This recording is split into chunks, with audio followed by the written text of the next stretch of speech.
Hello, hello. Yeah, what up, guys? Hello. What's up, Nikiri? What's up, everybody? How you guys doing? Yeah, welcome to the stream today. Nice. Saturday stream, right? Saturday, right? Yeah, it's Saturday. Nice Saturday stream. Hope everyone's doing great. Jumping right into a game.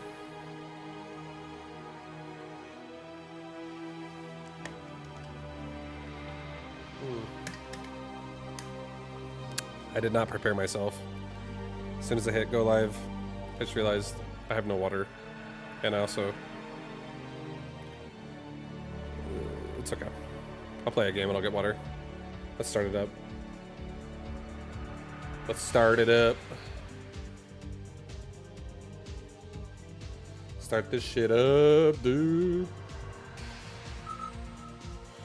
But, hope, Nikiri, what up, man? Hope you're doing well. Hello, hello. Gonna see what our first selection here is. Okay, I'm already looking at Amplify. I actually really like thing openers so much right now in this game, especially when they're with Saber.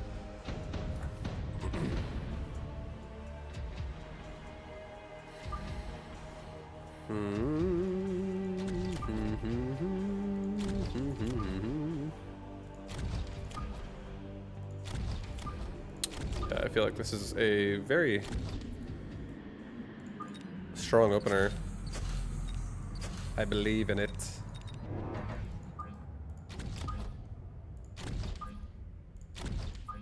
Do it there. I highly doubt he plays on the side. I doubt it. Oh, never mind. All good though. All good. This is all G. Totally fine.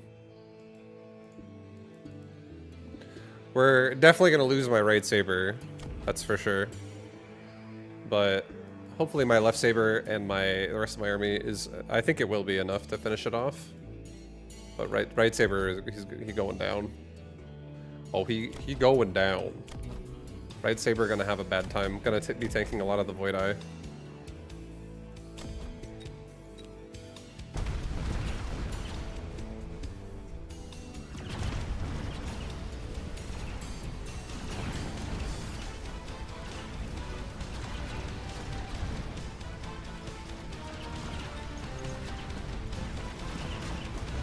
Other sabers going ham.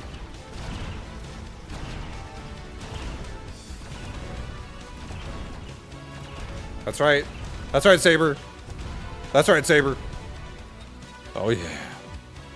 Almost a level already.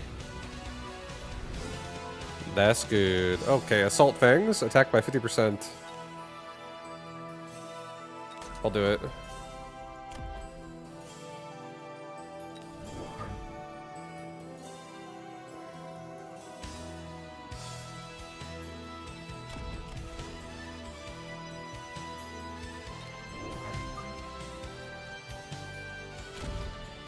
Okay. We'll go for something like that. It'll tank a lot of the DPS from the Void Eye with these crawlers here. This saber has a lot more time now to stay alive. Our fangs are also very aggressive with their damage. Assault Fangs. Assault Fang. I think I'm gonna save my money. Okay, he's going real aggressive. Damn.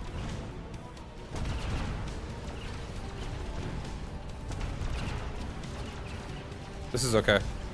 I'm actually okay with this.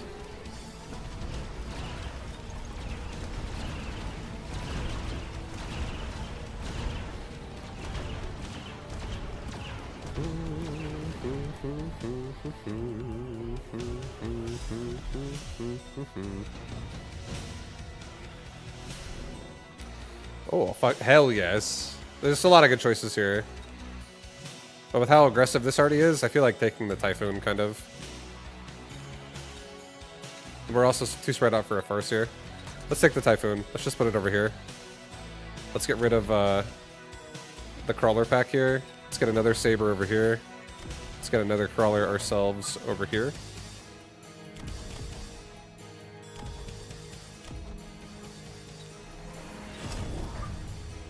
Let's get secondary armament so my sabers just like pound the front line as quick as possible. And get through this.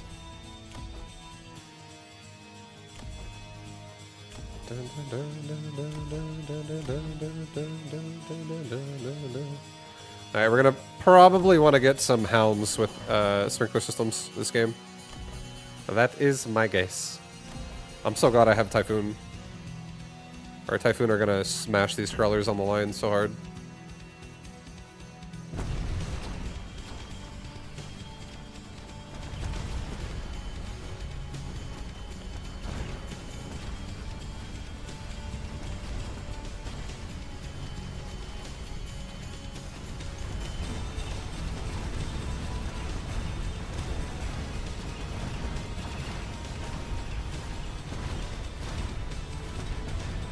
Okay, that was good. Very good. We can level up a Saber. Missile Strike, Underground Threat. Underground Threat's a problem for both of us. Missile Strike's also a problem. I could do so much damage with the Missile Strike right here. Do it like right there. Just kill all the Void Eyes and also all these crawlers that come over. Let's level the Saber. Let's give our Fangs some love on the other tower now, just to make sure it's extra safe. Let's get another Saber. Put it right here. Level up these Fangs.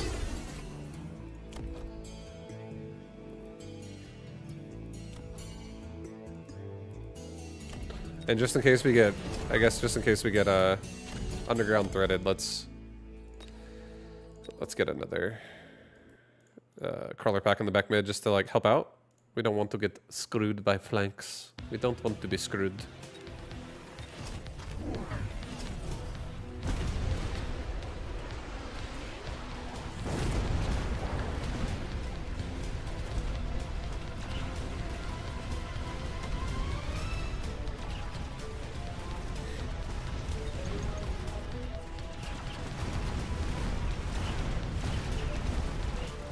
The crawlers did actually break my tower, but we still get through most of his army.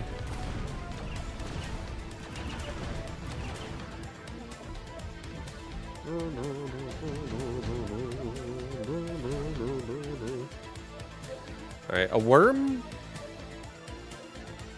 Worm's not bad.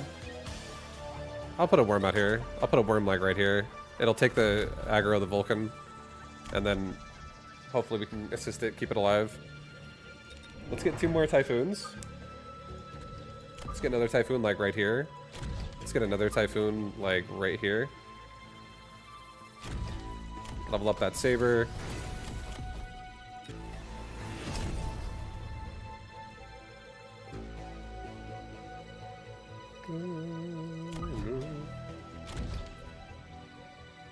No, I'll put this one over here again.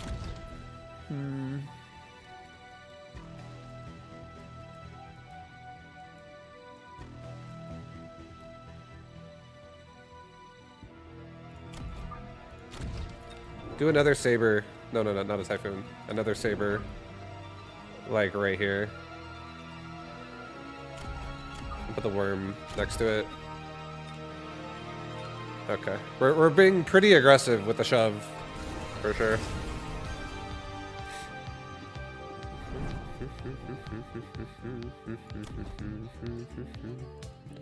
Come on, baby. Come on, baby. Come on, baby. Let's push. Let's push. Instantly dead Saber. Rough. Ouch. I'll have to get another Typhoon there to give it a barrier. And then I think we'll be okay.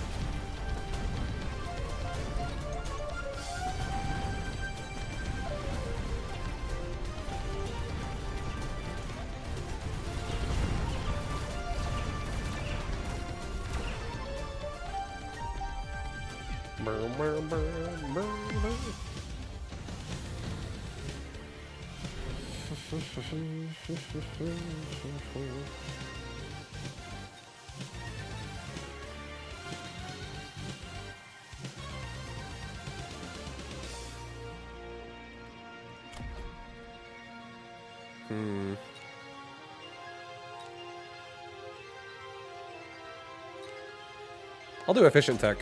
I'll do barrier on Typhoon. Level up my level up my Sabers again.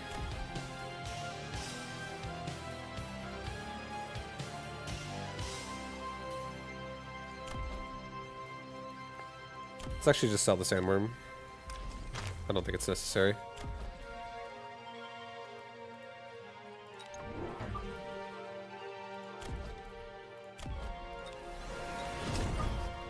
I'll get another Saber over here with the Fang behind it. Oh, hell yeah. Just wrap it around everywhere. Get HP. I'll save the rest of the round and spin again next round.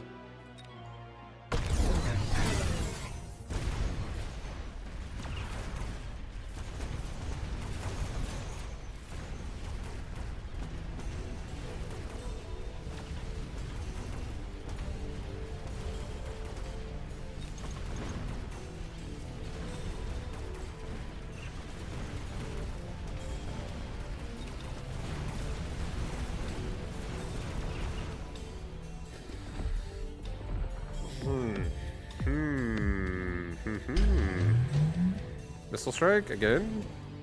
Absorb mod.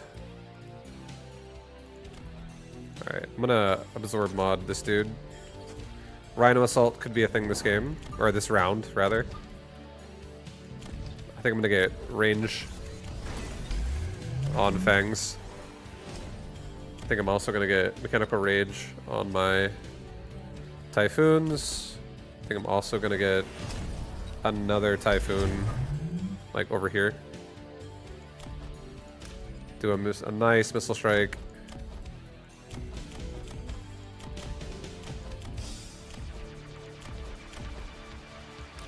Like right here. Let's try to hit crawlers. Kill some crawlers. Kill some crawlers, baby. What's up, Cyphobia? What up, dude? How you doing? Welcome, welcome. I'll get range for everybody. No, cancel range. No range. Don't need it. Let it go.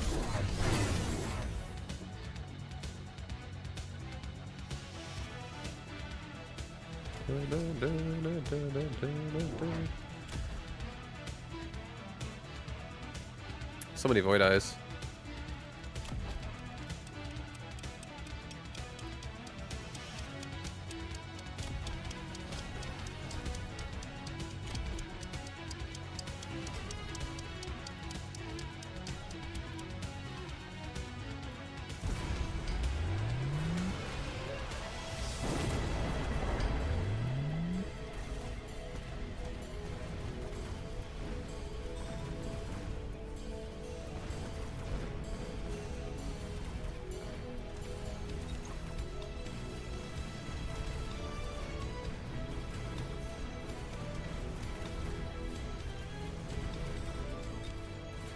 Yeah, not looking good.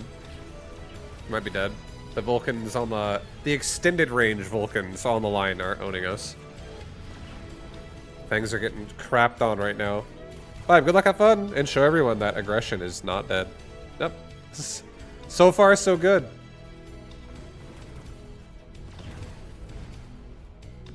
I'm still alive, right?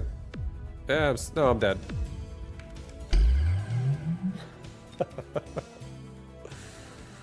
What's up, Lunar Spirit? What up, dude? Welcome, welcome. Aggression's not dead in the next game. That's right. Gojo, what do you think about that?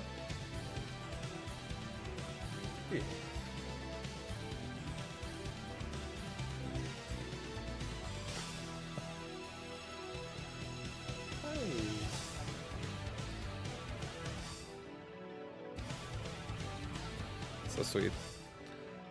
Alright, we got a game. We got a game.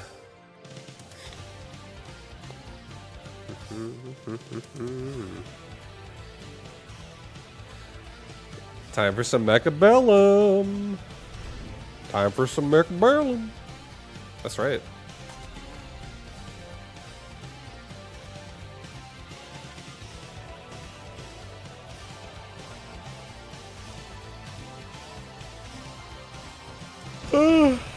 What's up, Earl Zios? What up, dude?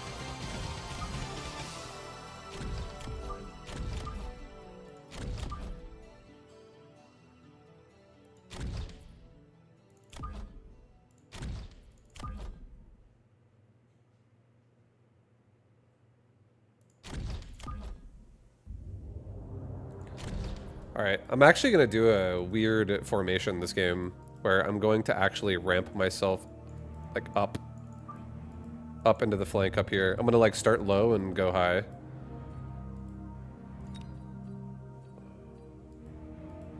I do want some tarantula killing options though. I have none of it at the moment. I either need to go Void Eye or Marksman, I would say.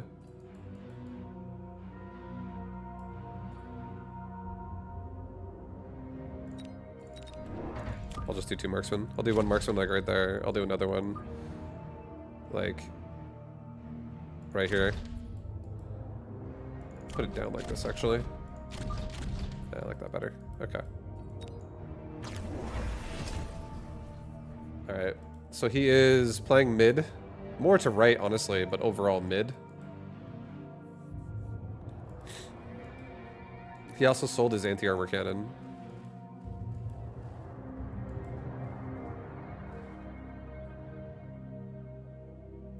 What's up, Leds? What up, dude? Nice. Both of his tarantulas are getting killed right away. So this is good.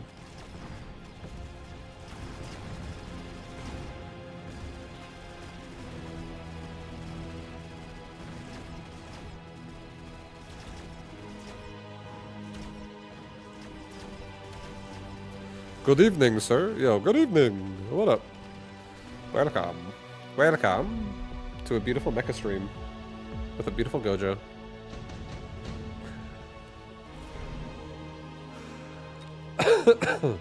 Okay, there's so much chaff here. I'm just gonna take a free fire badger and put it there.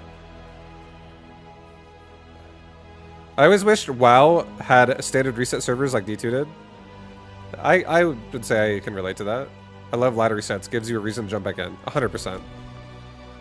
And WoW takes a lot longer to play than Diablo does, but I enjoy new server feelings on WoW. I played so many new servers in WoW. Like a new server would come out, my friends and I would play it a ton, and then hardcore servers came out, classic relaunch came out. I played WoW so many fucking times over, so I totally understand. Fresh starts when everyone's all excited and hyped up and you see everyone all around and everyone's like, there's no economy and everyone's like just scrounging for little bits of like linen cloth or something like that. They're like, I need bags. Like it's actually, and you're like, you know, you're like one of the highest levels on the server if you're like a no life in it. It's always pretty fun. And then you meet a bunch of people really easily because no one really has, like a lot of people don't have guilds yet, or if people who do, a lot of the people are like spread out level range wise. So you'll like play with people in dungeons. It's and you like get to know people on the server and it's fun. I feel like it's good. Let's get 3 marksmen leading towards the right.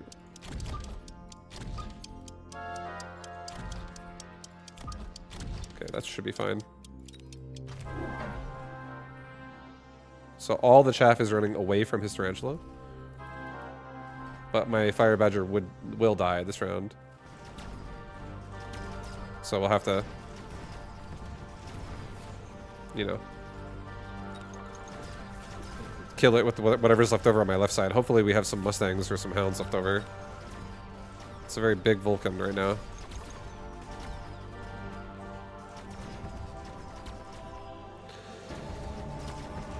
Hear me out. Reset server, everyone get to Nax, then ladder reset, everyone get to in-game BC, and so on and so forth. I do think people would play it almost every time. And they've already been doing it a little bit with all the relaunches they've done. And whenever they open up new servers and shit, it's always like a chance for like a fresh start. But you do it too much and then there's like not enough people on the server, then servers die and people get bored and shit.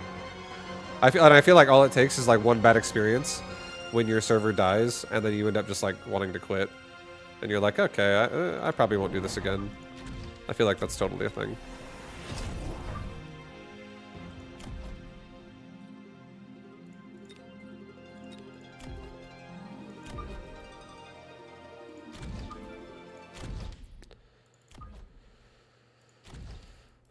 No, higher. No, lower. Yeah, it's okay.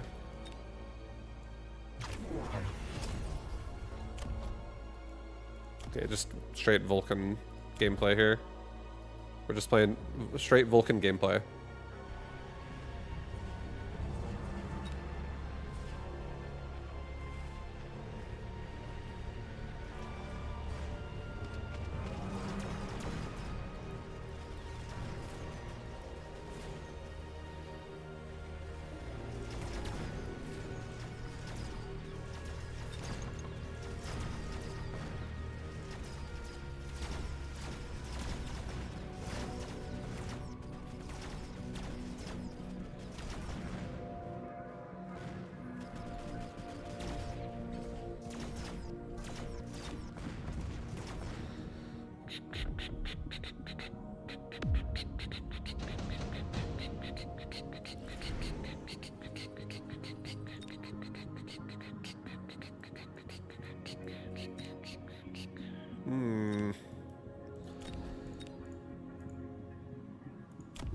I really don't know what I want to do here.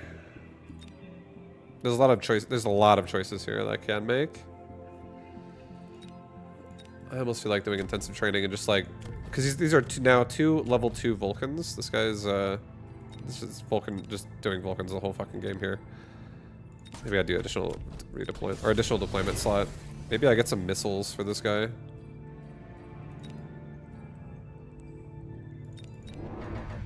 Give him a taste of missiles.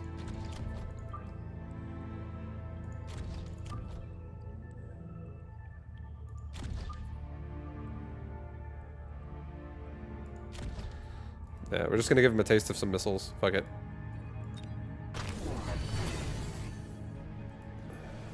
Make him start spending some money on anti-missile instead of just like turbocharging Vulcan the entire time.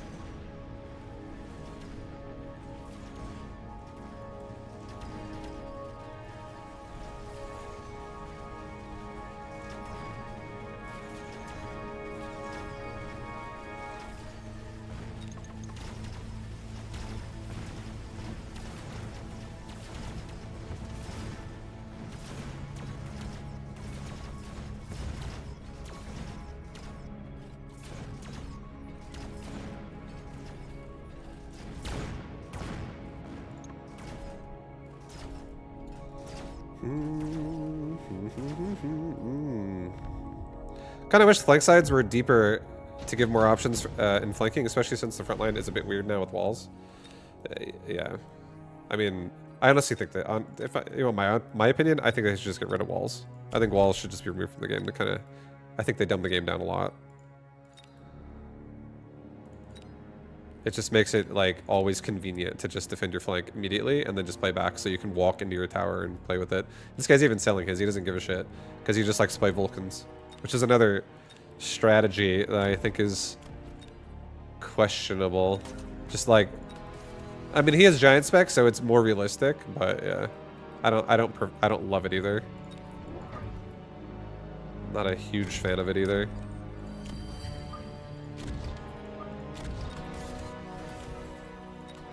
Alright, get range on my Mustangs.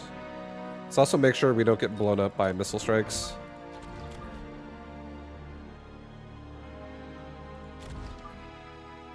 Just get a couple of hound or a couple of crawlers here just to protect myself. We have range on Mustangs too now, so we're not going to run it as fast. More Vulcans.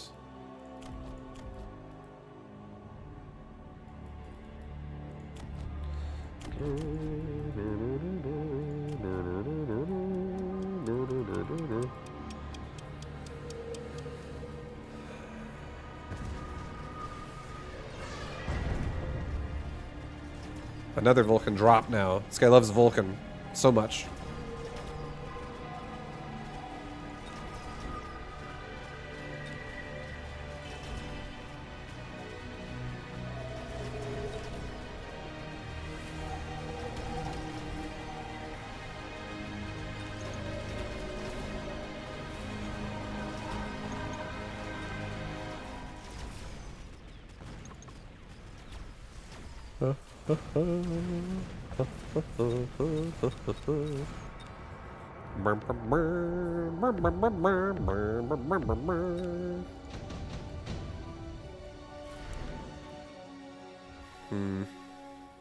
Three Void Eyes. 3 Void Eyes is good, actually.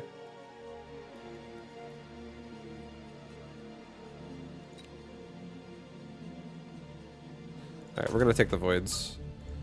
I'm gonna put them here, here, and here. I'm gonna grab a Mustang. I'm gonna put it right here. Getting range for my Voids. Leveling my Marksman, getting range for the Marksman.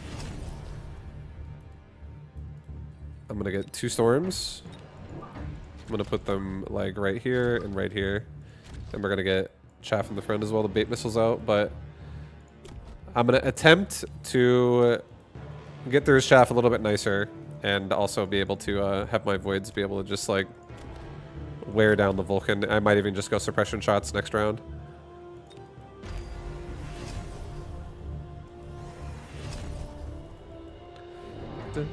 Okay, now we got sandworms in the mix.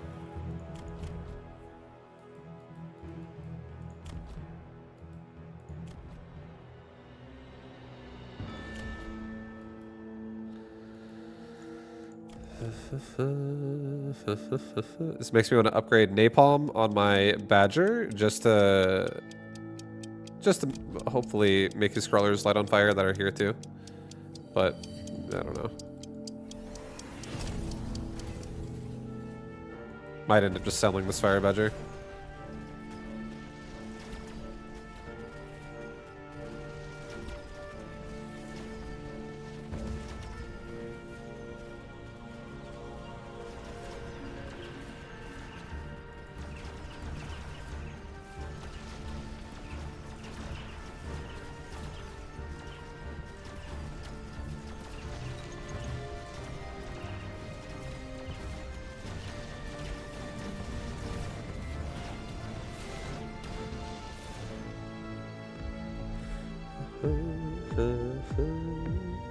Yeah, we're getting fucked up.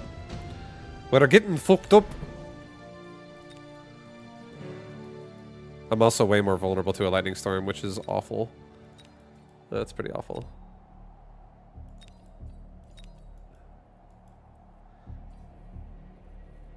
Alright, I'm gonna do elite rhino. I'm gonna get a rhino. I'm gonna put it right there. I'm gonna level him up.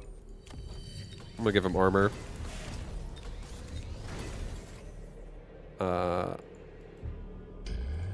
Dun, dun, dun, dun, dun, dun, dun, dun, dun. Get one fang, put it here. Just don't let there ever be a missile that blows up my storm colors. Let's get another another rhino, put it over here on the other side. Dun, dun, dun. Try to actually kill his army. Let's sell off the badgers. They're honestly not going to be doing much anymore.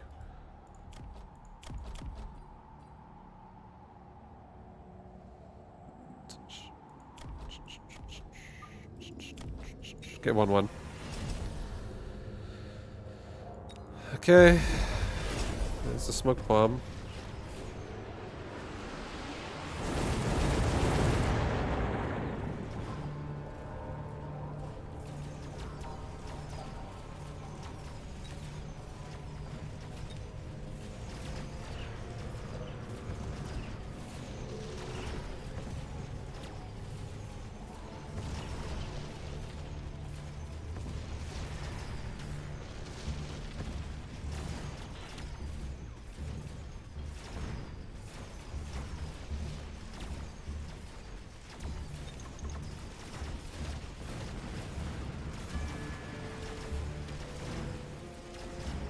There we go.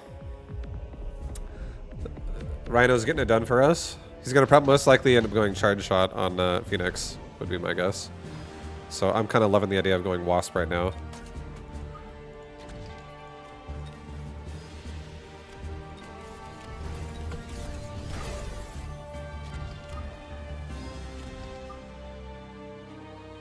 Spread out my Wasp on that one.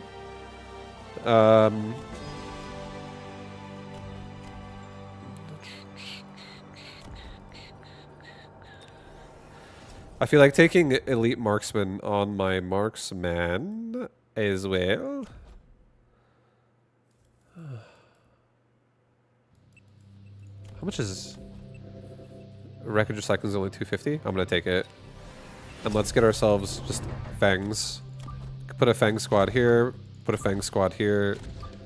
Put a fang squad also like right here, just so again we're not vulnerable to a missile device. That way. Yeah, no missiles, please.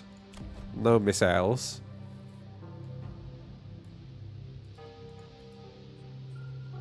I just don't want my marksman to get picked off. Or yeah, it's okay. I'm gonna leave it there. It spreads itself out too.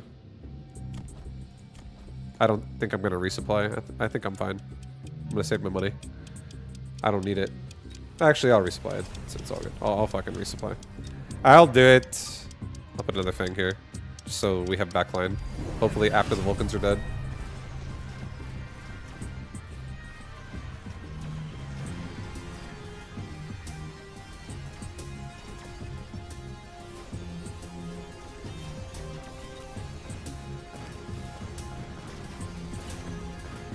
So he now has double shot Saber over there to absorb up my Rhino.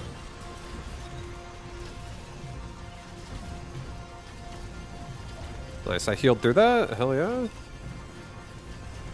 But both Sabers just like pounded my Rhinos.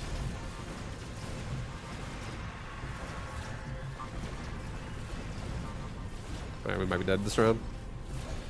We're dead. GG. GG. Hi, Vibe. Yeah, what up? Hello. Hello. Yeah, that formation I did last game, I fucking hated it. It was... It didn't feel good.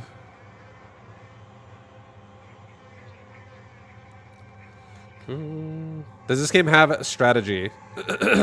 Yeah, 100%. It's definitely not random. If you do random shit, you're gonna be able to be taken advantage of a lot. Since this game, like, units are preset in this game, and they can be modified. You can see how... If you play this game enough, you know how they can be modified. It's not like it's going to be mysterious. But units work in ways that you can understand over time once you get comfortable playing the game if you've never played before. Like, if I ask you, how fast does a Fang move? You fucking have no idea if you've never played this game. You don't even know what a Fang is, you know what I mean? But if you've played this game and you understand what that means, you can strategically put that in places where it will be good. Because this game is an auto-battler at the same time. So it'd be like you're playing a chessboard where the pieces move themselves and you want to put them in spots where they're going to show up to the fight at the right time. And the right time is not always the same time because it really depends what your opponent has. There's like 40 units in this game. Or like 35 units in this game or some shit. So you want to... There's not 40 units. There's like 30, 35 units in this game. Still, there's a lot.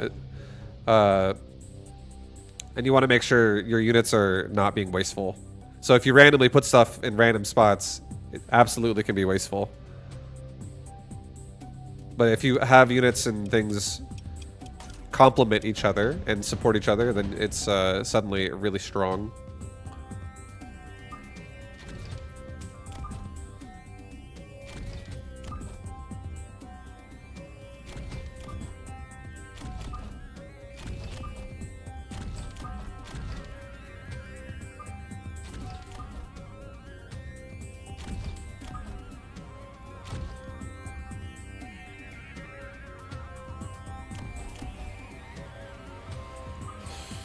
Oh.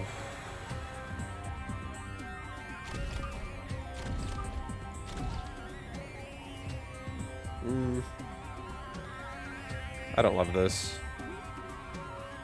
I think I'm gonna turn this around. I think I like this better. I think I'm gonna do a... Shit. I kind of want to do a mobile beacon on my sledge here on the left side. And just drag them across. I want to see where he positions himself first. I have a split army, so... We're not supporting each other with everything. He's also just playing standard defense.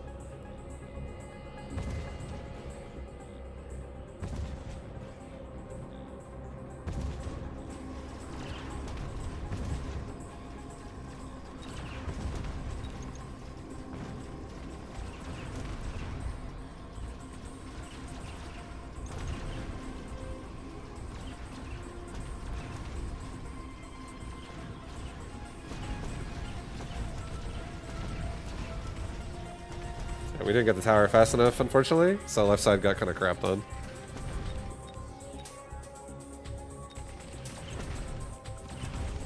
But that's okay.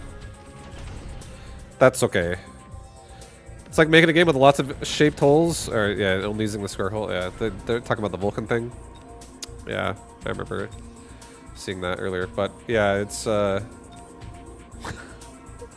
do. You know what I think they should do to Vulcans, honestly? I think Vulcans are kind of a silly unit. I think they should actually specifically nerf either Giant Unit, but maybe not Giant Unit, maybe just Vulcans specifically. XP per level. Just make it a little bit larger. That unit is just kind of funny when it starts leveling up. It becomes so fucking strong versus everything on the board. Oh, that's a ground unit. And like, it's so, it's so easy to use it. It just sits in, like, it has long range, so it just sits there and just shoots, like, anything it looks at. It fucking melts it if it has high enough level. Which is kind of lame, I would say. Alright, we got Wasp. Wasp is in here. That's not good. I don't like seeing that. It's okay, actually. I'll take it. I don't like the fact that I have no anti-air, and I don't like the fact that he could have, like, air now. Don't love that. I think we actually add just a little bit more chaff on this side. Just have a nice entry here. Do one more hound.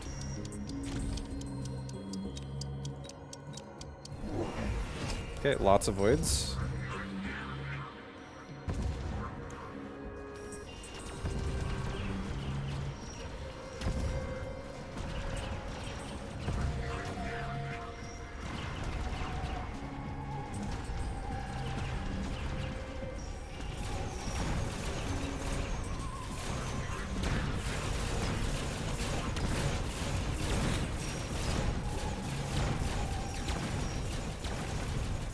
Oh my god, so close. I wanted to kill that marksman so bad. So much XP. It's a big fucking orange ball of XP.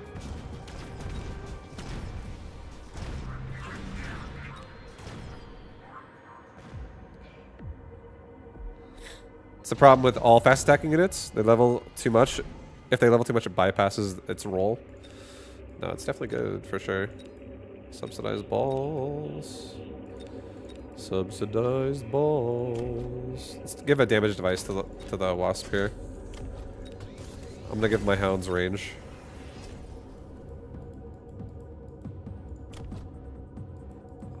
I'm actually gonna say screw Sledge, to be honest. Sorry, Sledge, you're out. You're getting another hound and a wasp here.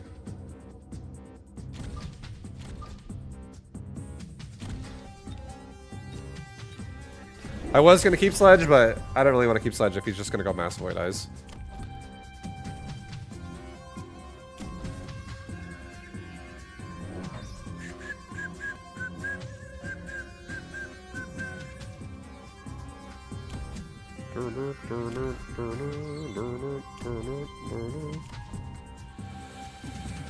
The idea being it's building heat rather than bam, full damage. So if it turns around constantly, its damage resets. I think that's a good idea too. I definitely feel like Vulcans are like,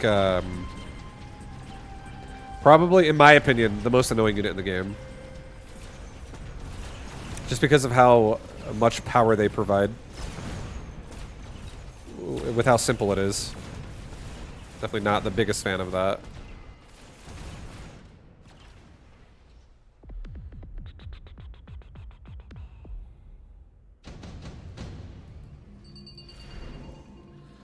Alright, HP. Ion Blast. HP. HP. I'll take the HP device. He has to be going for like Mustangs right now. I already feel like I'm encouraging the Mustang counter. So let's get one saber myself. Let's sell off this wall.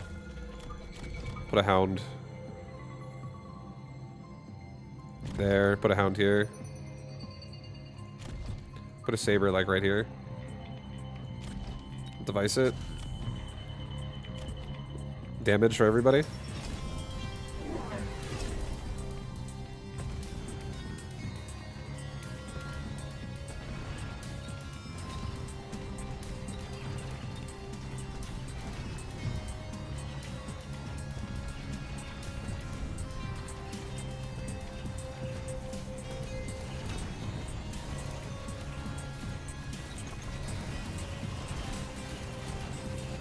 These wasps are going to town right now. That's nice. Very nice.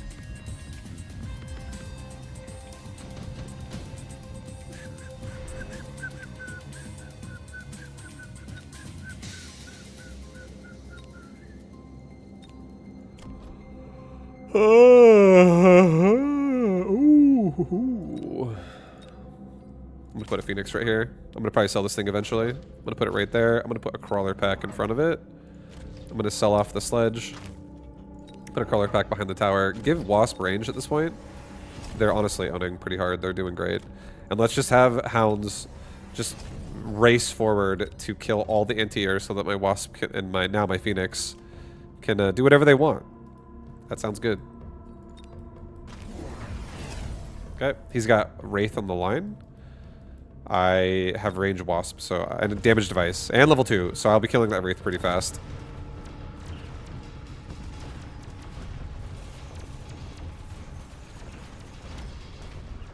And all we want to do is kill Fangs, because he has no anti-air besides a marksman and Fang.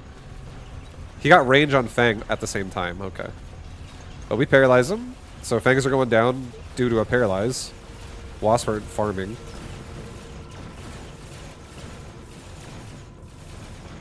Beautiful. Beautiful. But this Wasp one left is also like 1 XP from leveling. So our Wasp are dominating right now. They're doing so good. Enhancement module. Photon coating.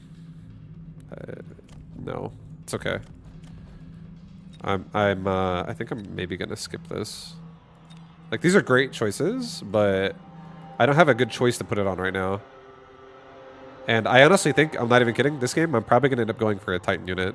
I feel like going Titan. I feel like going for like a mountain and squeezing it in on my left side and just giving it like siege. Or even just range period, or maybe not even range. I just put it in front of my saber. We'll see, we'll see. But this is too expensive right now, so it's not worth it. I think it's just a skip. Level up. I do want to commit to the Wasp pretty hard. I'm going to get myself 1 more Wasp in the middle. I'm going to get all my Wasp Elite Marksmen right now. I'm going to sell off my cannon. I'm going to get a crawler pack maybe behind here. Just more chaff. Maybe also get me a crawler pack like in the back middle. Just so I have more overall coverage. Let it go. I'm fine. I don't need to do anything. I think Wasp are going to run away with the game right now. You can Vulcan them Fangs. I could, but then I'd be a Vulcan user. I don't respect those. I don't respect Vulcan users.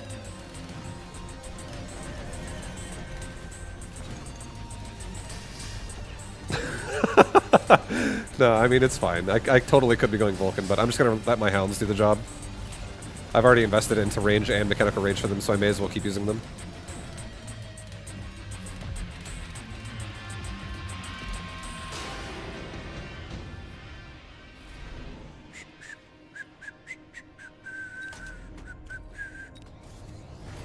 Level the Wasp. Alright, there are Mustangs out here. Void Eyes do not have charge shot, so we're gonna do this. We also just got HP for everybody. So I love this right now.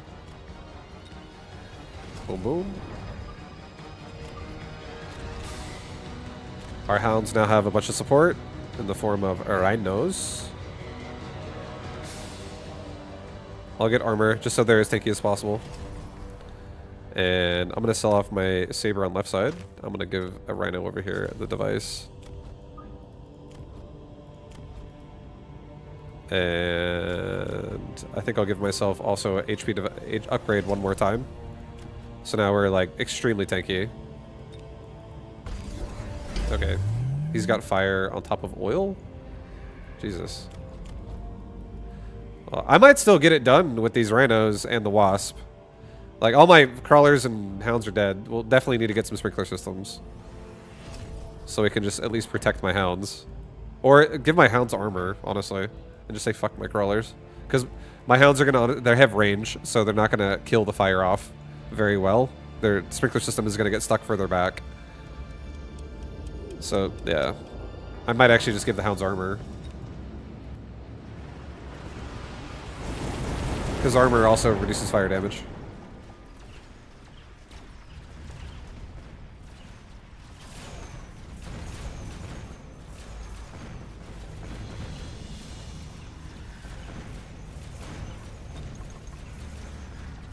Wasp are doing pretty good.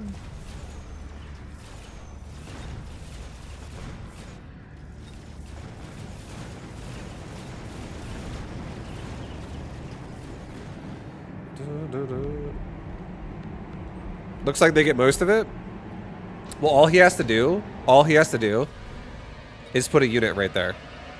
And then my army gets stuck shooting at it from like right here. And then I can't stop fire at all. Like it's just not a good investment. Additional deployment slot or a level device or a speed device. I think it's really speed, honestly. We were definitely rushing the shit out of him, so I'm gonna say speed. Alright. Let's get one more crawler over here. Just for the sake of not allowing missiles to be in my face. And I was going to go for like a giant unit, or a Titan unit rather, like a mountain, but I'm not doing that anymore. There's just not enough time in this game for it, I would say.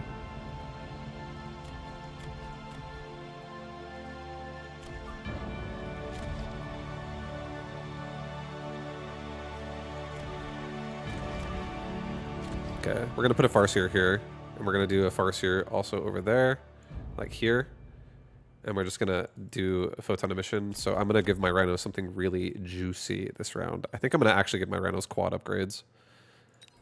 This round is gonna be whirlwind, just so I can get through the chaff quickly. And then next round, I am doing quad upgrades. I'm gonna be getting wreckage recycling and mechanical rage and Farseer with a mission, and then my wasp will just keep leveling. I think that'll be such a strong push.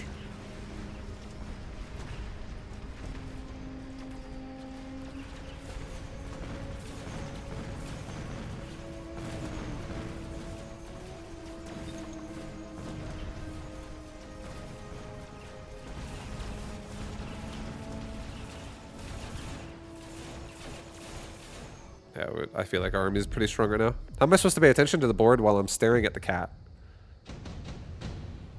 Now you can look. Now you can focus. Focus. I would do the same thing. All right. All right. So now there's incendiary bombs on Vulcans. Definitely going to be grabbing myself some armor on Hounds this round, so I don't get fucked. I don't even want to try to protect crawlers. Phantom Rays does do something here. I also feel like I could just sell. I don't actually think... Okay, let's just sell. Let's sell. I need not typhoons. I need money. I need 2 Farseers.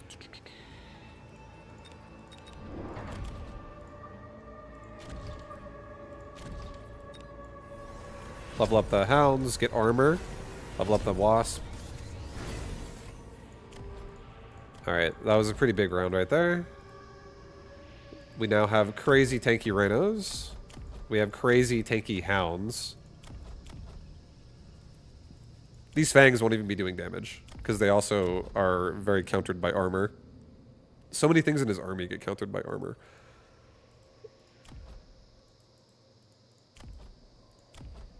Yeah, let's just get move speed, run him down every round.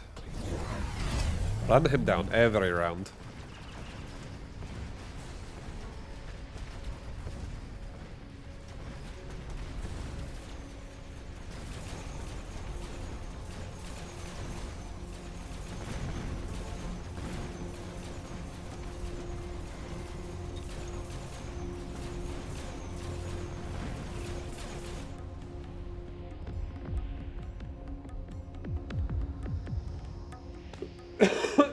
Nice.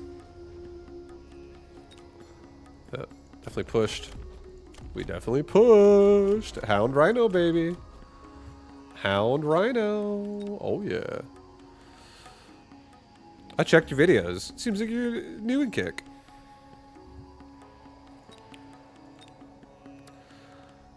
Man, there's so many bots on Kick. So many fucking bots.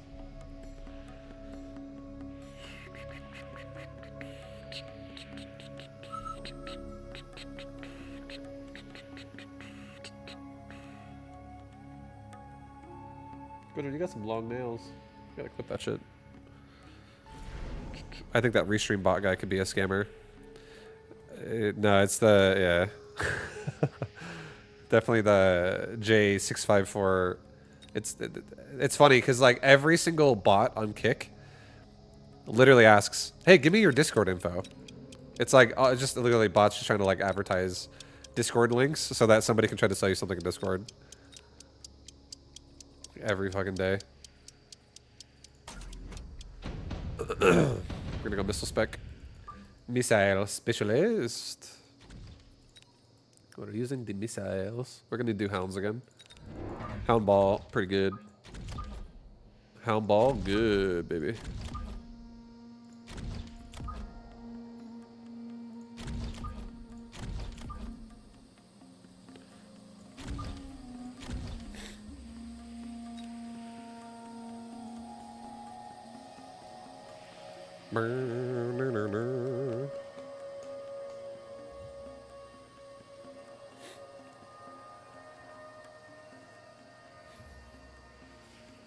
I think we got this. We kill him this round for sure. Feel better about our engage than his. Also, that Fang squad being at. Oh, hello. Oh, where are those sledges going? Uh-oh. Okay, we're good. As long as they're not going in front of the sabers. If they were in front of the sabers, I'd be like, oh, shit. But the fact that they're behind, I'm fine. I actually don't find sludge intimidating here. I think the most intimidating thing is the sabers. That's going to be a little bit more intimidating, stacked up sledges, but still, I think we're fine.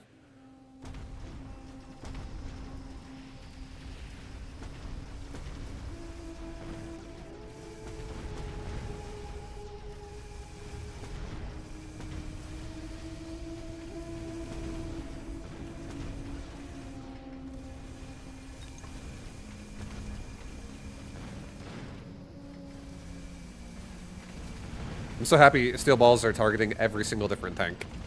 The ones I have left there, it was really nice.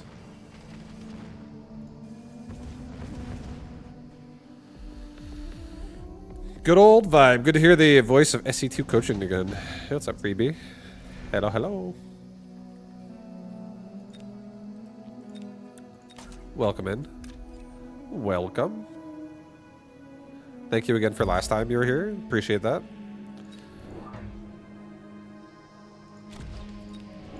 You're beautiful, dude. You're absolutely gorgeous. Much love for real, though. Alright. We got a big missile going off on his army right now. He has to put a barrier down. There's no way. But if he puts a barrier down, my steel balls could kill it. So, I'm actually happy with the outcome here. Feel good.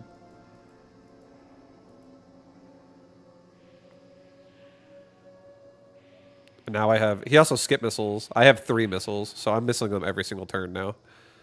This will definitely be annoying for him.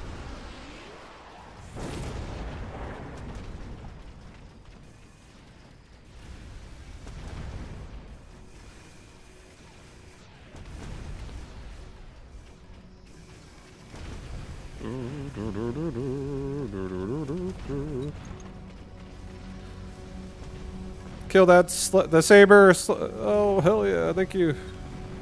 Both my balls leveled up, so that's really good. And then my hounds are also getting so many pickoffs here on these sledgehammer because they're all like 1 health from missile strike.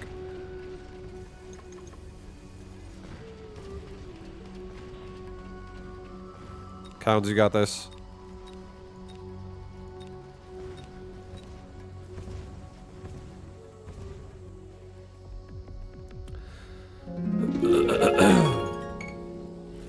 If I could just keep getting my balls all over his massive tanks, I should keep winning. Yeah, dude. That's exactly what I'm thinking. That's exactly what I'm thinking.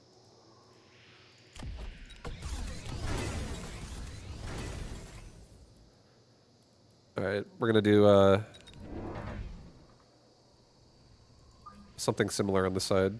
I kind of like this formation a little bit. Because I like putting a Farseer in the middle of this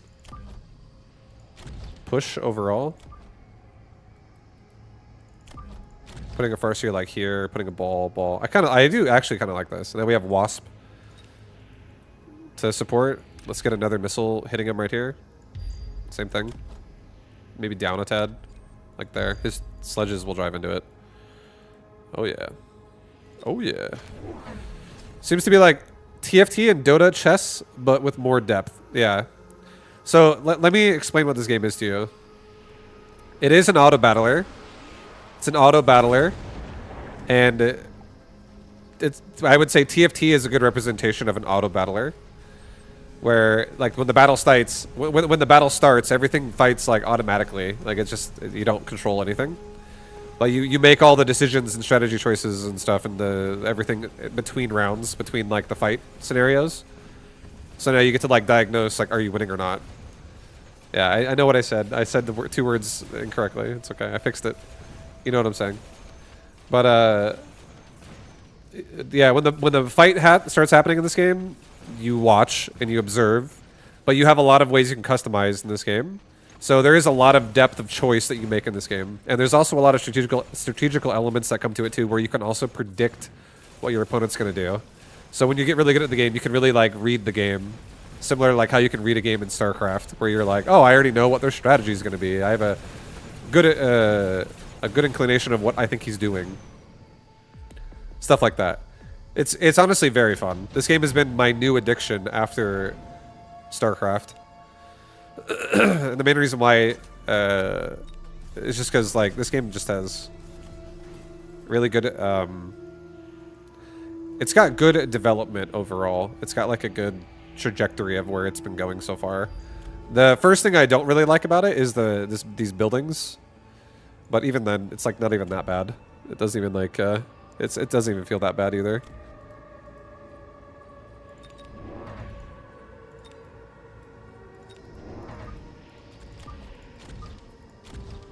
Shit.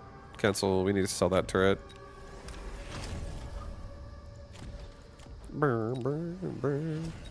Haven't played since they introduced buildings. Did they shake things up? They've changed a few things here and there.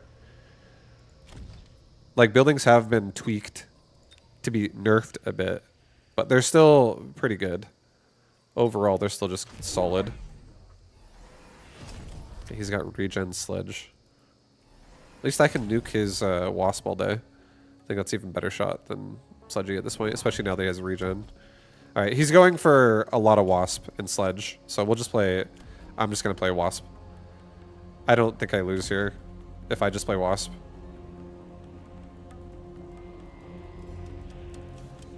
Stacking so hard. Also, we could go fortress too.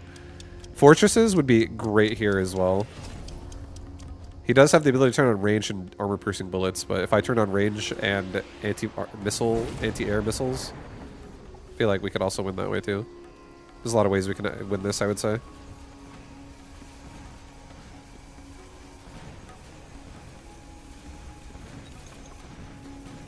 Get him, wasp! Kill all the other wasps!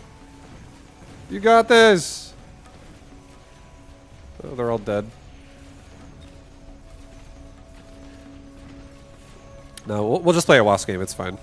It's all good.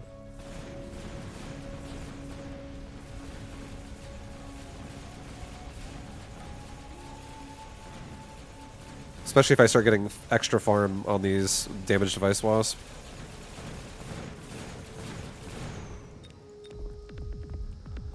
Scorpions? I mean, scorpions would be fine too. I want to actually control the entire board. I'm happy if he keeps making more and more sledge. I feel like I don't mind that. Because I want to just, I want to control the air of the board.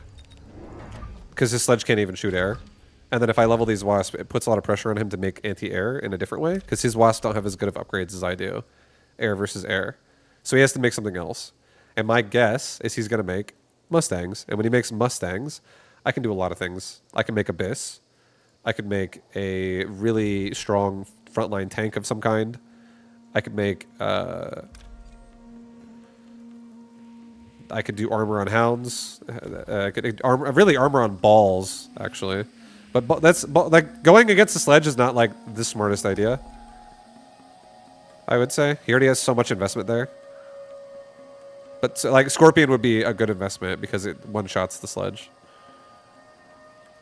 All right, we're gonna missile strike once again. I guess this squad out. Just keep hitting that squad so it never levels. All right, get damage. Actually,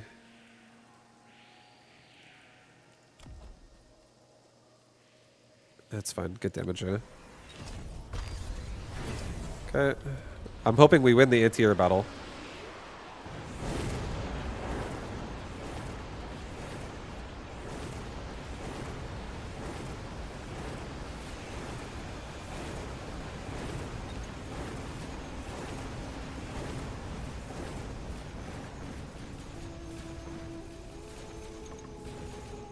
Couldn't you hit both wasps with one missile? No, it's not big enough. I could take out some wasp out of both groups, but I also specifically didn't want to kill the level 2 wasp because I want to kill them with my wasp and farm them for XP. Because I got anti-missile, or sorry, I got a anti-air tech just now, so I'm way stronger in wasp vs wasp, and he's playing sledge. He's not really playing wasp, even though he has wasp.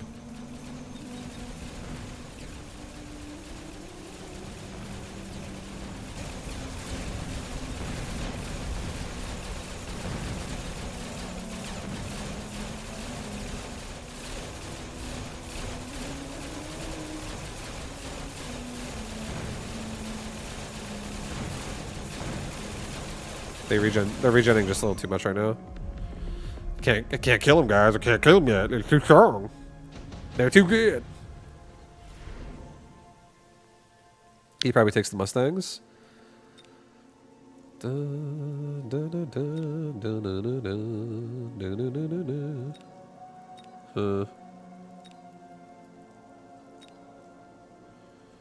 take the Raiden. I think I'm gonna sell it. I'm gonna get range on my wasp. This round, I'm gonna level up my wasp, my wispis.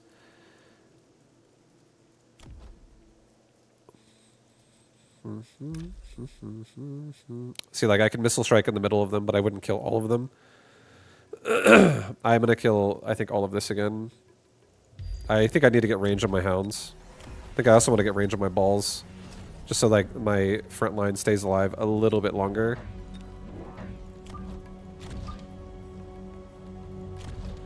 Get HP. Okay, so everybody just got range, range, range. Range ball, range hound, range wasp. I think balls can handle the sledge. And he's making so many fucking wasp. I'm happy with this. I'm genuinely not upset about that.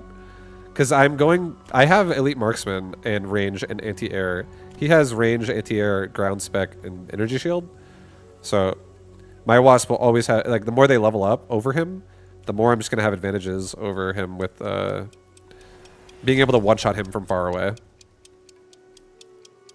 So I really don't mind that he's trying to play this like crazy fucking wasp game.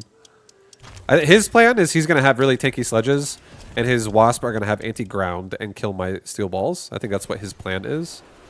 But if I can kill his wasp before that even becomes a problem, then we're good.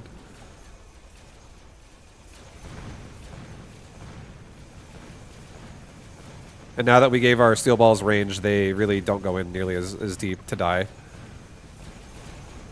And I could also give them energy absorb so they just heal.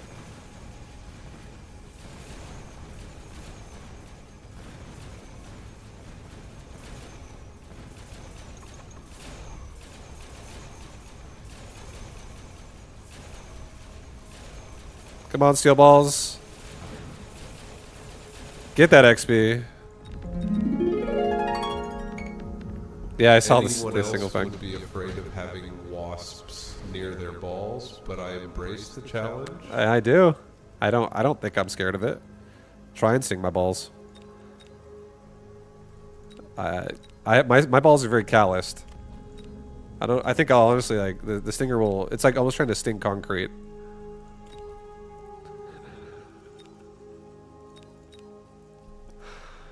I don't fear it. All right, underground threat. Underground threat, though. Do we fear that? Okay, let's do this. Put an underground threat right here, and let's drop a missile like right here, and let's try to drag his wasp into it a little bit. Kill a good chunk of it. Alright, we're gonna go for energy absorb. We're gonna get 2 more crawlers. I don't want to have a loose formation or an underground threat in my base and me be like, oh my god, my tower! Oh no, my tower! Get range for everybody. Alright, this is gonna be a pretty big round. There's the underground threat. He's got range on wasp. He's got so many wasp.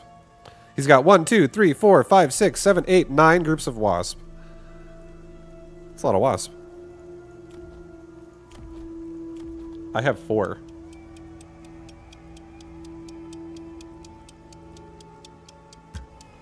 I have 4. He has 9 groups of wasp, guys.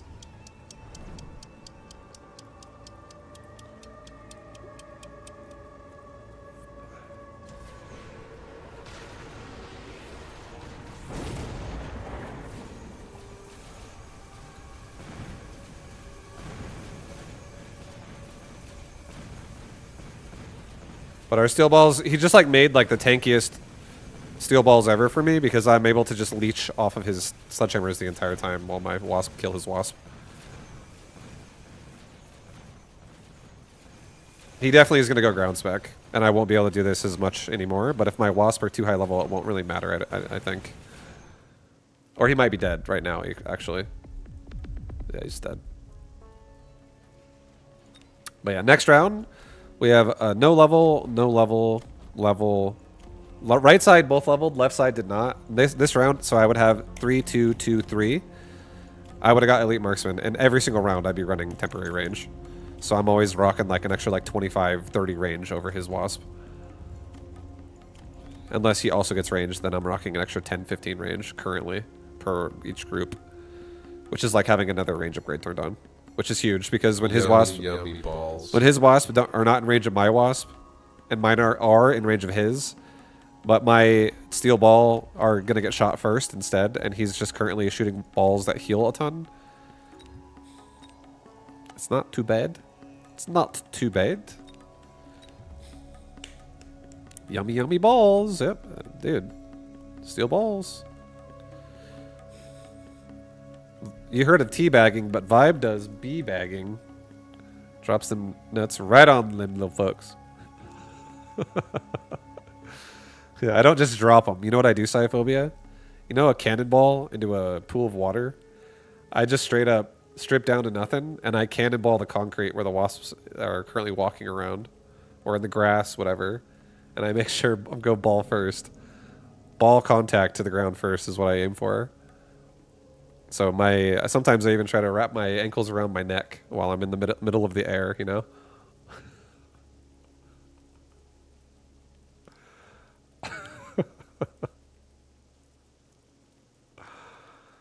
It's what we do.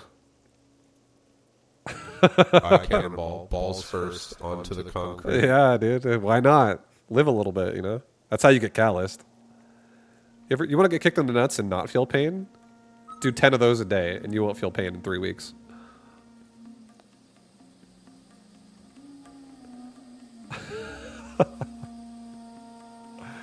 Just knock out 10 of those a day, dude. You'll be fine.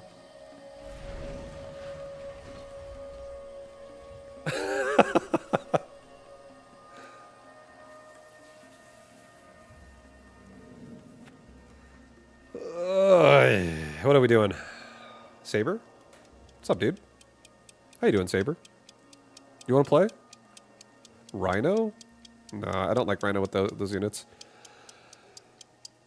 It's also low HP. I'm feeling Fire Badger. Yo, Fire Badger, what up, man? What up, Badger? How you doing, bro?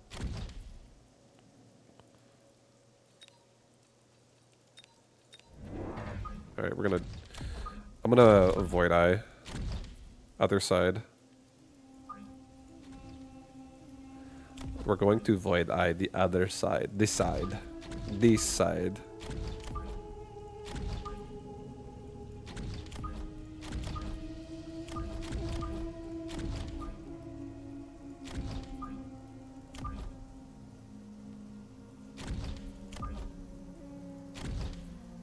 Alright, something like that will be our starting formation right now. Okay, Here we go, baby. This is a headbutt. I'm down. I honestly am down for this. I'm about to get a nice Fire Badger as well next turn. And it's going to go right in the front.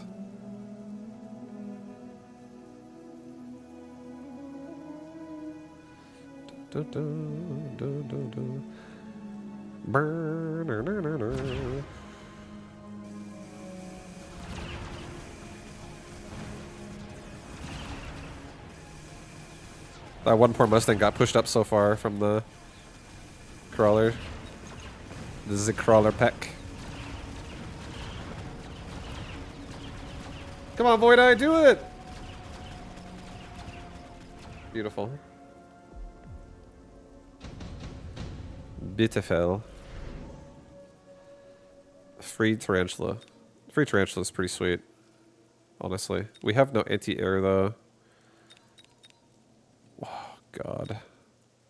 He already has Mustangs.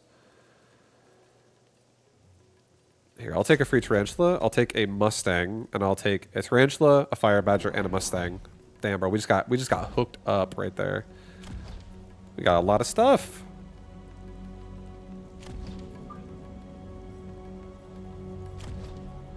Alright, we're gonna do something like that to start. I'm not actually gonna level my Void Eyes just yet.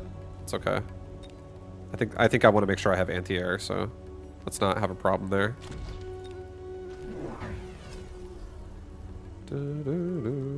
Lots of Wasp. Yeah, really happy I got some Mustangs.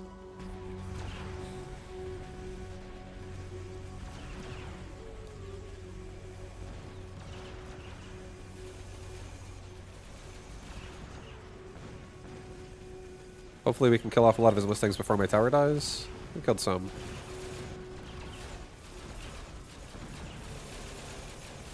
Paralyze him! Get the counter damage! Yes! Dude, Mustangs are so sick versus Wasp. It's so nice. I'm so happy I built Mustang.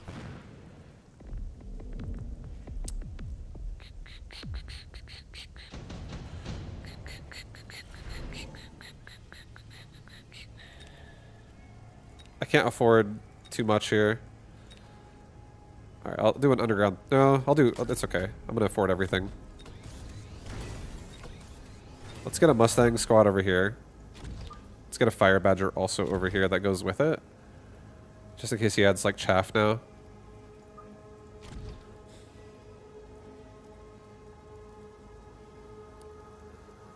And let's add... On the right side, let's add just a crawler pack, like, right there. Okay, there is a barrier, there's a rhino. This is fine.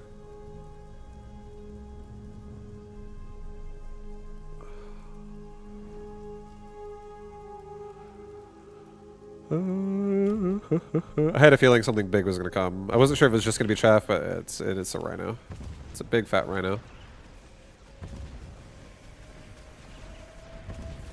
It just makes sense, right? We killed the barrier so fast with steel balls. That's so nice.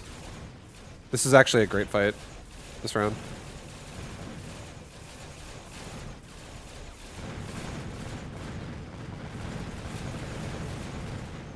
We even set his missile off.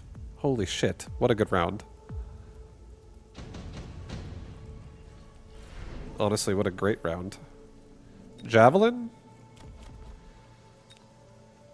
Shield airdrop. I think we take a shield airdrop. There could be a random assault in the middle of my tower. Let's level up my balls. Let's get Void Eyes here.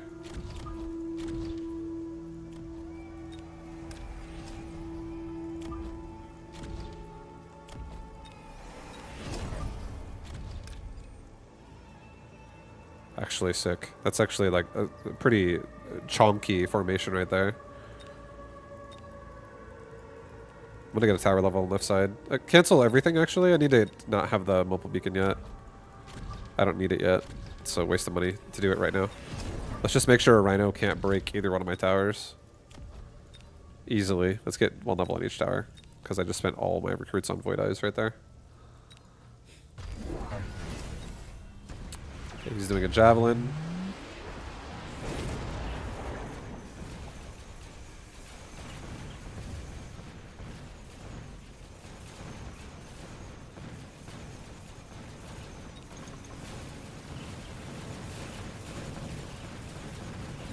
We need to get steel ball on the back of my flank on right side, so we don't get weird rhino flank back there that makes my Mustangs get all hooked up, like stuck up.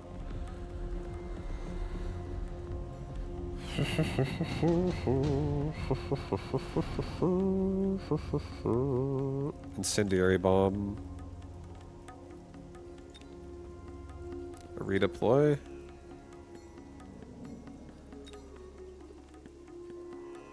I don't actually want move speed that much this game. Redeploy? I think I'll take redeploy. Fuck it. I'm gonna put the Mustang a little closer so we don't get burned alive. I'm gonna get a steel ball like over here right now, just in case he starts doing weird rhino shit on this side. Let's get another crawler pack over here. Let's level up that steel ball.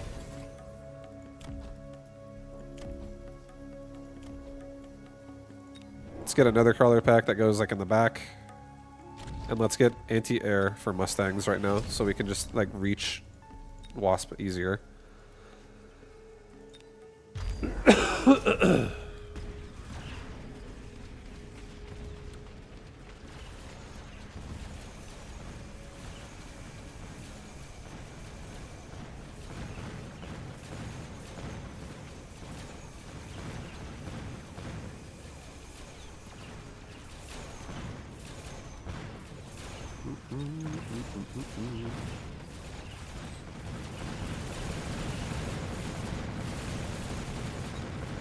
Yeah, this Mustang is, you're not wrong. You like that, Lunar Spirit? This Mustang on the right, he's undefeated. He hasn't even lost a round yet. He's like, I got you every time. Every fucking time. We'll get a Saber, put it like right here. Let's get one more Mustang, put it like right here. Let's get some Voids. Let's get Void, Void, Void. Void. Level up Void. Let's get a Void here. Let's get a Void here. Let's get a Void here.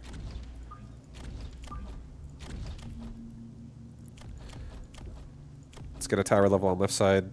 Let's get a tower level on right side. What's up, Johnny Ultra? What up, dude?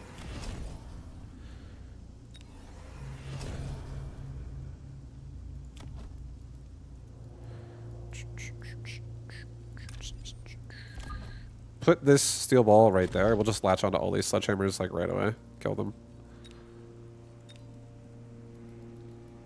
I can always move it again, but I think this round's fine. He's got crawlers in my way now. That's okay. At least the steel balls also tank for my crawlers here, which they'll die a lot slower. So my crawlers can actually just jump all over the sledges this round.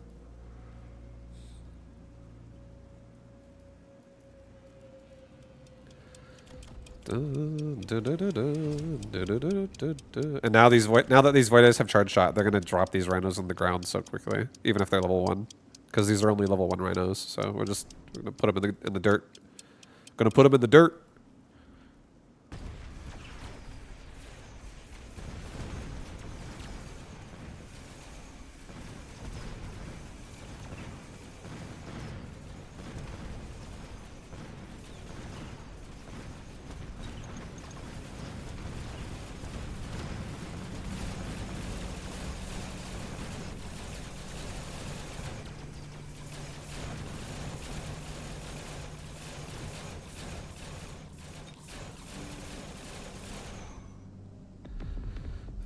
We gotta get some range going on.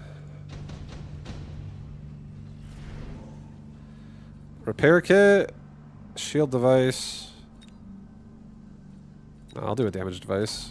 Put it on this super high juiced up Mustang. Give all of them range. Once again, put a barrier over here. Let's redeploy this steel ball now out of there. Put in here. Let's get another fire badger. Put it here. Just roast these crawlers quickly.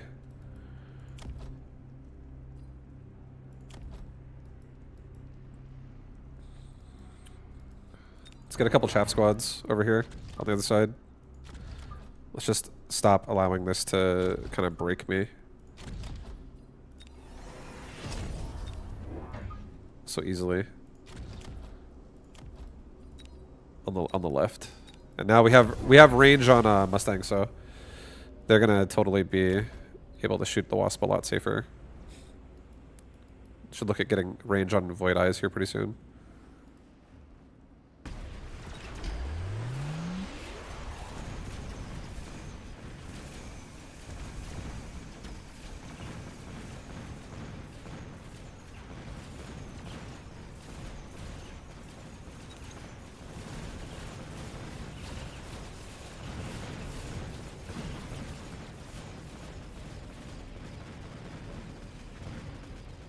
I see, we're setting off missiles again everywhere.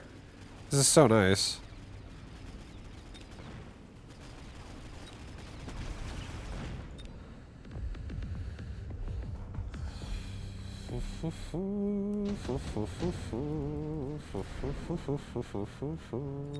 Alright, Lightning Storm. I'll do a Lightning Storm over here so we can just focus on this. Let's get another Fire Badger over here just to protect. Let's get Elite Recruit. Void, Void, Void. Let's get range on Voids. Let's actually don't do 4 slots here. Just do 3. Okay, now let's level up my Mustangs. Level up my balls. Do a resupply. Get range on the Void Eye. And let's just get some more damage on this side that can just like really smash into this Rhino right now. And we'll cover the side as well with some chaff. Maybe I pull out these crawlers here and put them here. Again, just so we have chaff in the front to buy us some time. He's gonna probably javelin my Mustang, would be my guess. I could try to save it, but it's okay. We're lightning storming him, so if he javelins my Mustang, it's fine. No, he didn't javelin my Mustang, so extra fine. So many Wasp.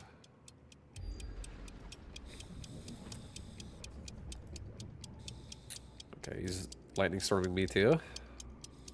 That's a lightning storm for a lightning storm on that side, so it's pretty big.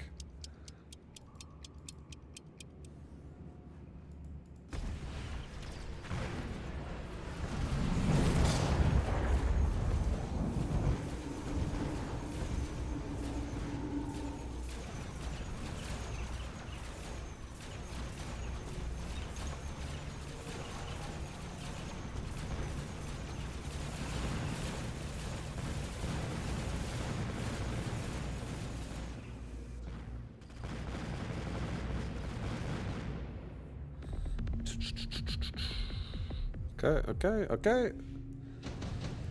Level up the voids. Let's get more chaff. Get more chaff and I think we're fine.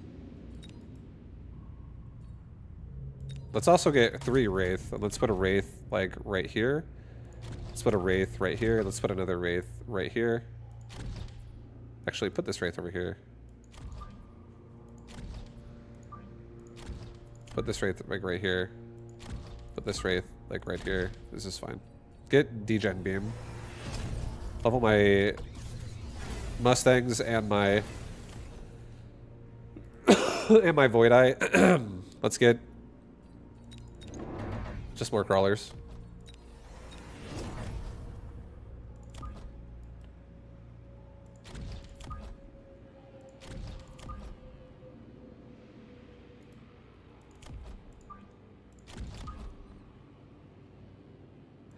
Just, yeah, more chaff and time. That gets in the way and buys us time to not have a problem.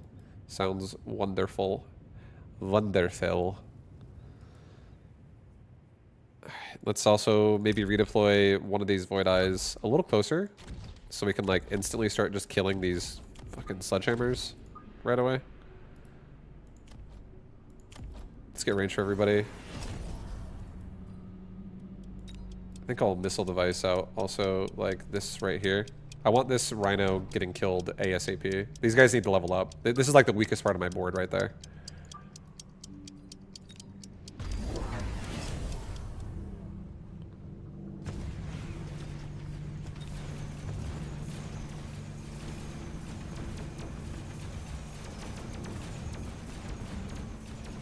Get the kills, boys. Come on.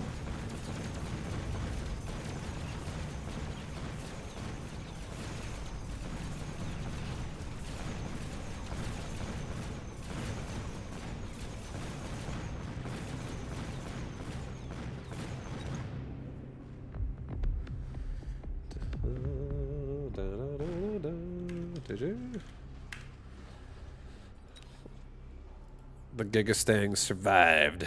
Oh yeah. This was an excellent game. Oh, thank you.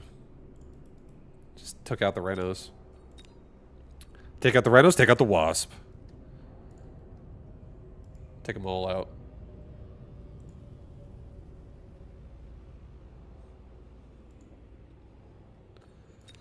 Do, do, do, do, do, do, do.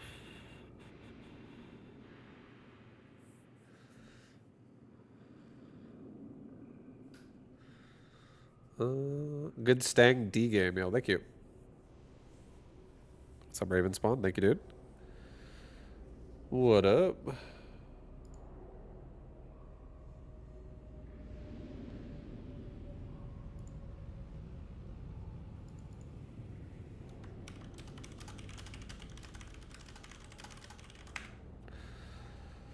I guess I might get myself a donut in a minute. Oh yeah. Void Stang, yep.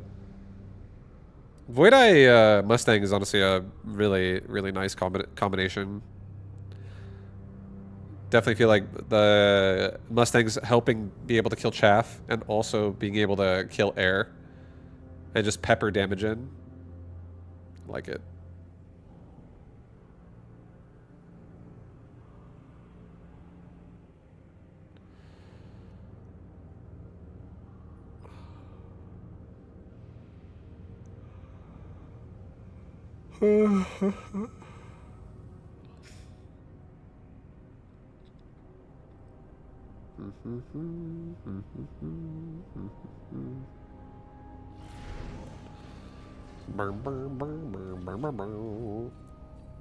Sabertooth Fang with Tarantula. Rhino, Mustang, Hound. That's pretty nice. Missile Spec, Steel Ball, Crawler. Also not bad. I'll do Rhino.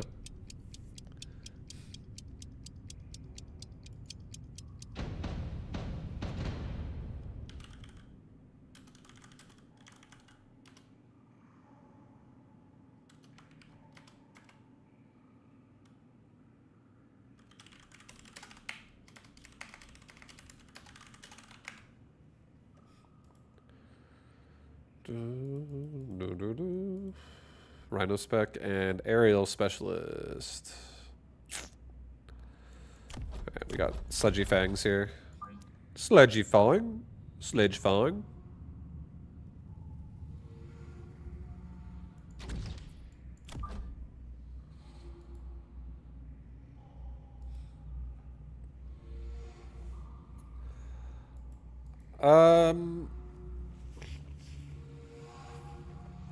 I guess we can rush the side without a wall, realistically.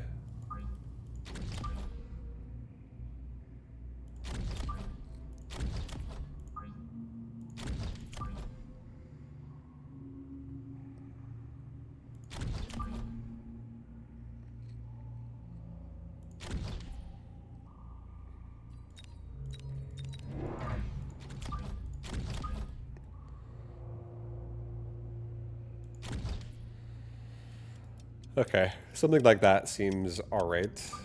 Maybe like this, honestly. No, I'll just do it like this. I like having a second one over here, so we're protected everywhere. I don't want any missiles hitting my opening formation here. Once I like really get it going. There's arc lights and sledge waiting for us. Jesus.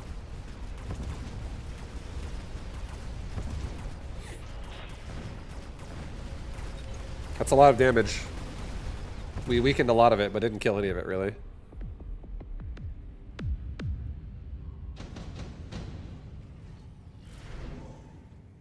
Intensive training.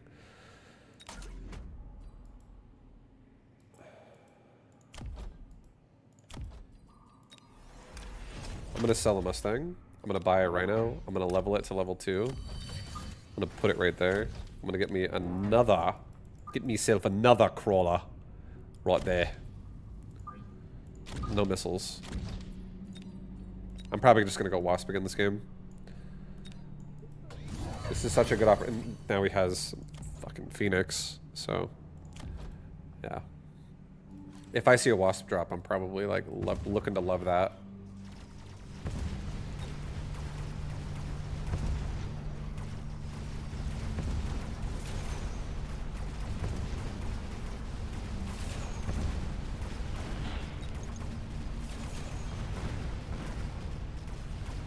Rhino held up a lot longer, so now we get through a lot more of his army. We're still going to lose, though. But at least we killed more of it.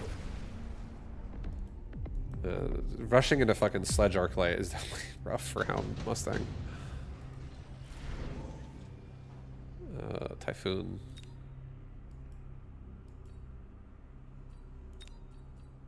I'll take a Typhoon. I'll put it right here.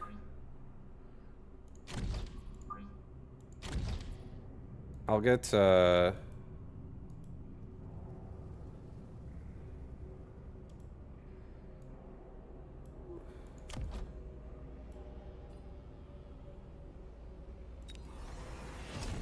get range on Hounds.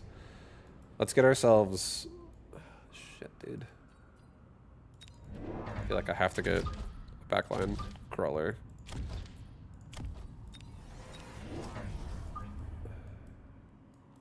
Maybe over here too. A Hound on the side. We are going to get shot at though by a rapid fire cannon. I don't love this. I don't love this at all. Do I love this? I don't love this.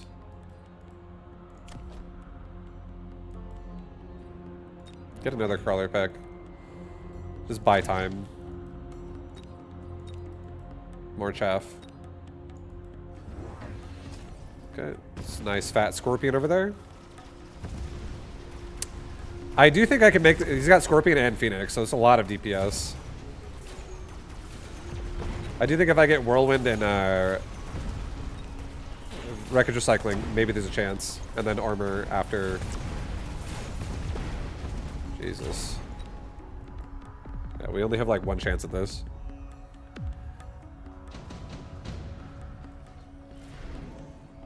Okay, mass produce Rhino? No, even though I kind of want to. I think advanced power systems is where I'm going with this. Let's get another Rhino right there. Give my Rhinos, give him level 3. Give him Whirlwind. Whirlwind.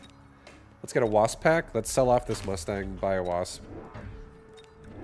Buy a Wasp on both sides.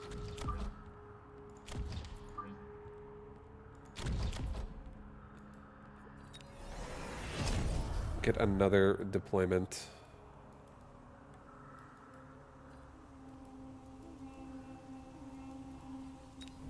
Another crawler in the back of the base.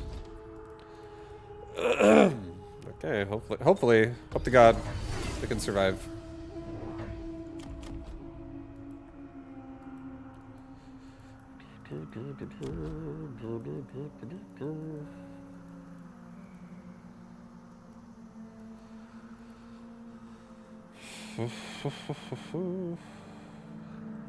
When do you use the Rhino instead of the Fortress? A lot, honestly. I use the Rhino more than the Fortress by a lot, and the reason why I do that is because it's only a 200 cost unit versus a 400 cost unit. I tend to not like units that cost more money because it's harder to like make more of them on the board because they're so fucking expensive.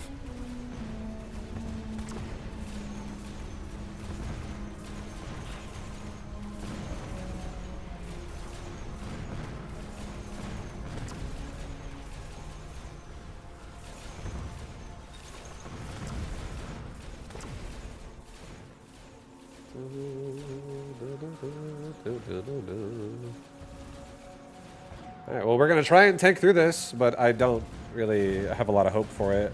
I think we might be fucked. But it could eventually turn into something good. I just don't think I have enough time. I'm losing too many rounds too fast. Fire Badger melting point.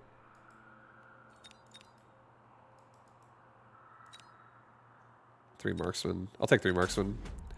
just try to help me with this. Let's sell off.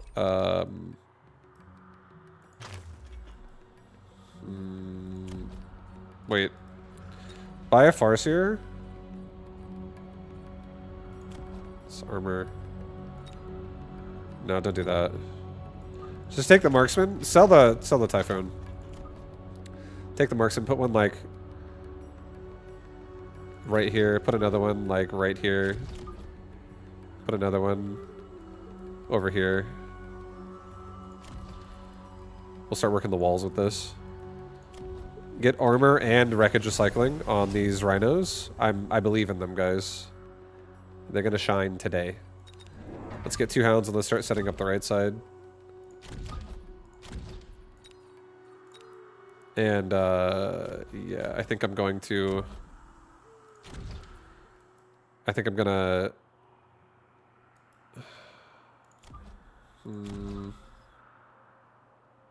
Put it there. I'm gonna try to develop the same thing on the right side that I have on the left side. I'm gonna hit both towers really hard and turn on more upgrades. Rhinos kill 1 unit each, die so quick. I know, that's why they're trying to heal. That's also I'm trying to get everything. It's expensive. Get speed. We're trying to heal through it, and we're trying to also get enough damage into his army fast enough to where I can rip him apart. But now he's flanking me, and he's also meltering, so he's getting real crazy.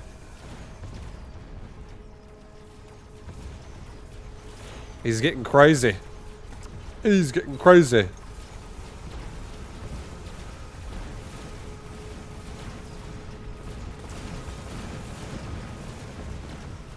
No, we didn't paralyze. So close to being dead. Yeah, I'm dead. Like 1 more kill and another unit, we would have been fine. Yeah, it's expensive as fuck. It was just unfortunate because we're like, you're not gonna really ever have a great game if the opener is like a sledgehammer, fucking Arclight, absorb of what I had was Mustangs and fucking Hounds. That's just another, that's right there. I feel like that's another situation where aggression just feels fucking terrible. I avoided the cannons only to ram his army. And it was a sad defeat because his army is stacked. There's like no chance of paralyzing him at all.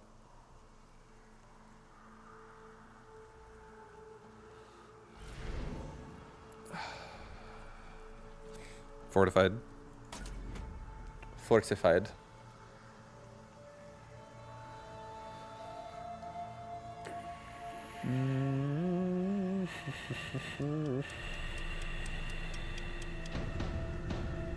Yeah, I think what I was doing, it could work, but it just needs more time. And we had no time because we bled out so fast. For last game. Okay. Alright, Void Eye again.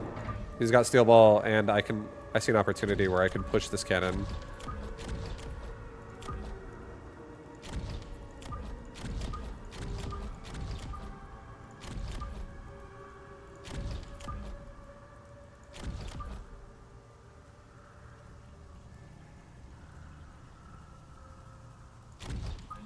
Vibe, how active are the cats at bedtime? Very active.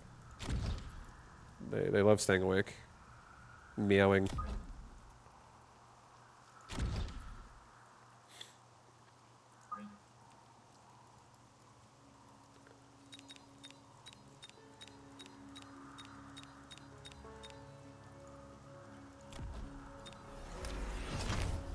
Actually, don't can. No.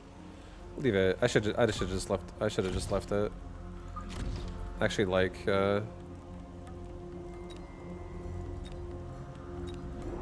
I like the rapid fire being there still because he has a bunch of crawlers, so I might.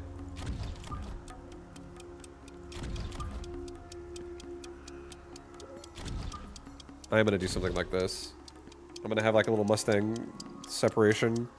One goes early, one goes late, so I can get rid of chaff and stuff early. Okay, arc lights again. But we have Void Eyes this time. You're lucky you're asleep. I think when mine get older, they'll probably sleep at night more. But they're both like 3 years old, so they're pretty young still.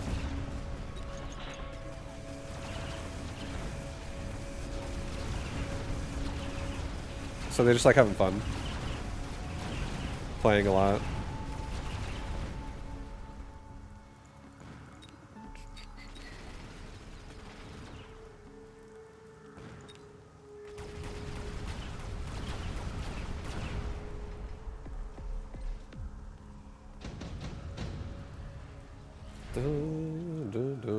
Wasp, hound, marksman. I don't really care about the air. The hound sounds nice, but I don't really love that either. Honestly, I feel like the wasp probably sounds the best here. Put the wasp over here. Get 2 voids.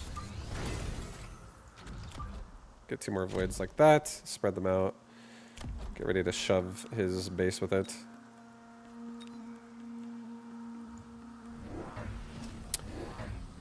Yours go out, so that helps drain the energy? Yeah, I don't actually let mine out unsupervised. I take mine out and I supervise them, but I do try to go out with my cats every day as well. Just so they can experience outside. Treat them like dogs. I want to take them on walks. Put on little harnesses on them, walk them more, but yeah.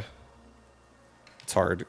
Vegas is hot as fuck. In my schedule, I'm never really awake at like 6 a.m. when it's like early to do it then.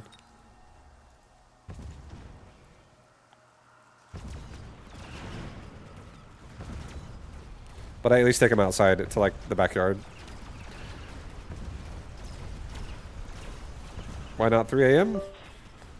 I definitely don't want to walk them late at night either when I can't see them, because one of my Gojo, I can't see his ass in the night. He's invisible. We made a rule to stop letting the cats go outside after like sundown, because one time I took the cats outside like during sundown, and it was so scary I couldn't find Gojo for a while. I was like, what the fuck is he? I can't see his ass.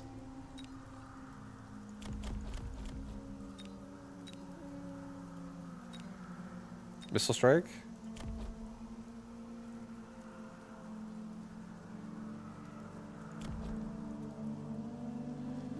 Why were you just looking for his ass?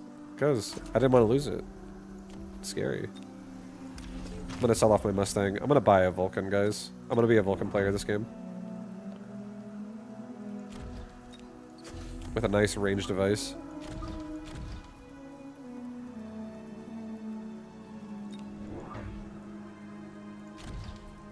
Okay.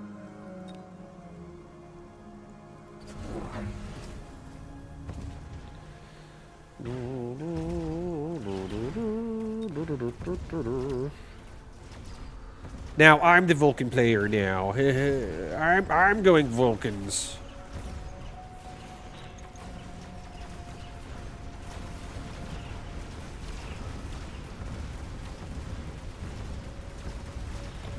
Ow.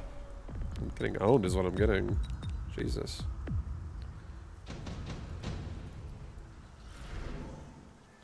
Okay, damage for everybody? Yeah, let's sell off the Mustang. Let's get another Vulcan over here. So much shit on this side.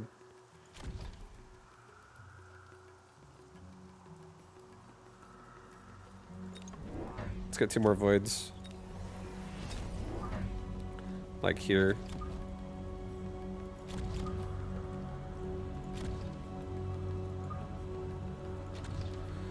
Okay. Go with that. About to get a lot of range upgrades and stuff. Seems like he just wants to play Arclight Mustang. Or sorry, Arclight Marksman. That's cool. I used to play Arclight Marksman like all the time. I used to have a cat. I was always scared my cat would go hunting and I couldn't find him. Yeah, no, I mean, I definitely, I don't feel the safest about letting my cats go out unsupervised. Like if I just were to like open the door and be like, see you later. I don't know. That would make me feel all kinds of stressed out. But one of my cats does make me work for it sometimes. He literally like jumps into neighbors' backyards and shit, and I have to like be a ninja and go get him. Because he's not able to get himself out of there once he goes inside. So he fucking makes me really work for it. And then I have to be sneaky because I don't want to, like... The last thing I want to do is go knock on their door and be like, hey, guys, can I go in your backyard really fast? My cat's in there. Then by the time I get there, he's gone or some shit. He's like, now I can't find him. I just, like, fucking send it. I, like, jump over real quick myself, go get him, get back. No one even knows I was there.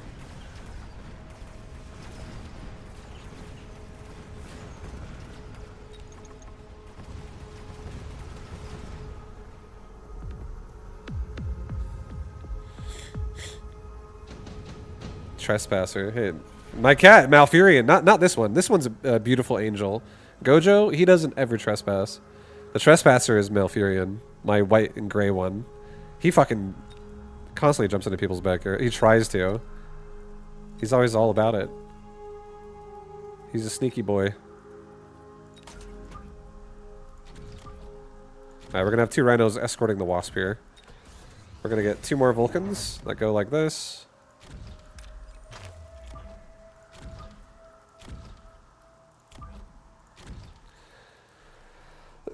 We got some Vulcan shove going on right now, guys. Some shove. Let's get Void Eye suppression shots. Actually, cancel that. Let's get another Void Eye. Put it here. Go with that. I have cat right next to me. Basically, glued to my side and sleeping. That's so cute, dude. That's good for you. That's wonderful. That's the best. I wish instead of sleeping in the tower, Gojo was like, I want to sleep in your lap right now. I would love that. He's done it before. I want him to do it again.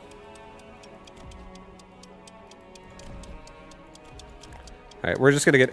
Next round, we're gonna get air spec on Void Eyes, and we're gonna get range on Vulcans.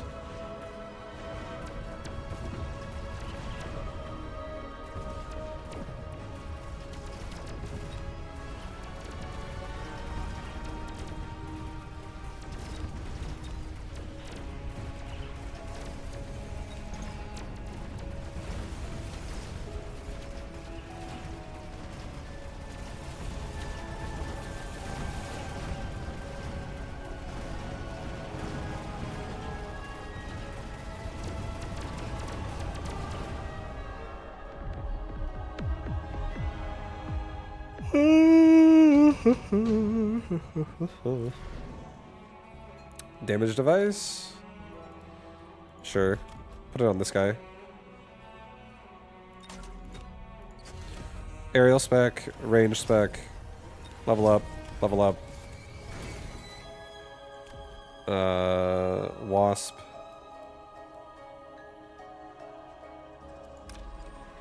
I think we sell the wasp.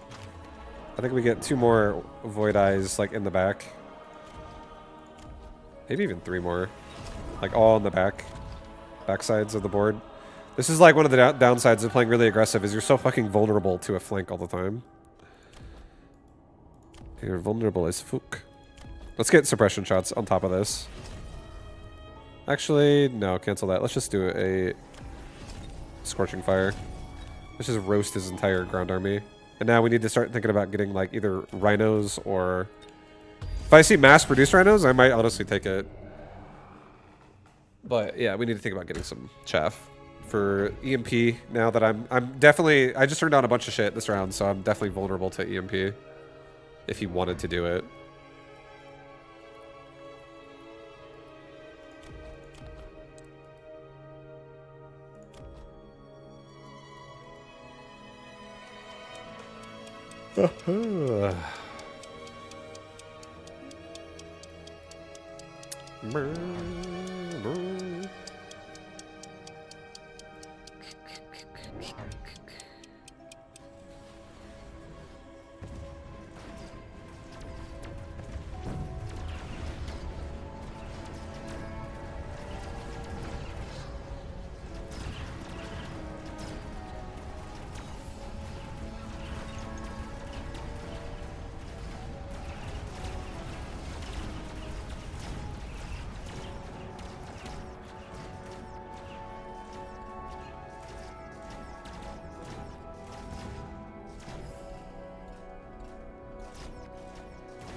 Okay. Vulcan's now level 3. It's becoming a bit of a beast.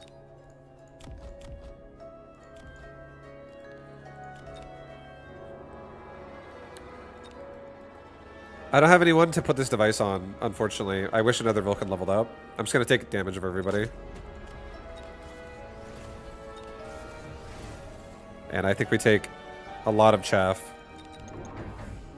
We don't need much more chaff on the on the left side, but we do need some on the right side. I would say.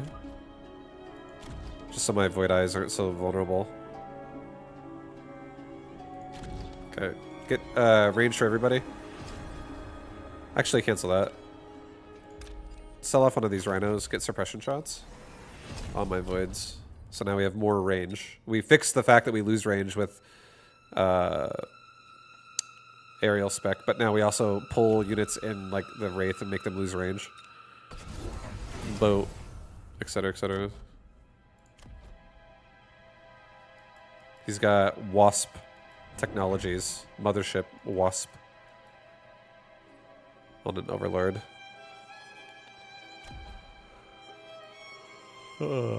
His Overlord's pretty close, so I actually think I could just kill it before he gets a second wave of Wasp out. But I do need to maybe consider making Wasp again myself or something. Dude, we have so much damage on these Vulcans. They have 60% damage on Advanced Offensive Tactics and an extra 85% on Scorching Fire. Our Vulcans, like, wreck.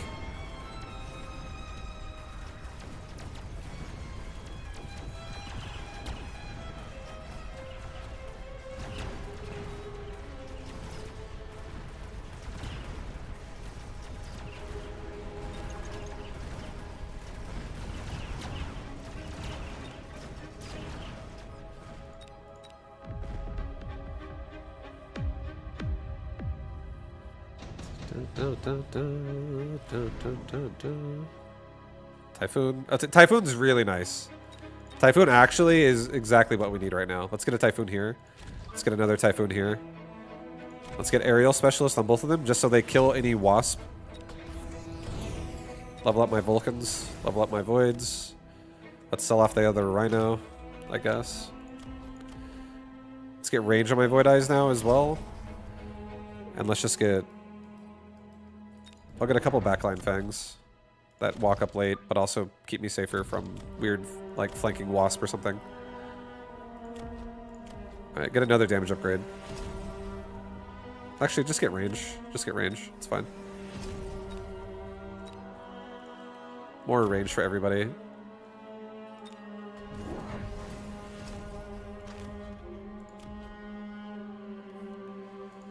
I feel pretty good. We're doing so much damage per second to that melting point right there. It's gonna get destroyed by this Vulcan.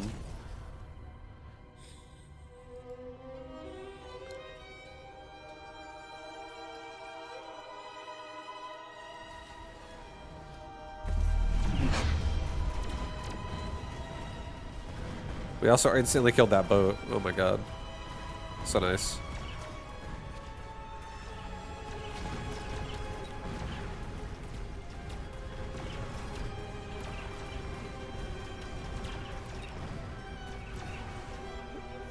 I feel like that's like the average experience in a Vulcan game. This guy just fucking just quit instantly. He's like, I'm fucking out of here. This game is stupid. Vulcans just get so strong. Fucking Vulcans.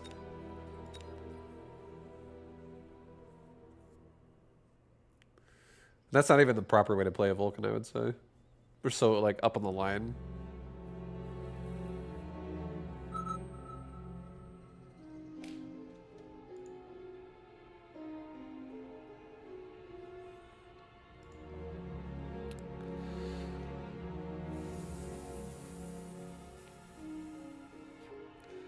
Are they OP at the moment? I think my overall opinion on a Vulcan is that the current meta of this game favors defensive play, and Vulcan is a unit that doesn't really require a lot of thought process defensively. It's a really strong unit because a Vulcan, the way it scales is just, it's honestly too strong. It scales to a point where like everything on the ground is just dead.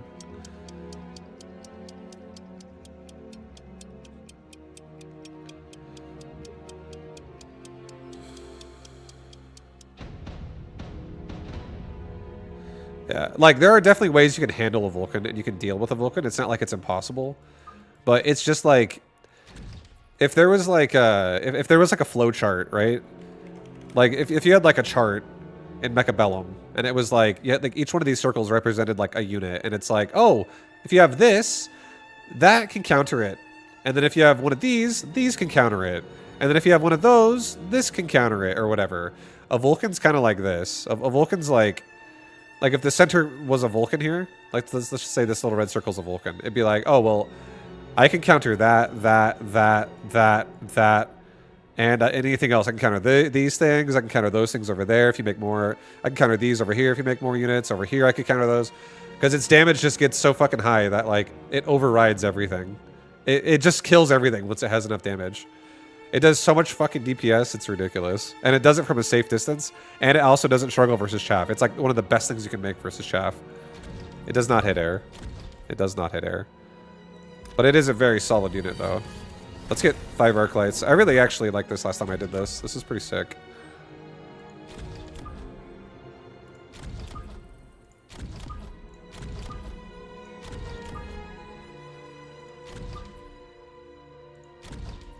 Okay, so we have a big arc light just like shove coming out right now.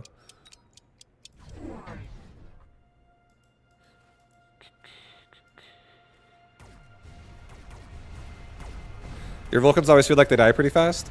It's probably because you play too far forward. Honestly, I even said it myself. I was like, this isn't like I'm playing Vulcans, but this isn't even how you should play Vulcan. I played Vulcans like there. That's not really good. If you play Vulcans there every game, it's incredibly powerful. And do you want to know why? It's because a lot of units in this game have separate move speeds. And if you get the units that have faster move speeds to overextend the other units in the army, and they run forward and go die to Vulcans, you just get free kills. And then on top of that, you have enough range to where once you actually get a couple levels on a Vulcan, you can just sit back and kill the entire board. It's really strong if you abuse the fact that you have range. It's not so good if you compromise it early and get targeted by something really fast.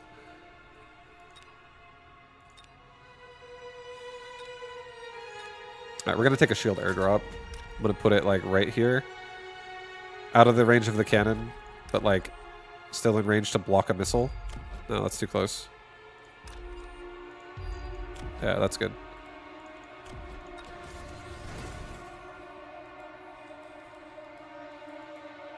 Okay, let's get 2 arc lights over here.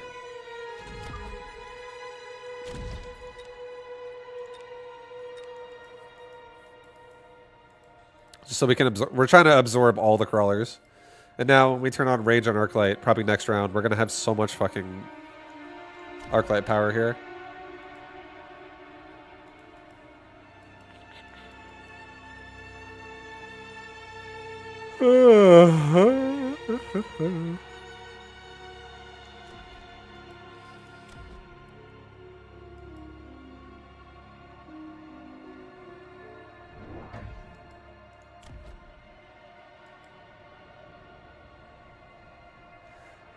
I actually am kind of happy that arc lights feel good versus Void Eye.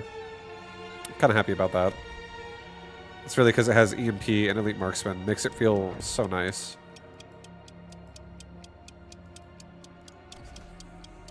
Because I feel like Void Eyes are really cool. I like Void Eye, but I like being able to feel good if I make arc light and not make them feel shiza.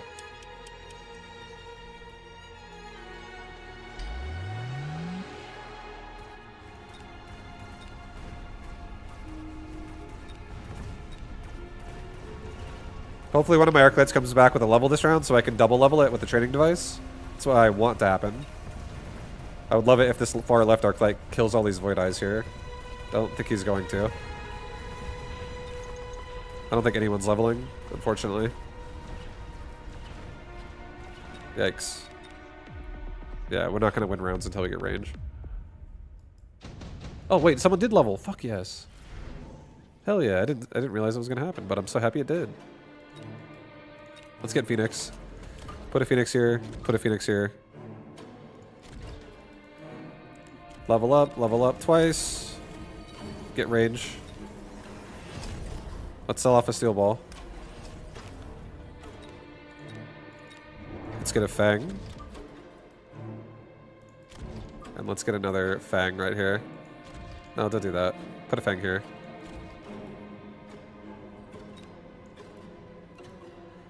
I don't like having Fangs horizontally on the line. It's too easy for crawlers to... Alright, to be fair, I could actually do it. No, you know what? I could do it. Because if he puts crawlers there, my arc lights are just going to toast those things so fast.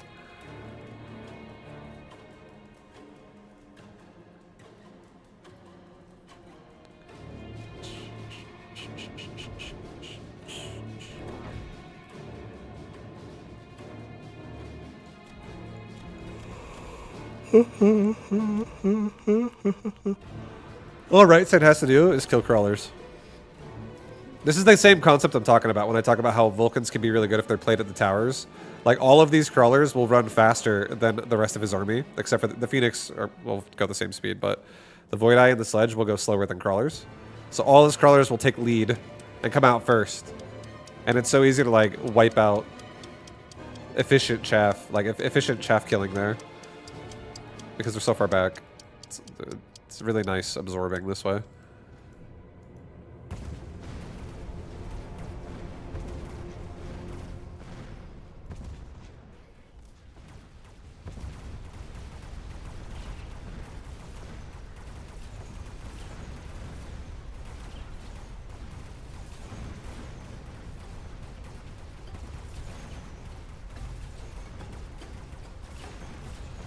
We still have Fangs. So Fangs could, the Phoenix didn't even die. Hell yes. Good job, Phoenix. Nice, dude. Arc lights. Arc lights. Getting it done. Additional deployment slot. Yes. Take a Fang. Put it here. Take a Fang. Put it here. Take an arc light and another arc light. Put it like there and put another arc light like right here. Level up my Phoenix. Sell my steel ball, I think. That might be too early still. I kind of need it. I kind of want him to get charge shot. So that he like kills very slowly on chaff. Let's sell off the rapid fire. Let's get damage for everybody. That's fine. So I can kill sledges and shit faster. Oh god. Now he's got regen. We might want to consider getting EMP early. Right side especially is going to struggle. I hope to god that this arc light, this round, one of these two in the middle, I hope they get enough kills here to level up. Because I would love to double juice one of them to level 3. If not, I might just juice one to level 2 right there. I'm going to actually extend like probably 2 or 3 more arc lights in the middle here. So I can push the board and have it lean up. No weird openings from chaff getting in weird ways. And just extra DPS. These arc lights will pop off once I get a couple more upgrades on them.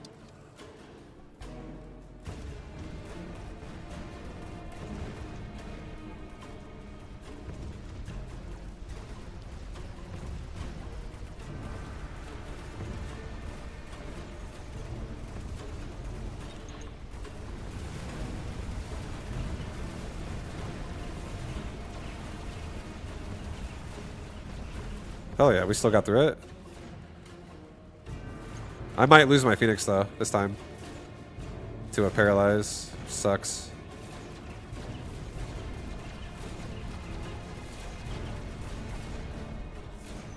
Yeah, oh well. Yeah, oh, he did. He leveled up. Okay, right side. Right side looks so much better than before now. It's going to be not looking too bad. A level 3 saber. Alright, I'm gonna do a level 3 saber just to escort my arc lights in the mid. Or no. Just kidding. I'm gonna do 2 phantom rays. 2 phantom rays can go in the middle together and help out, really just not help this not be a problem. Okay, let's get level up. Level up.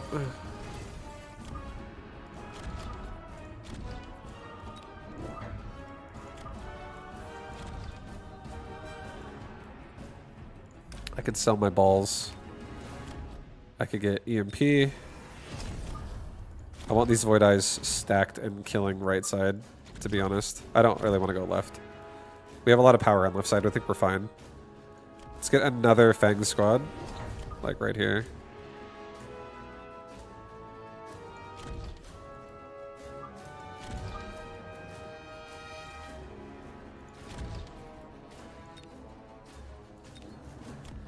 Okay, we have a nice line of arc lights, guys. This is beautiful.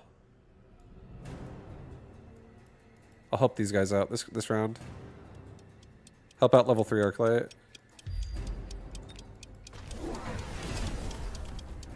Don't let him struggle. And now we can turn off all the regen from the sledge. We can even turn on all the Void Eyes extra range from suppression shots and whatever else they turn on.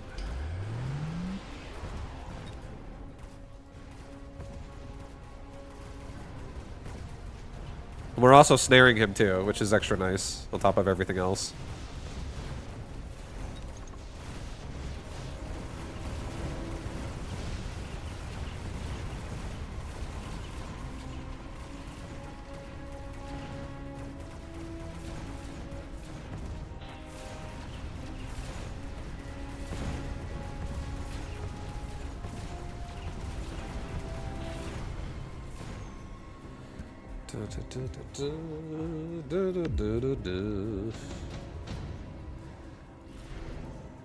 Portable shield.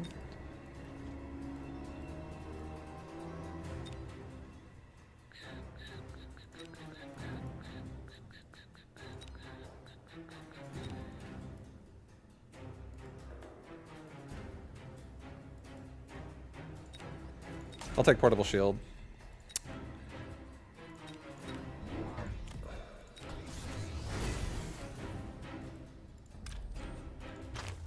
I'll get a sandworm over here. I'll get a portable shield on it.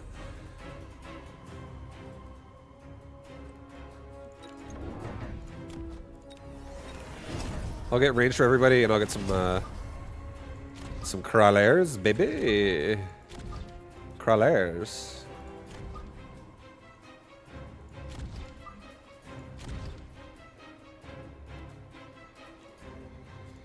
Put it against the wall, actually. Actually, put it further back. Yeah, I don't want to get missiled together. What's up, Geronimo? The arc light wave. Yeah, dude, it is. These guys are pushing forward. It's going pretty good. Every round I'm coming back with at least a few levels here and there, so I'm happy. A lot of my investment needs to keep growing here. This is pretty fucking sick.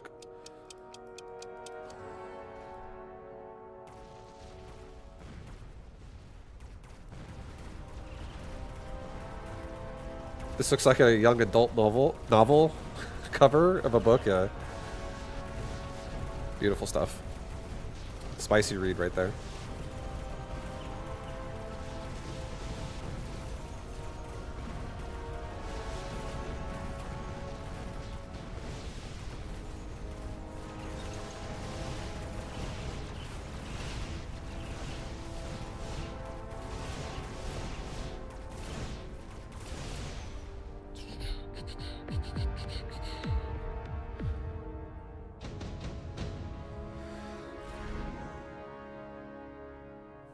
I had this game where, thanks to some hacker and fort bubbles on both sides, the game looked a lot like a big frowny face that would smile as the round progressed.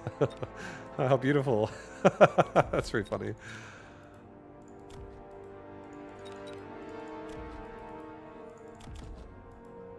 Did the worm actually accomplish anything that round? Yeah, time. Honestly, yes. Time. Every single second the arc light gets to shoot an extra shot is good. So I definitely don't think it was bad. I think I'm skipping this. Acid Blast seems tempting, though. Here, I'll do Acid Blast. I'll put it over here. I'll put it over here, and I'll just, like, wipe out his units pretty fucking hard with it. A little further down. Alright, let's actually level the worm. Let's give the worm burrow maintenance, too. So it survives. Actually, Yeah, that's fine. Sell off a Phantom Right. I'm gonna get Elite Marksman. I'm gonna do a rapid resupply. I'm gonna get range. And I'm gonna get 3 fangs. Put a fang here. Put a fang here. Put another fang, like, back here.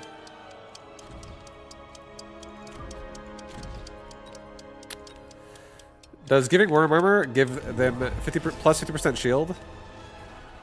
Giving Worm Armor would make the shield bigger as well, yeah. It would match its max HP. The shield would match the max HP. It was a tongue twister.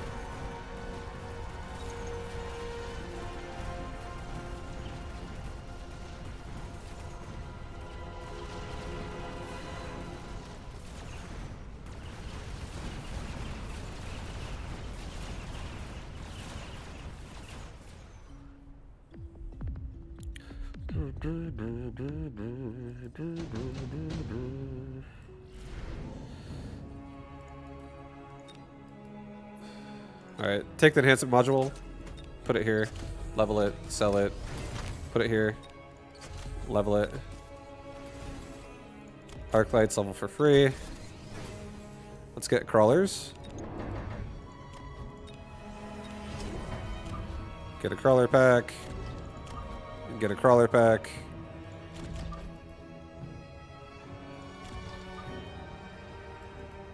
Get a crawler pack over here. Get another one like over here. Get a device. Phoenix can get a level up this round. No. Do not, actually. I'm going to end up selling my Phoenix. It's okay. Get range for everybody. Get barriers for Fang as well right now. Yeah, take Fang barrier. Let's also take HP for the worm to try to keep it alive a little bit longer.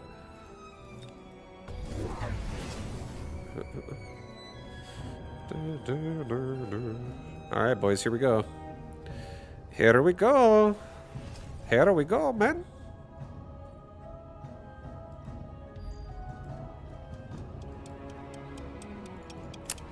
He might go Incendiary Bomb. Stormcallers.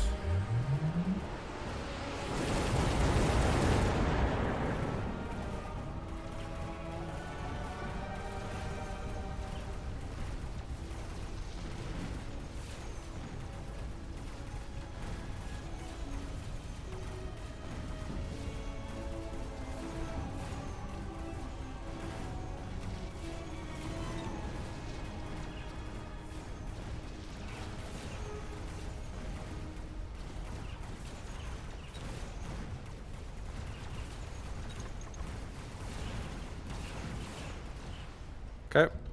We're gonna get NTR on Arclight as well right now. We made it, guys. We're there.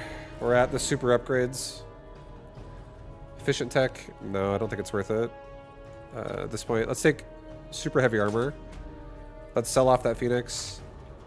Let's device my other Phoenix. Level it for free. Actually, no, don't do that either. I need to get another worm. Device this worm. Level it for free with a forced device leveling. I'll sell the Phoenix next round.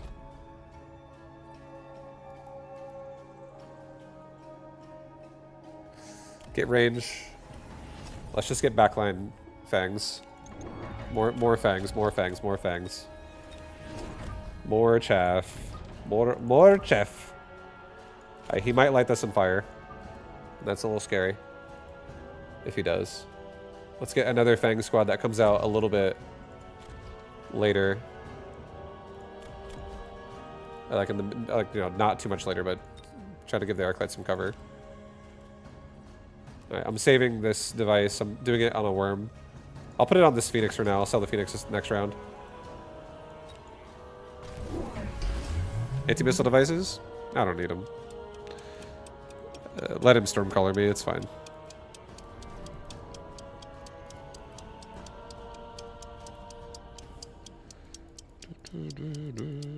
If I survive this round, I'm going to have a very strong next round. I'm most likely going to be doing replicate, and I'm probably going to make like 3 more worms. Our Arclights right now are very strong. They have a lot of control here.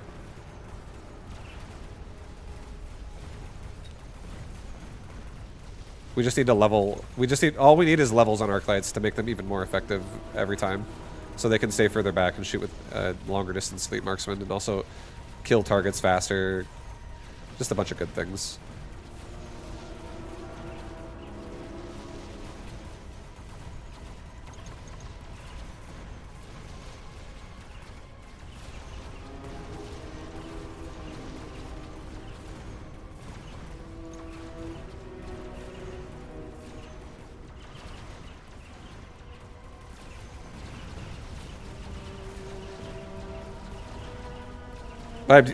What do you think about the new patch on StarCraft? Yeah, I mean, good for them. I'm glad they have a patch. No problems. I don't have a ton of opinion on it because I don't even really play the game anymore. So yeah, I don't have a big opinion on it. You know what I mean? Like I'm not grinding the game out to like really see how it feels to play it. That's just why I don't really feel like I'm qualified to give you a good answer here. But I'm glad they got a patch.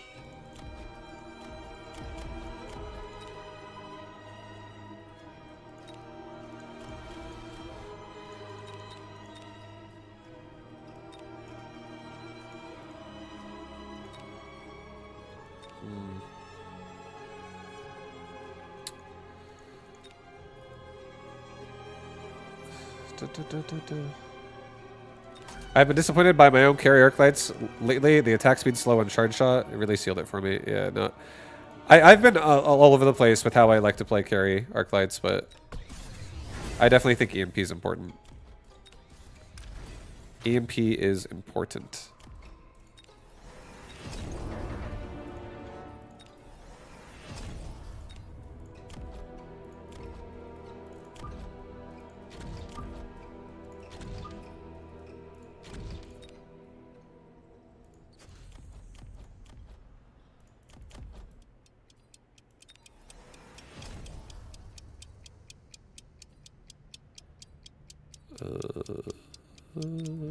No, a Fang. Put a Fang squad out here again. Do another Fang squad like right there.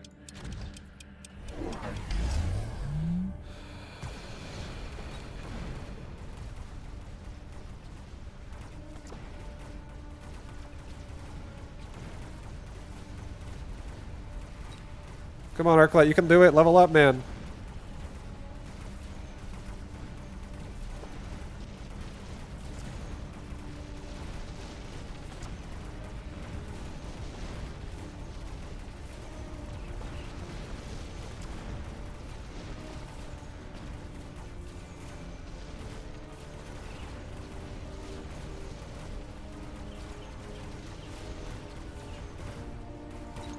Come on, push!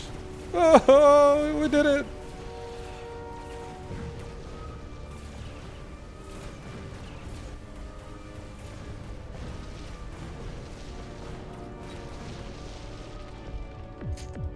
Oh yeah. Oh yeah. Oh, look at all these Arclight levels, baby. Arclight levels galore. Fire is pretty sick right now.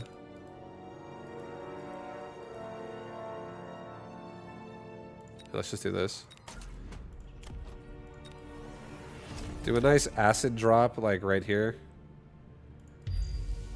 Do a nice oil drop like right here. Do a nice fire drop like right here. Level up on my Arclights. Give this worm, particularly with the device, a free level. Give all my worms replicate. Get range. Do another sell-off on this Scorpion. Get another... he can't do... I mean, he could do a fire.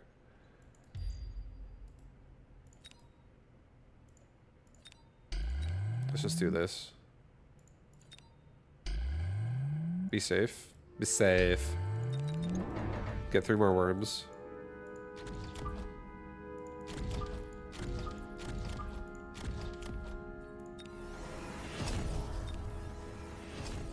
Get another Fang squad that comes out like just over time. Keeps the arc lights protected. No, put it in the back actually. I can't. Not enough room. Put it there, it's fine. Let's get a tower level on right side.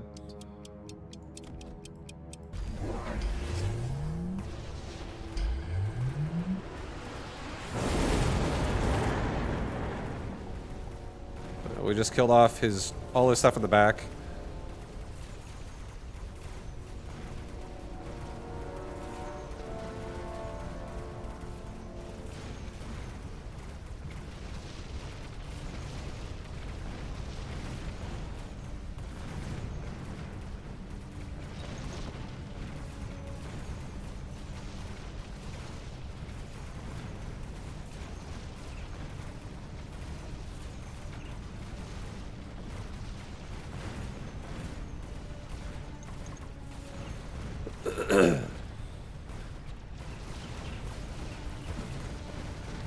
Yeah, we got him.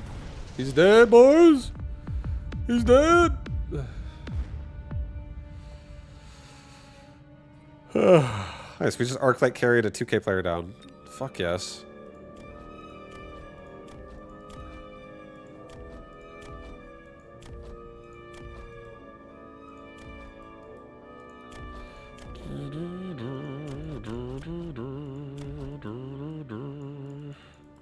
Yeah, I think a good addition to this board would have maybe been also maybe adding in some anti-air or some anti-missile. Sorry, he is starting to make even more storms.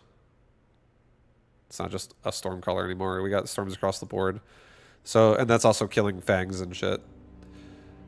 So having some anti-missiles like there, maybe some like Mustangs in the back. Maybe some some Mustangs in the back with just like two here, like one here, one here, there, so like another one there, and then there, so another one like maybe like right here, and just have like just turn an anti-missile in range so that the Mustangs like never go above like this line right there, and they just like shoot at missiles the entire time. So they never walk out and die because they're like there's always enough missiles coming in that they can keep busy and stay back.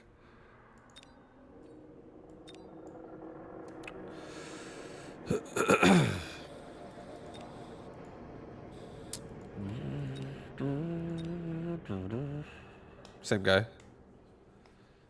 Galnerius.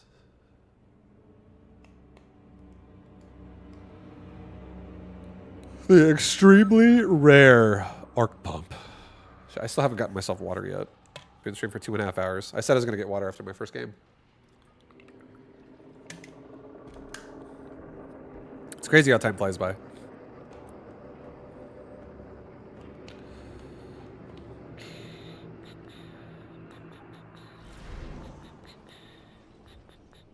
We'll do amplify. But yeah, again, I don't really Terror.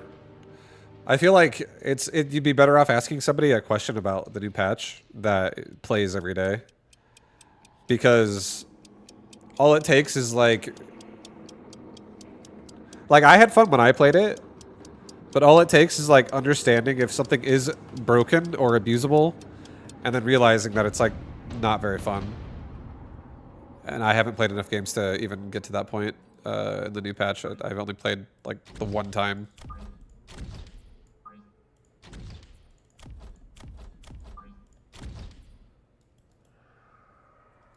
But it was fun when I played it. So first impressions is it was fun.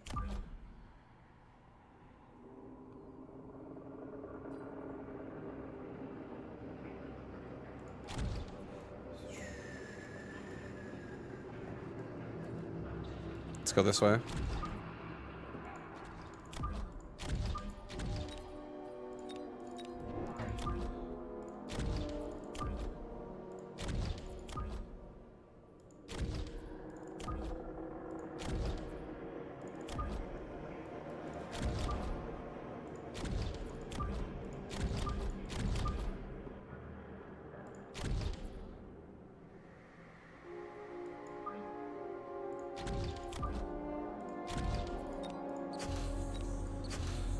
Okay.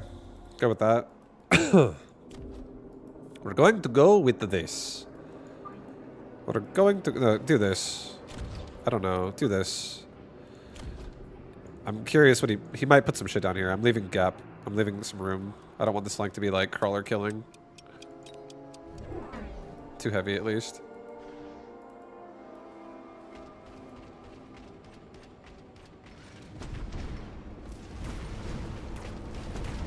This is good. His Arclight's stuck on my Saber. And his sledges are shooting at crawlers and stuff, so... Like, he's not having the most optimal forms of damage right now. Specifically because the Arclight is just getting a horrible shot.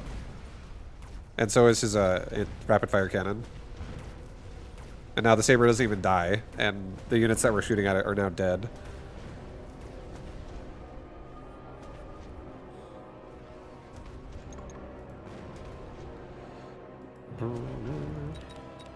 Let's go, boys!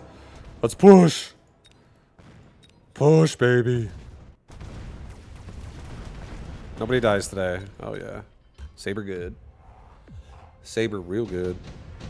The American tournament starts in 15 minutes. Are you in? Maybe. Maybe? I don't know. It sounds fun, but I hate being, like, waiting. Okay, there's fucking missiles. Ay, ay, ay. Do it, vibe. Yo, hail to Pit! Thank you for the prime! Yeah.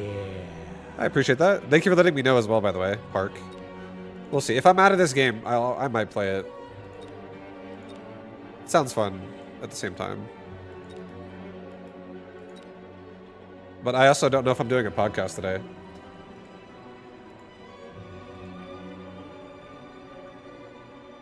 So there's that as well. I don't think I am, but you know, I could. Gretorp and I are trying to get our schedules to line up. What, extended range sabers? Do I actually want this? I don't think so. I don't think I do. I think I want Rhino Assault. Oh yeah, I want some Rhino Assault. Oh yeah, baby. Get another Fang right there. Device it. Maybe device a Fang here, actually. Maybe take another Fang too over here. Get another crawler pack. Spread it out. Yeah, that's not bad. There's that missile. Hurts. Definitely gonna hurt a little bit. But what can you do?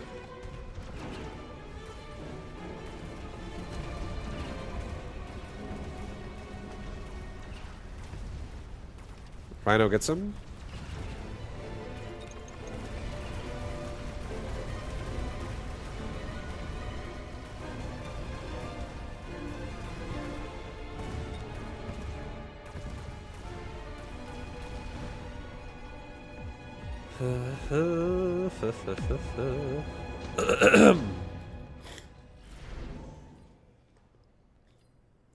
Oh.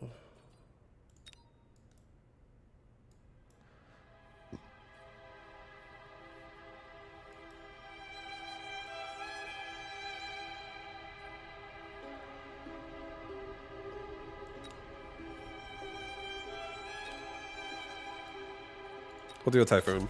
Put it right here. I'll give it a barrier. Yeah, baby.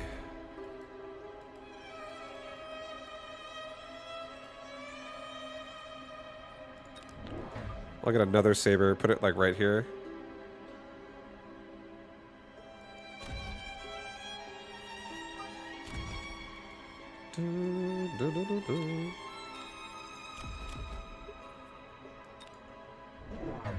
Okay.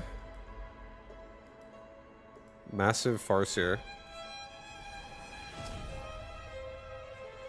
What happened? Tournaments used to be a guaranteed thing for you every Wednesday and Saturday.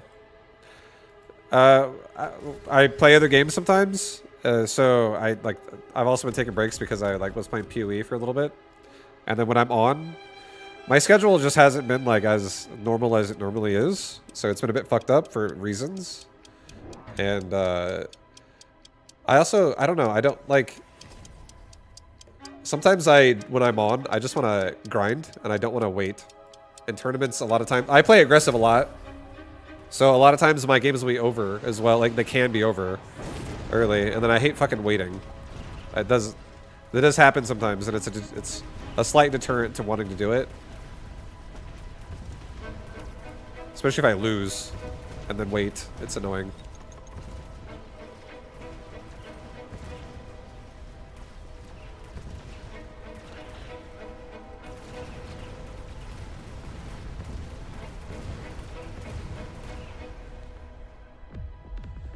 Dun, dun, dun, dun. But there's nothing wrong with tournaments in Mechabuzz. I still think they're fun.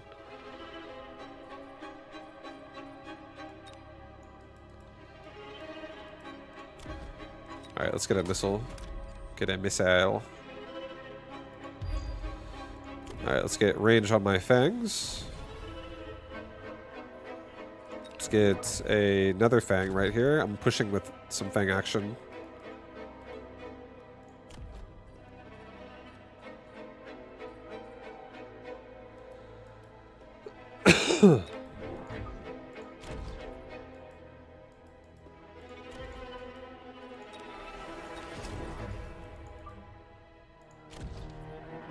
I'll get a saber over here.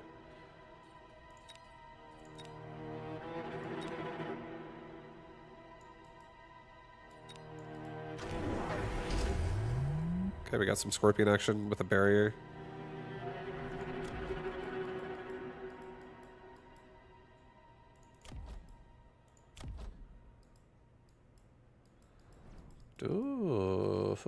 Ooh, boys. This game's getting big. This game's popping off a little bit, dude. This game's popping off a little bit, man. We should consider getting a crawler pack and a crawler pack. Highly consider it.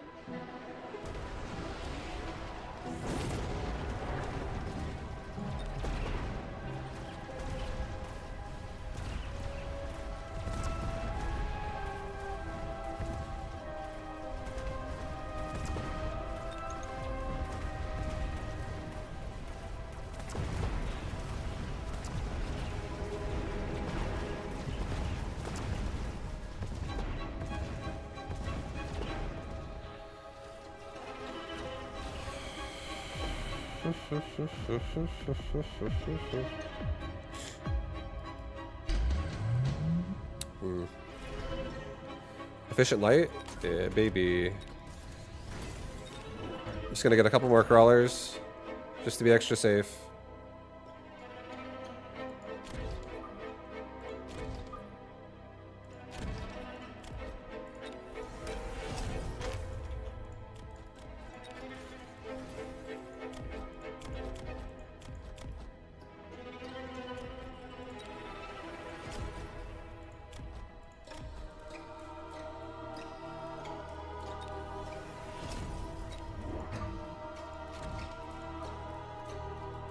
Okay. Yeah, I feel like we definitely need some crawlers on the right side. There's too many scorpions over here. It's scary. Maybe a crawler here, to be honest. So we can still take the initial cannon. That's better. We can still take the initial cannon on the saber. Alright, send it with damage. Oh god.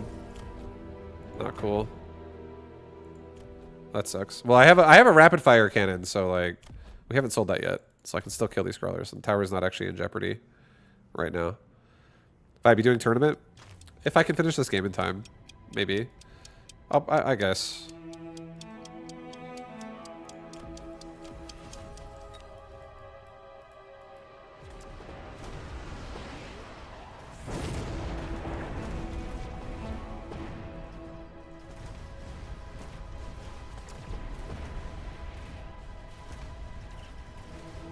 Gojo! Ooh!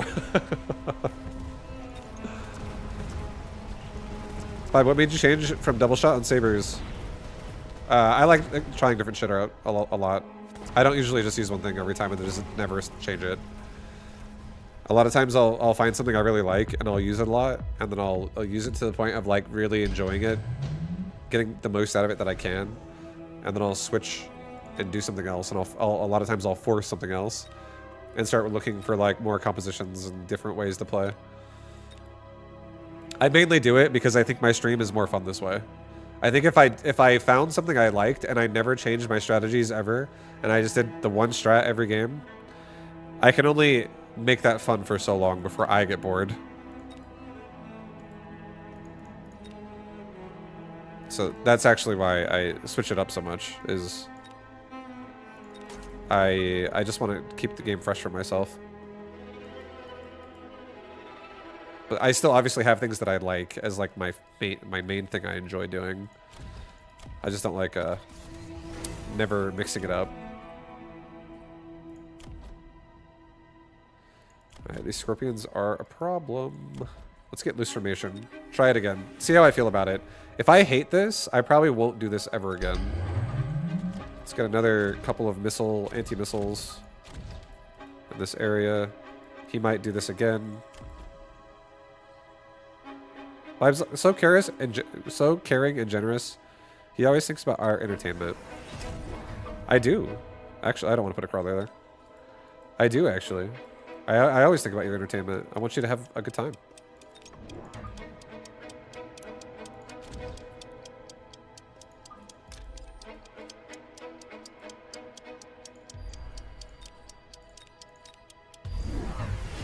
So sweet, yeah. Thank you, thank you, thank you.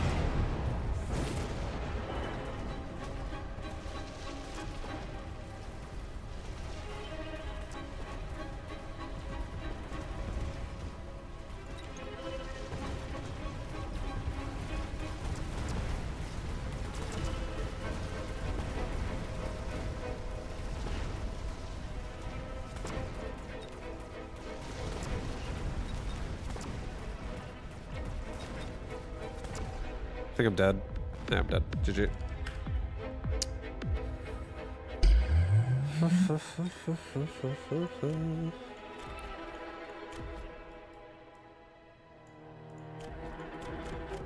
Yeah, this is difficult to push with. Also, loose formation did not make me feel happy at all. I think I'm going to take loose formation off my crawlers. I'm going to remove that shit. I don't like it anymore. It sucks. Going subterranean blitz. Acidic explosion also is like kind of tempting, but I kind of like. Do I like this? I kind of like this. I think subterranean blitz actually could be sick as fuck. Because you also increase their move speed with it, which goes really well with the rest of these upgrades in a different way. I might try some crawler. You know what? Let's do some crawler dives. Fuck yeah. Let's do some crawler dives. Let's do some hound opener crawler dives. I think that actually sounds really fun. Like hound wasp crawler. I've seen you use loose formation to great success, but it rarely makes sense. It really makes a major difference. Well, they nerfed loose formation not too long ago. And it's honestly, I don't think it's good anymore. I think it is over nerfed.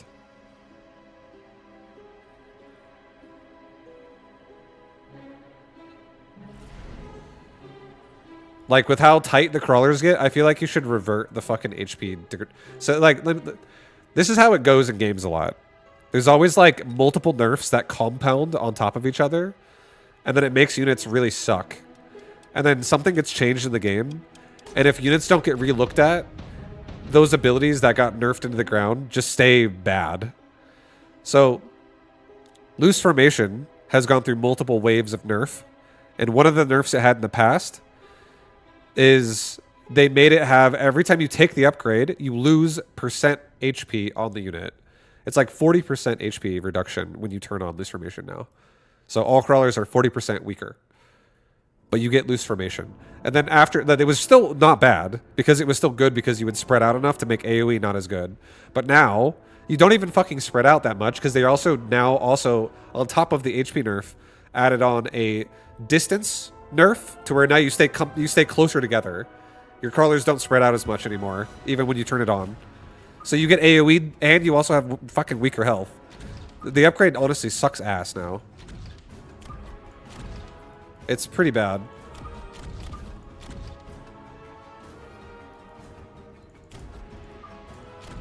Here, let's do this. Let's go forward. We're gonna do a compound rush. Very tight rush. Because this is a crawler focus.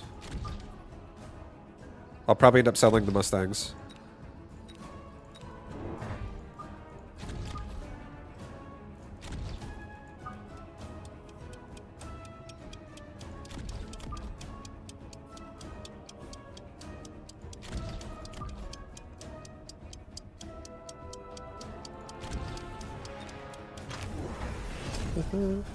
I think they also recently reduced crawler base HP to add to that as well. Yeah, exactly. Like, there's just so many fucking nerfs happening to the crawler. Specifically, the loose formation variety of it. It just feels like it's not really a good idea. It's not a good idea to, like, try to force that.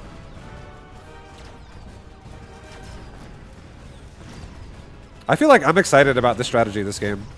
I think the strategy could be sick.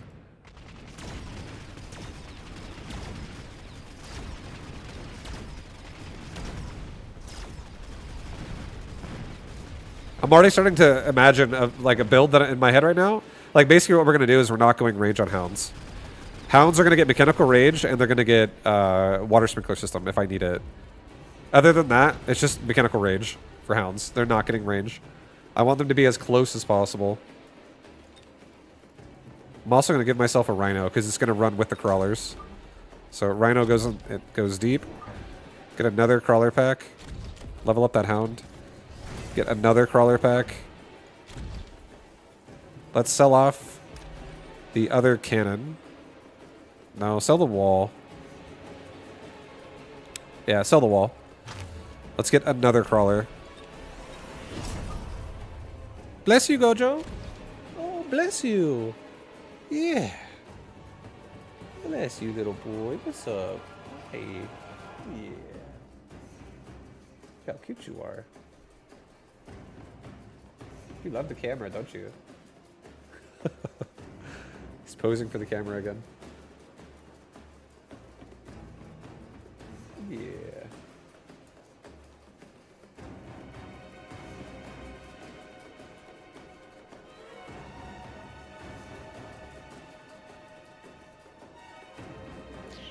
Okay, guys, some Gojo time right there. Now it's time to crawler this round. Oh shit, we missed a tournament. I totally forgot. My bad. Sorry, guys. I honestly just chain queue. My bad. Don't worry. We're still gonna have some high quality Mechabellum games here. Don't worry, guys. That rhino's holding up that Vulcan pretty hard.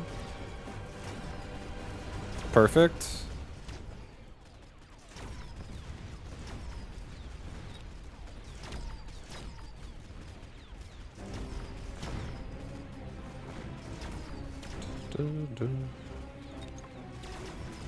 You even finished the game in time, you lied. I know, it's because I honestly forgot. I forgot. I kind of don't want to commit to a tournament, though, because I feel like it's going to feel bad if I'm actually doing well, then I have to quit. Because I honestly don't know if I'm doing a podcast tonight or not with Gretorp with Andre. I want to try to also not make that problematic. Just a lot of things. Intensive training. Get another rhino. Put it here. Let's get this thing level 2. Level up. Level up.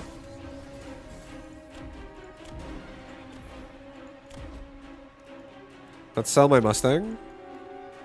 No, let's sell my cannon. Get a crawler pack, like right here. Get another crawler pack on the tower, right here. I know this guy has Vulcans, which I don't like, but we're trying to make this not a problem.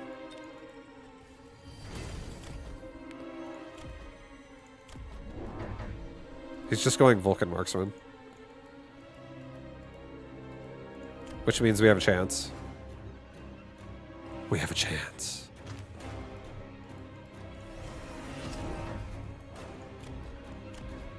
I'm glad I'm using rhinos to assist this.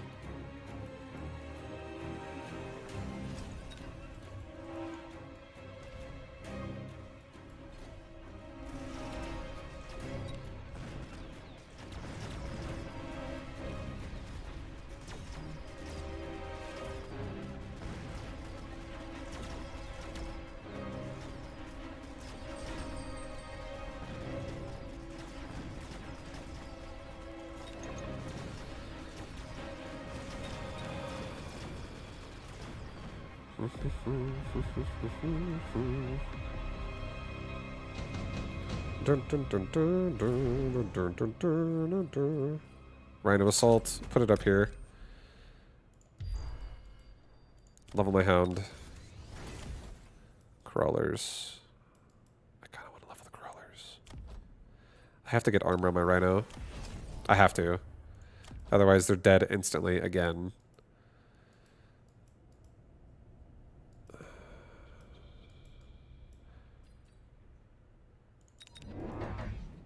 No, get one rhino, one left on the other side, on right side.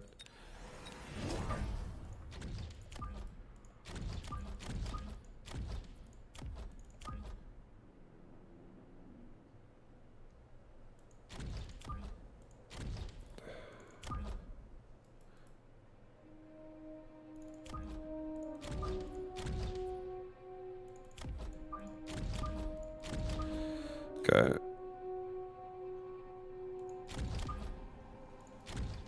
No, put this here again. I like this better.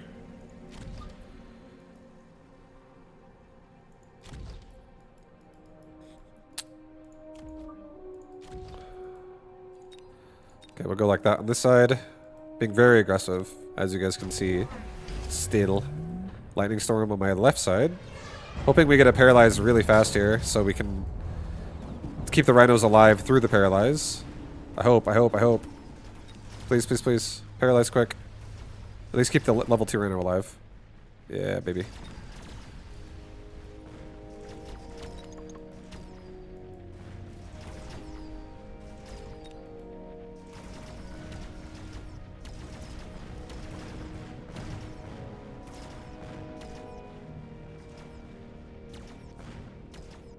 Beautiful. Beautiful, guys. How would Void Eyes do against opponent's board? How would Void Eyes do here? As long as you could lock on to his big Vulcan before the crawlers get in front, it would do good. But Void Eyes would definitely need something to clear chaff if the crawlers get in your way before you get shots off.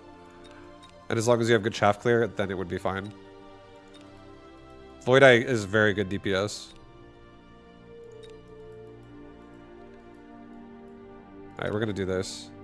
Stormcallers. Stormcallers, guys. We're gonna put one Stormcaller over here. We're gonna put one Stormcaller up here. I'm just gonna rush the tower. Actually, don't do that. I take it back. Don't do that.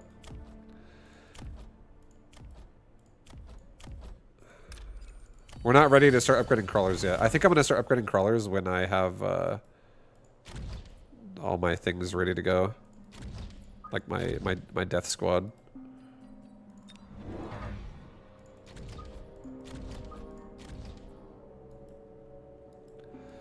Okay.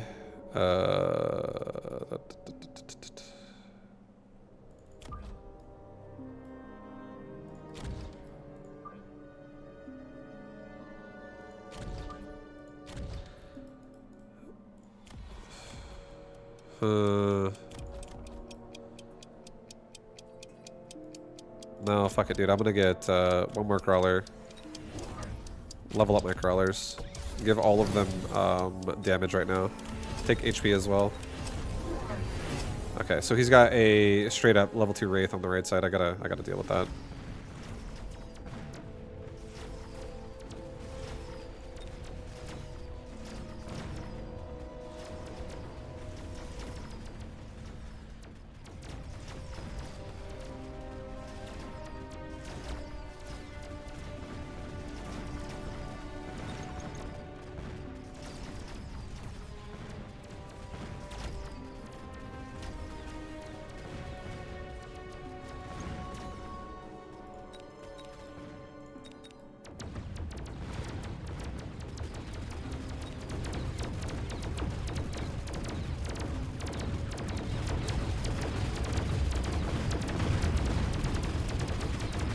Yes, good job, Rhino. What a tank.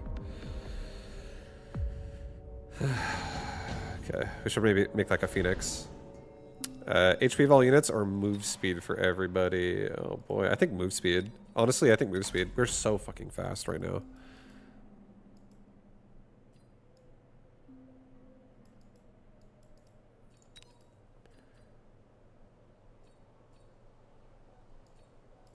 I could also get an aerial spec Farseer.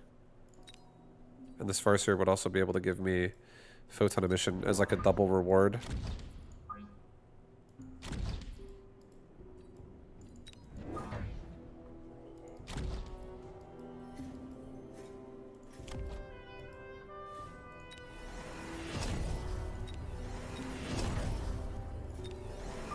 Okay, something like that seems fine.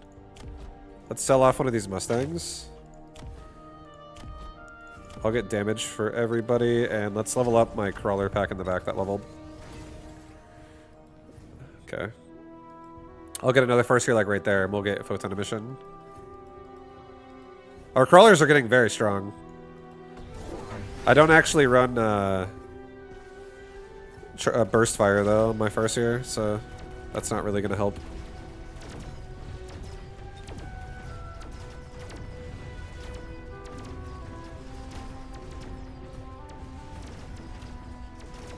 And also, when we get photon emission, the marksman won't be able to EMP me anymore, which will be nice.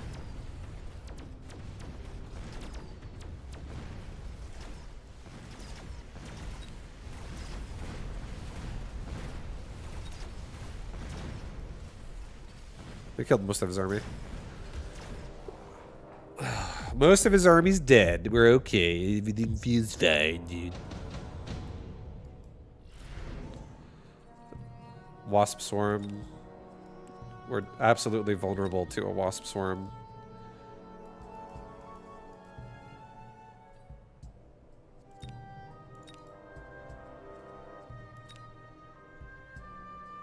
Here, I'm gonna get my own wasp swarm. I'm gonna put it here. I'm gonna get a tower level on either side just to be extra safe. I don't want weird shit happening. Let's get another Farseer. Put it over here. Let's get emission. Level this Farseer. Level my hounds.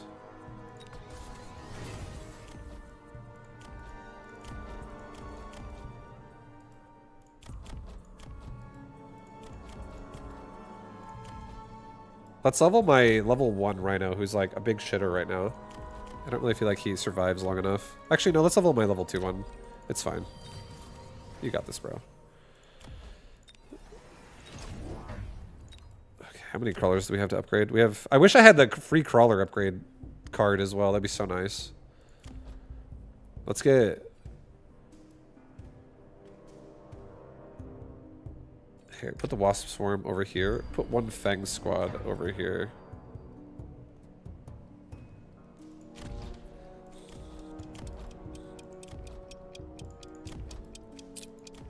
Do another speed upgrade for everybody.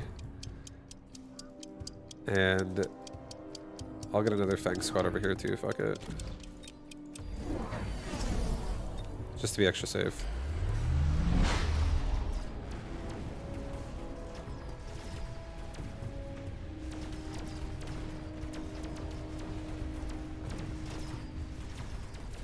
Yeah, these rhinos don't give a shit anymore.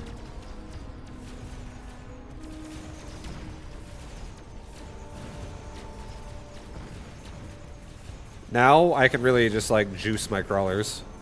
I actually think I can juice my crawlers really hard here.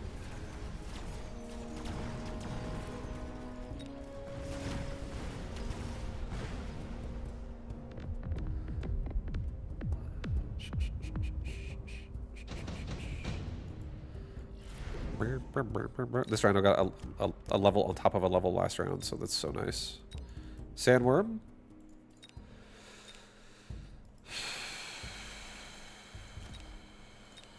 No, I don't really care. I don't need this. I think I just want to sell something. I honestly don't really need any of this. Let's just sell. Can I sell anything else? No, I'll take the Raiden. I'll sell it. 600 in the bank. Level up my rhinos. Give my rhinos mechanical rage. Give my crawlers mechanical rage. Level up all my crawlers. Get speed for everybody. Drop another rhino, like, way the fuck, way over here. Just pull this shaft sideways so I can really run over his right tower.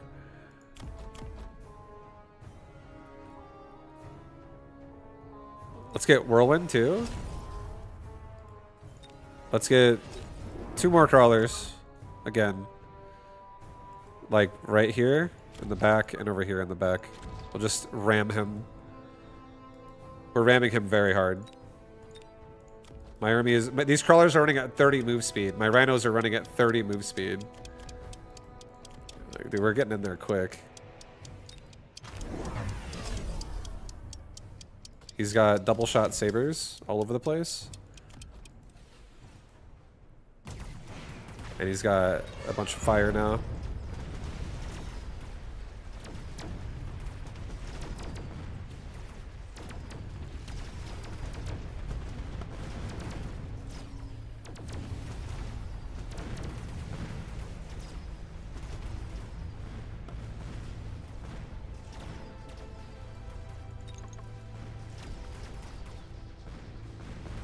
I'm gonna give my rhinos wreckage recycling.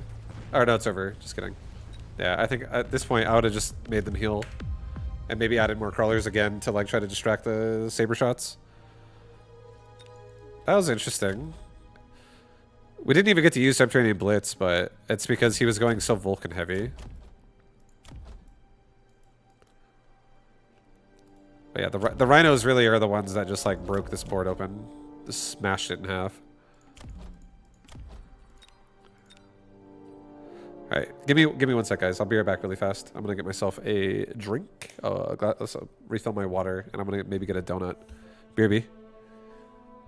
I'll let you guys look at Gojo with some beautiful music while I take a second.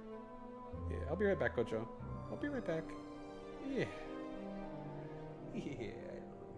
Yes, boy. Alright, BRB.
Yeah.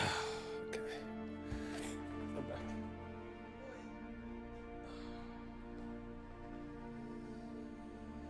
Oh. Every time I bet on Vibu and he wins, no one else bets and I gain nothing. I bet and he loses, someone else was betting and I lose my tickets every time. Just keep betting. Don't worry, I still win games.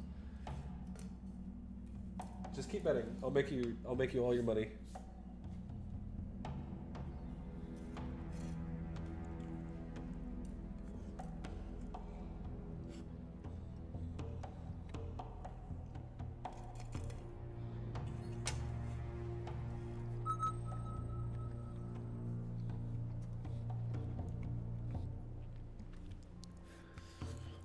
Don't forget to bet. Come on, Dr. Dark Knight. Set up a bet, baby. Set a bet up. Right now.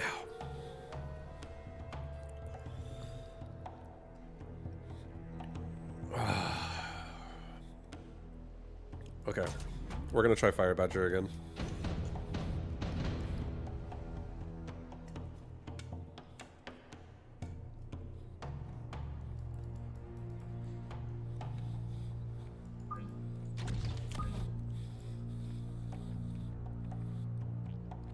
He's got kind of a scary army.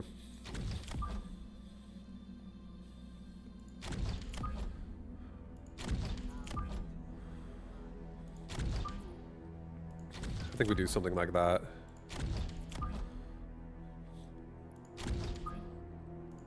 Okay, that's fine. That's fine. Go with that.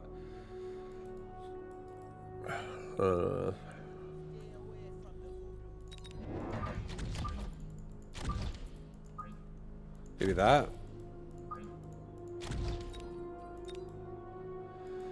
Just like fang out right now. We're fanging out hard. What I'm trying to do right now is I'm trying to absorb his crawlers and then have my steel balls get all over his sabers after the fact. But this might be bad. Let's do this. I think that's probably a little bit better. Actually, I don't like that. I'm doing this again, but I'm going to pull him back a little bit more even, so I can put crawlers in front. Okay. Well, we most likely are going to lose this round.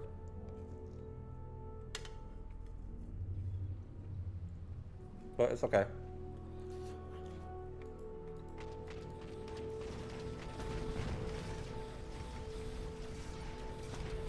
Maybe I kill the saber?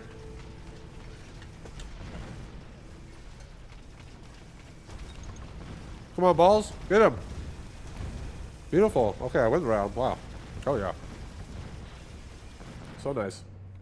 Did not think it was going to go that well.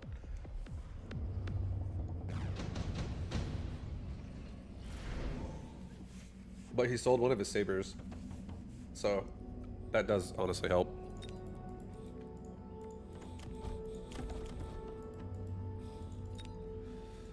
Intensive training.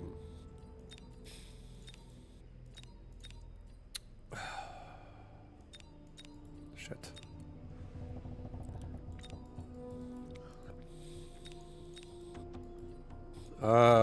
Yeah. I'll take it. Get another fang, put it there. Level device it. Get a crawler pack, put it there. Set off some of the, or not set it off, but like, keep us safe a little bit longer from the... Also, this is a horrible place to put this fang, honestly. Let's maybe put this fang over here. Yeah, I like that better. I'm just going to be running right into the rapid fire cannon and just getting crapped on.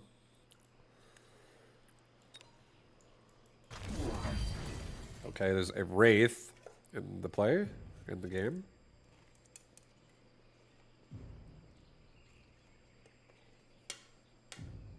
Oh my god.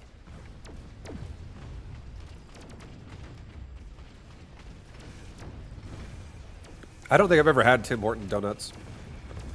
Right now I have Krispy Kreme donuts.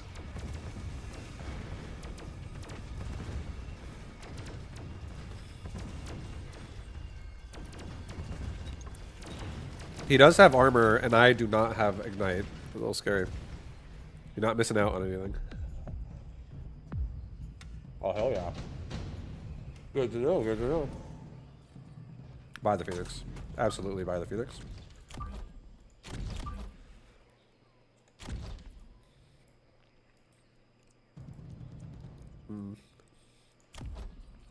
Range on Fang. Fangs. Fangs. Get a Hound. Put a Hound here first. And then I'll get like 2 Hounds over here. Next round we might do 3 Hounds and just like fill out my Fangs with sprinkler systems. But I just don't want to have this guy. This is like very unprotected right now. There's a lot more shit over here that's like all together. This side though, I don't want to have crawlers get like pushed into my Fangs on the side. And then start replicating me or something.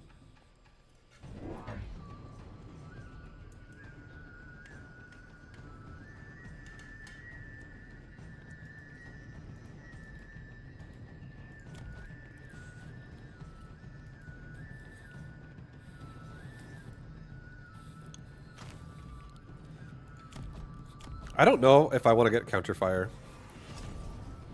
I might though. I genuinely might. But I don't think I want to rush it.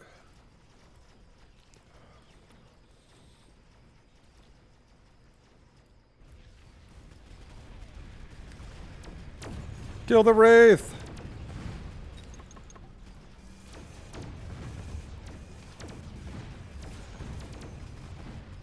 So like, if I had range on Fire Badger, I could have killed the crawlers so much more safe and efficiently.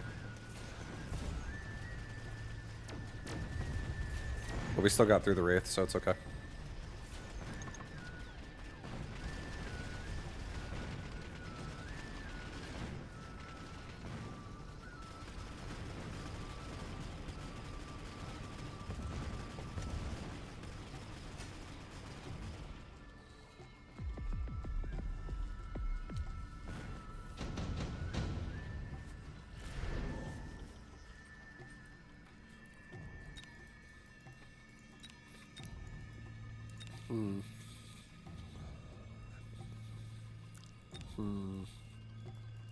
Okay.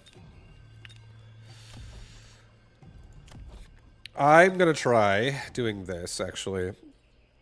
I'm gonna take Underground Threat. I'm gonna level my Fangs. I'm gonna get 2 more Badgers. Get a Badger there and a Badger like right there. I'm gonna level device one of my Badgers. And I think I'm probably gonna give them like counterfire. Just so they can, like, I want these things to kill Mustangs. Let's also get a underground threat in the back of my base. This is completely safe. My whole base is safe from, like, this.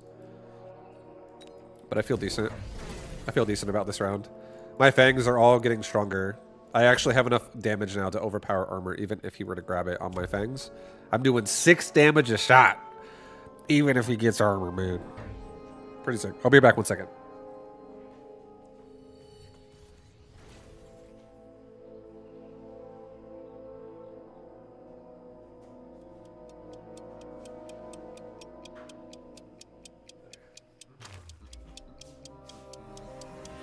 I'm back. I'm back. So I'm gonna close the door.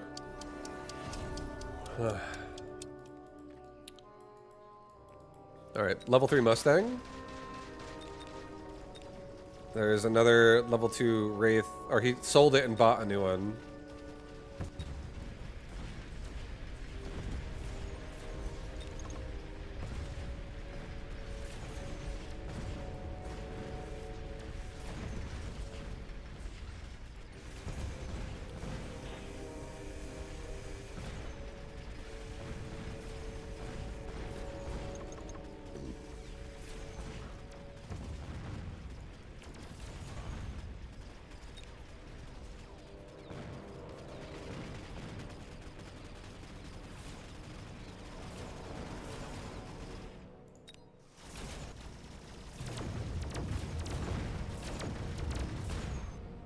Nice.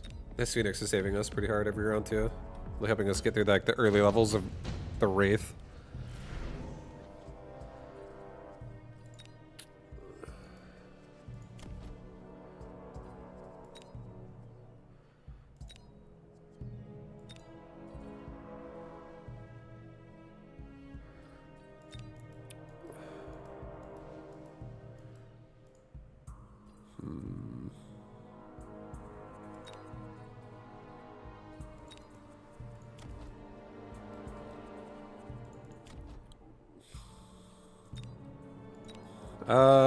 Shit.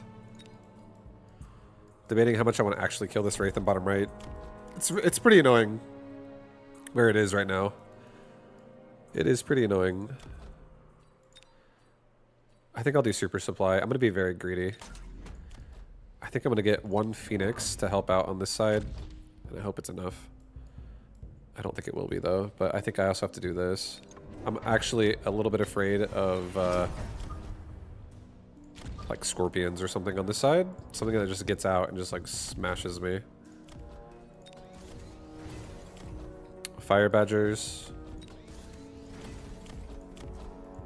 I think I'll start off by giving fire badgers field maintenance.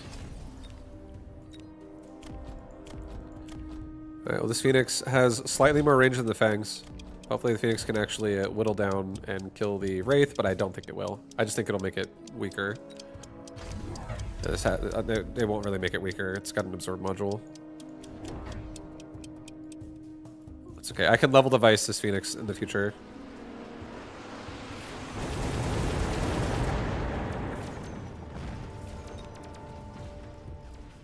Yeah, he's committed to playing Wraith pretty hard.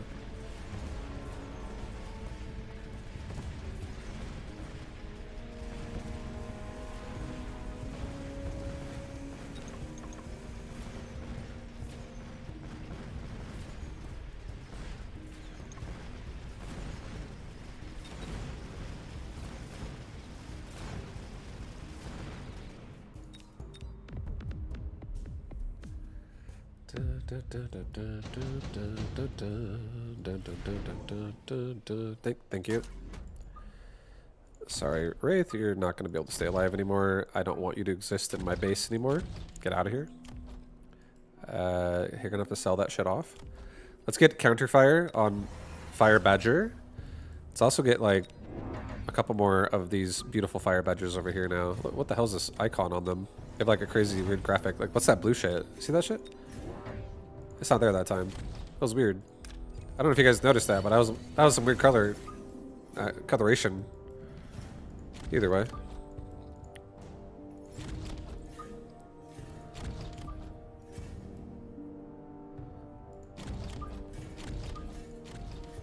Alright. Everyone get close, get tight, get a friend. Stay close. 1-1. You thought they were blue flame aliens for a second? Yeah, you saw it too? I totally saw that shit. Alright, I think this is fine. I don't think we need to worry about this Melter dying. I think the Melter will kill the Wraith. Maybe just to be extra safe, let's missile device it so that it doesn't have the ability to move very fast. Just be extra safe. Oh my god, he sold it and rebought it and moved it. What a crazy ass. Now he's got rhinos with final blitz coming at me. Whoa.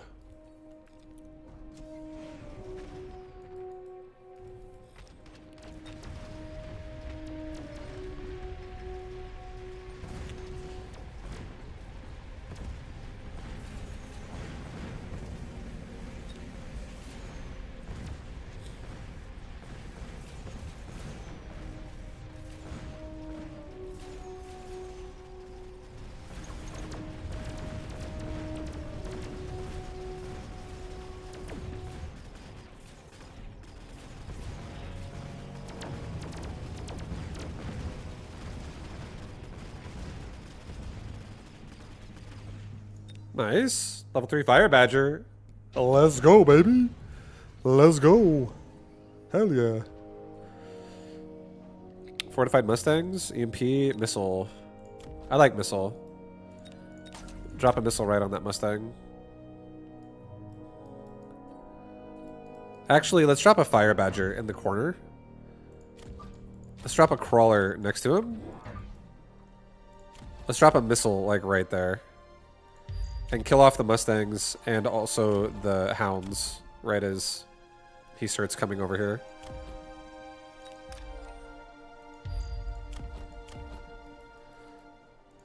Level up the Fangs. Give the Fangs Mechanical Rage. Level up that shit. Sell off our Melter, I think.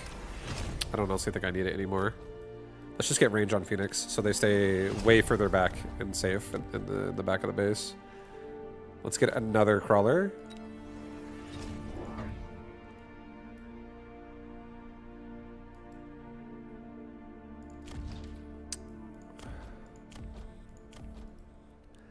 Get damage for everybody again and get temporary range for everybody. So now we're doing like just as much damage as possible. These Fangs should be able to kill the Wraith pretty hard, I believe. Or they're going to help kill. They're also going to kill other things. Okay, there's a Dark Companion Abyss. Holy shit. This build is fucking nuts.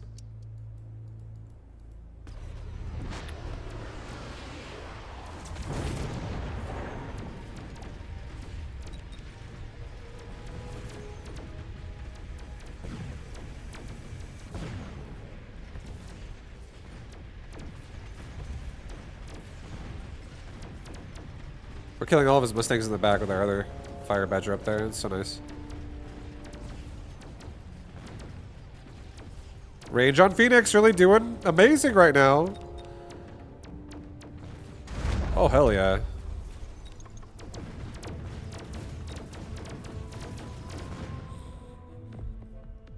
Beautiful. Beautiful.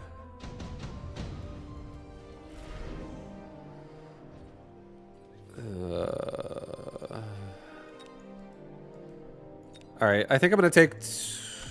He does have photon coating, so I don't love forcing EMP and then, like, suddenly he just photon coats it, and I'm like, oh, that sucks.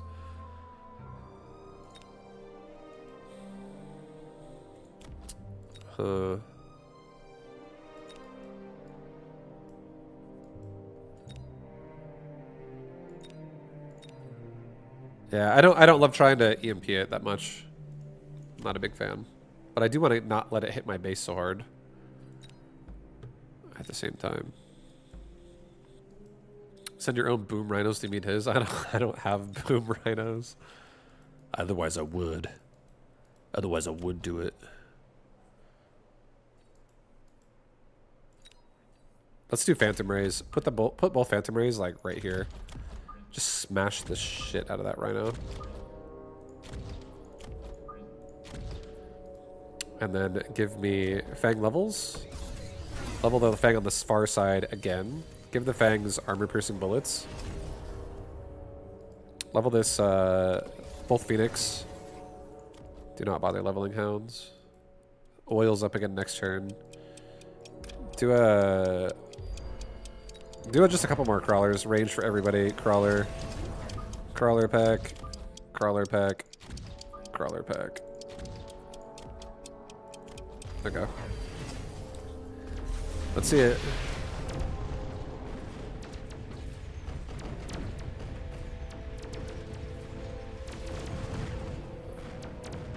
These Fangs are pumping, baby! These Fangs are fucking pumping, dude!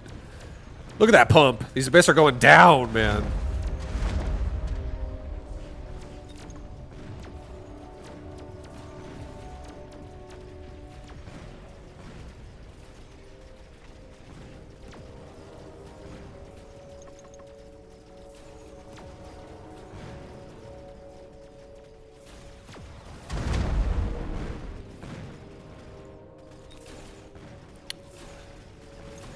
Definitely got some strong Mustangs. That one squad of Mustangs is pretty beefy.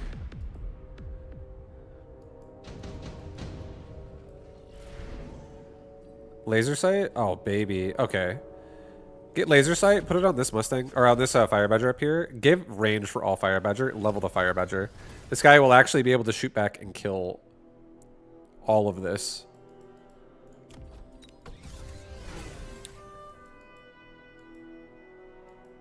Let's get hounds.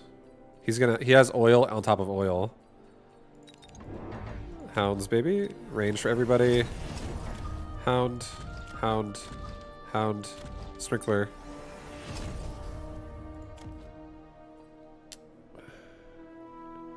Charge shot on Phoenix.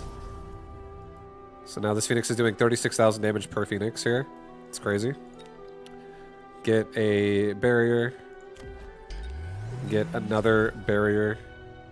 Level up my left tower one time, just in case he goes for missiles. Also sell off my right cannon. Level up my right tower too. Okay, this is good. This is good, man. My favorite part of the real size mod was just using masslings and lagging my computer. Oh yeah. Oh yeah.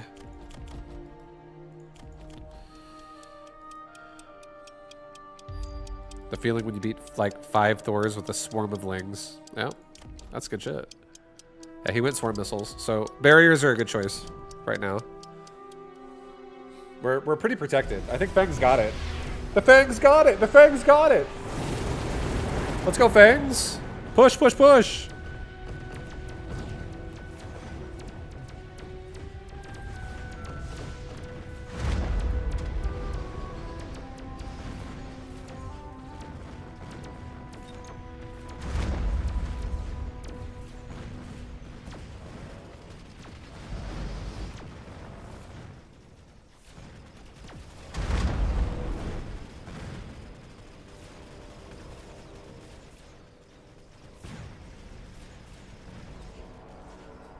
Pretty fucking sweet, dude. He added a barrier there, so that's why I didn't kill his Mustangs. He also added a kaboom rhino back there. Oh my god.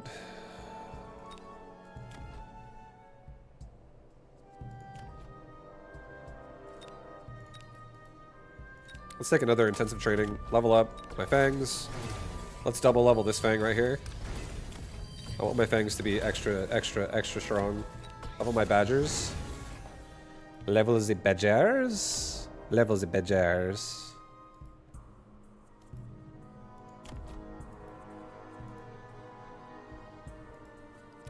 Let's give him some fire to sink his teeth into, you know? Even closer to his army. Let's kill that Mustang squad off.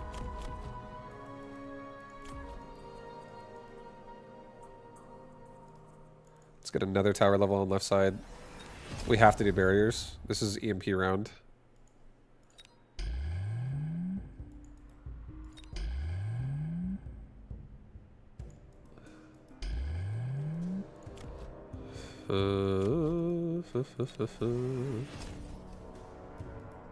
Let's get a crawler pack over here too. One that just like holds up the rhino a little bit.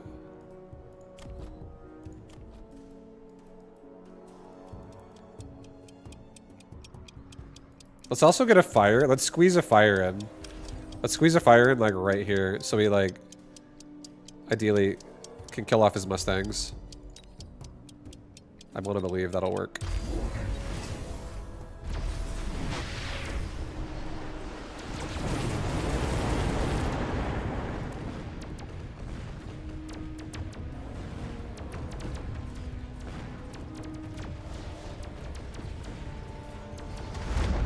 Yeah, look at the Mustangs driving in fire.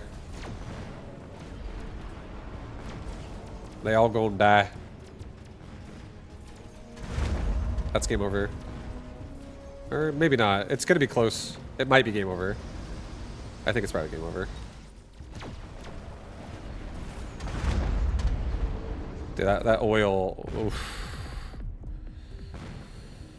That oil, though. GG.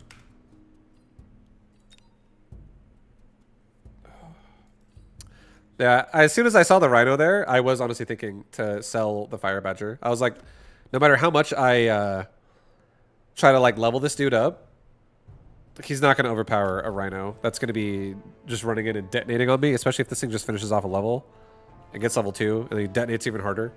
It's going to be shit. Yo, Andre, what up? Gretorp, what up, dude? How you doing, man? Hope you're doing well. I've been doing a lot of Fang games. Lots of Fang action over here.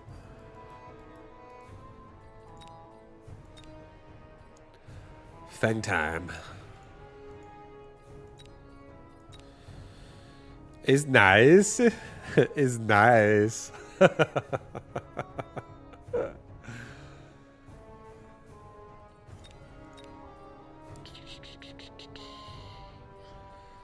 Alright. Alright, guys.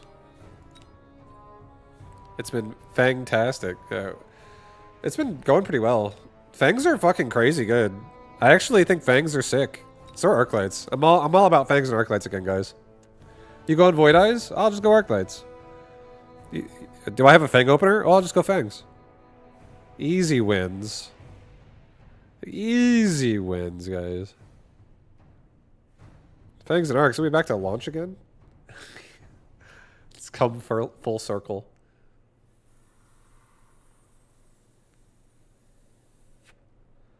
It's all come full circle.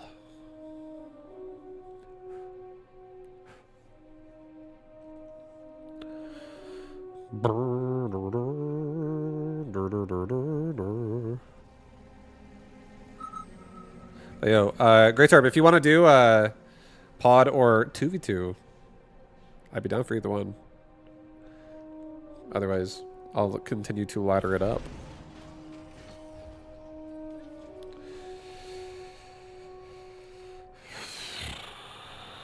Training spec marksman pretty sick. Here, it's so high too, dude. It's why is training spec so high HP all the time? Like, why? Who says this is fucking bad? He's like, how could I not pick him with this much of an advantage? Like 1,000 extra health. He's crazy. It's insane. He's so good. Mustangs. All right, let's go left. I thought you liked Training Specialist. I love Training Specialist. I'm just so surprised that it's like so cheap. It's always such a high health option. It's like almost like it's considered worse, which is why that health is so high. You get such good rewards for playing that shit. Just high HP. It's freaking sweet.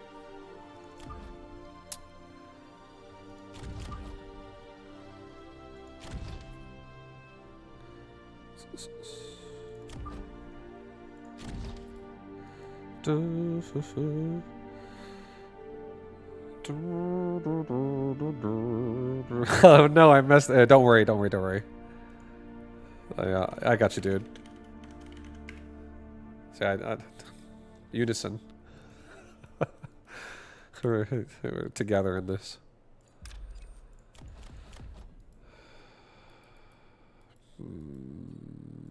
I'm doing backline. Alright, we have some actual power on the left side. This is such a marksman stack. This is a powerful push on the left side. Powerful stuff right now. Powerful stuff.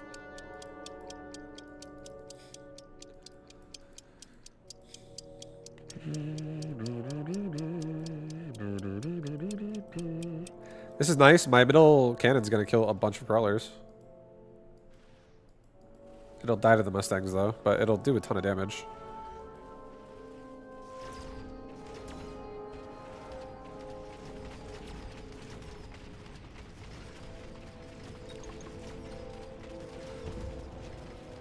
Hold on. Yeah, no, it's still dead. But super nice engage for us, for sure.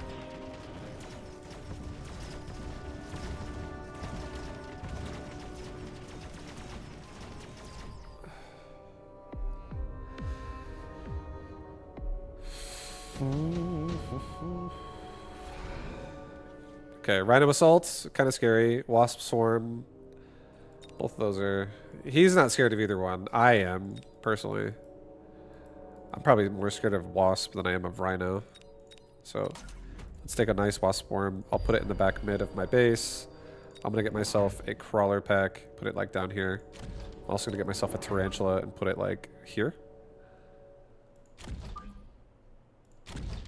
And this'll, he might do a, who knows what he's gonna do. He could do a lot of things right now. There's a lot of things he could do, but at least I aggro him if he goes on the sides with these crawlers.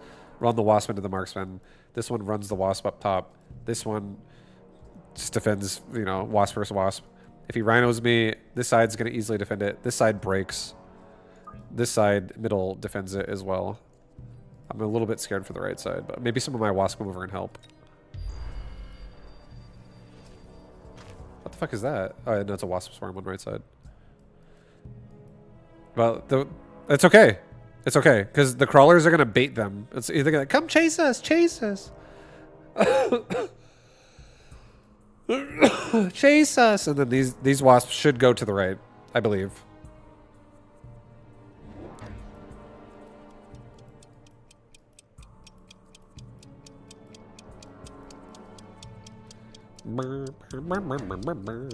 Watch, watch, watch, watch. Look at this. Crawlers, bait him out, dude. Wasp, chase the crawlers, and then my wasp will chase his wasp, and we'll shoot him in the back. It's like an episode of Top Gun here. We're gonna get lock-ons to him. Shit, dude, they're on my 6. Cover me. Here we go, guys. The bait.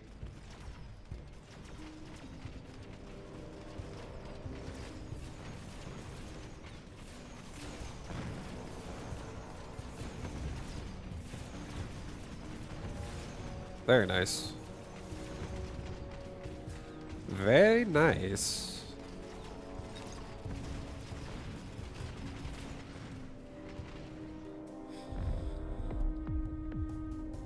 Okay, okay.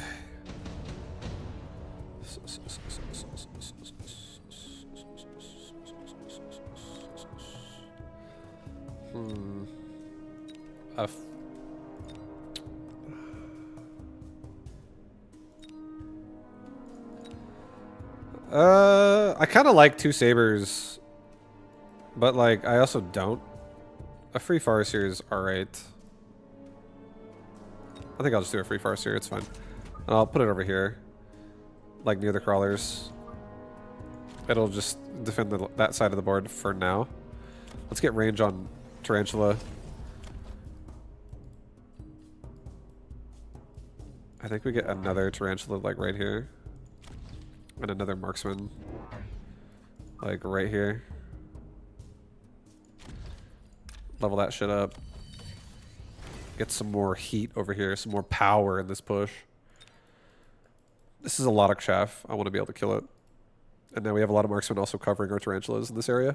So we have lots of angles to kill chaff like crazy fast. Okay, now he's doing sabers. We totally need some more chaff ourselves. But again, we have marksmen. Marksmen are good. Marksmen are good. We're going to lose one. This tarantula on left, he's super dead. But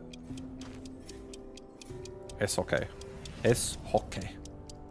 It's going to be fine. I think this game might be a good game for Subterranean Blitz. You know, that tech we just put on our shit? Oh, hell yeah.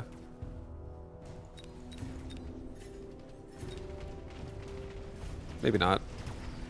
Some Fire Badger action going on already.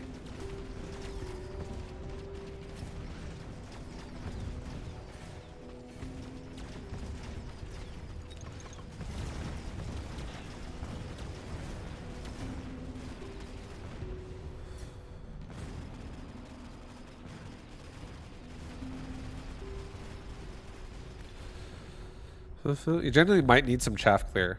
What do you mean? Chaff clear? I have a lot of it. I have 4 tarantulas with range already. That's a lot of chaff clear. That's a shitload. I think we're good on chaff clear.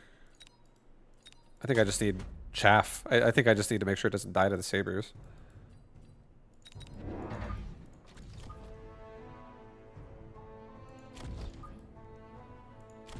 I don't like a fang there.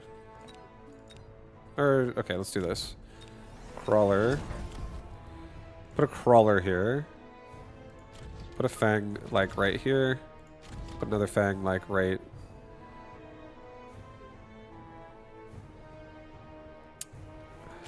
No, I hit that spot too. Another Fang, like, right there behind the marksman. 1 second. 1 second, 1 second. Okay, that's fine. Alright, we'll do that. I think that's fine. I'll actually do that. I might put a Titan unit right there. It can actually fit. Just barely. I could put something really fucking juicy right there. If he really fortifies this location, just putting like a mountain in there with range would pop off.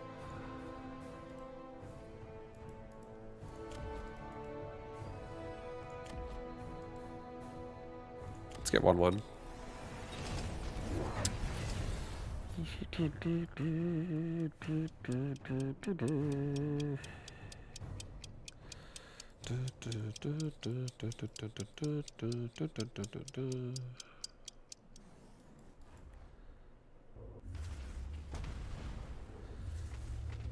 All right, lots of chaff coming to my cannon.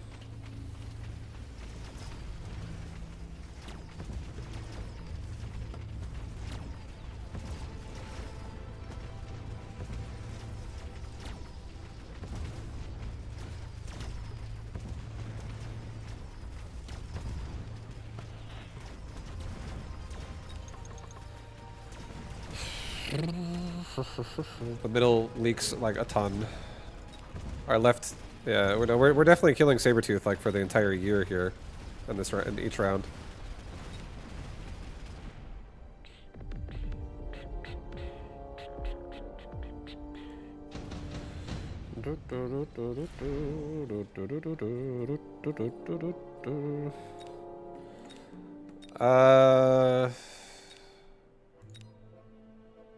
I think we take a fortress.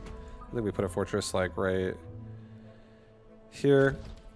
Give me another tarantula, put it like right here. Level up tarantula, level up marksman again, give marksman range. Give me mobile beacon my ass down like this. Give me a Fang squad like here.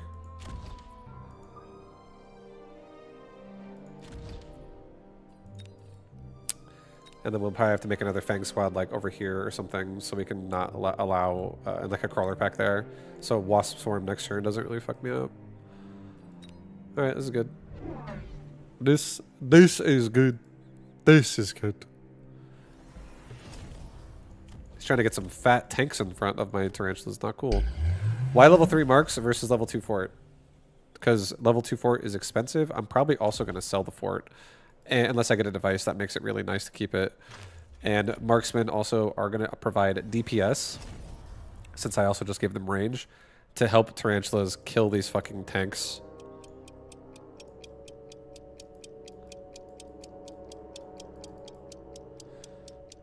Also, my overarching goal this game is eventually to go assault marksman. But at least it was. I don't know if I want to anymore since he's going hackers already.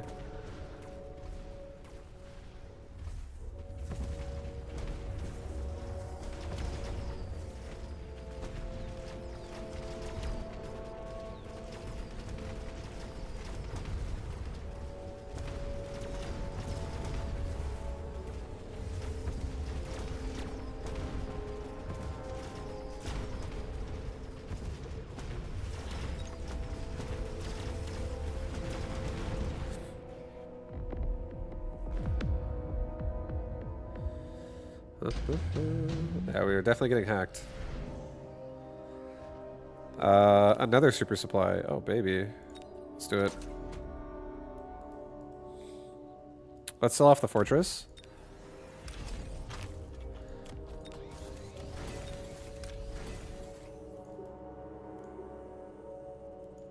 Let's get Wraith, and let's get Wasp Swarm over here so we don't have any weird shenanigans happening. Let's get Elite Recruit. Let's get 2 Wraith out here.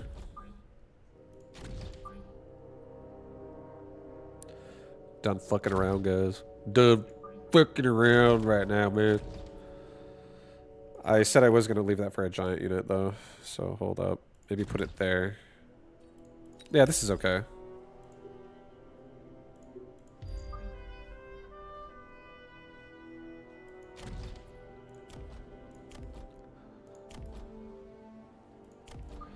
Oh, I hate this. I hate the fucking wall here. Oh, yikes. Do that.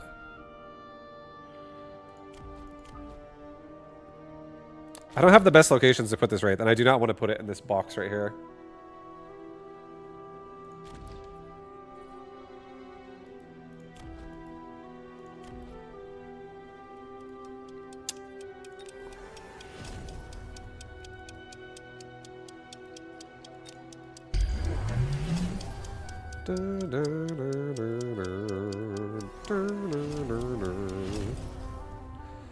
Alright, we got Armor Wraith, so automatically we don't lose the round at all, because his Mustang can't deal with this. To be fair, my own marksman could kill me, but hopefully we kill myself. You know what I'm saying? Before it's too late.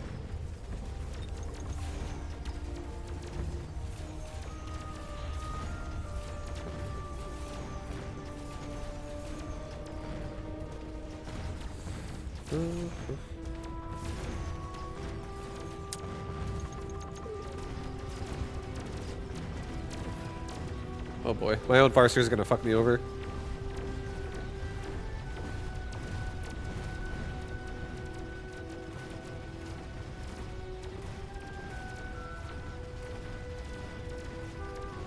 I need to sell that thing.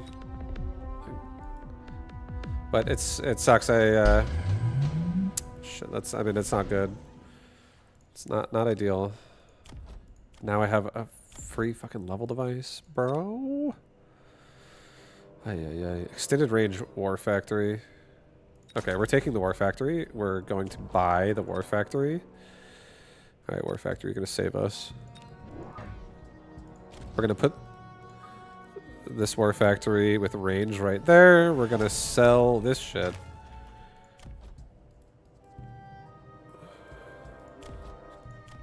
We're gonna get a level 2 War Factory.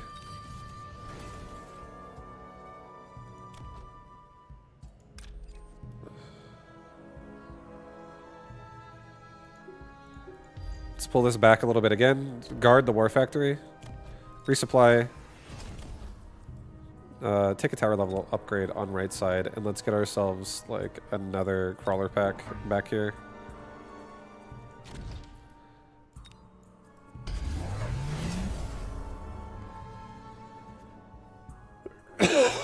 All right, dude. Here we go. Here we go, man. War Factory.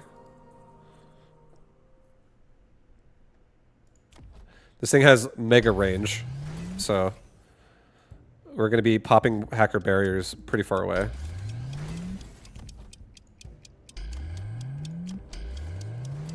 We should really make more chaff. We should. This is when the next couple rounds should probably just be crawler, under subterranean blitz. Don't get fucking hacked on Tarantula.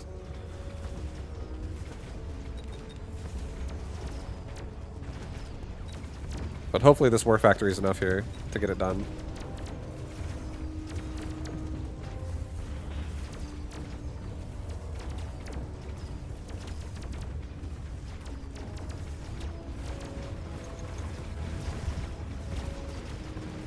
No! Shit, dude, we're dead. GG.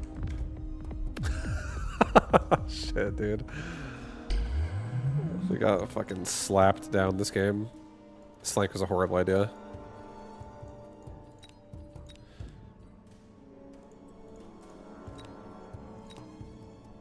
Hacker's strong.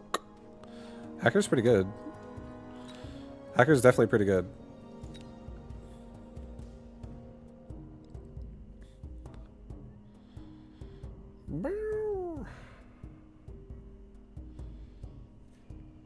Same guy.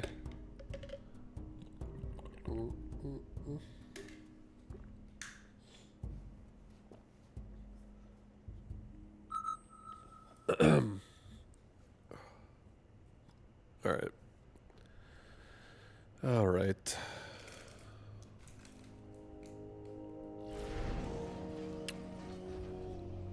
Typhoon spec. I kind of like Typhoon spec. Typhoon's fun. Sabertooth spec with fangs is also fucking sick. I'll do Saberfang. Saberfang is pretty sweet. It's really nice. Okay, so round 1, we have Hounds, Mustangs, and we have Mass Fangs ourselves. He's Marksman Specialist.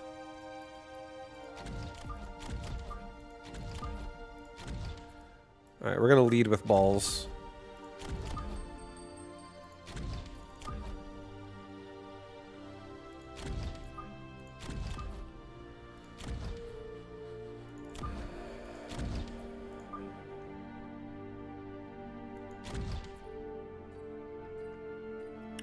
We're leading with the balls.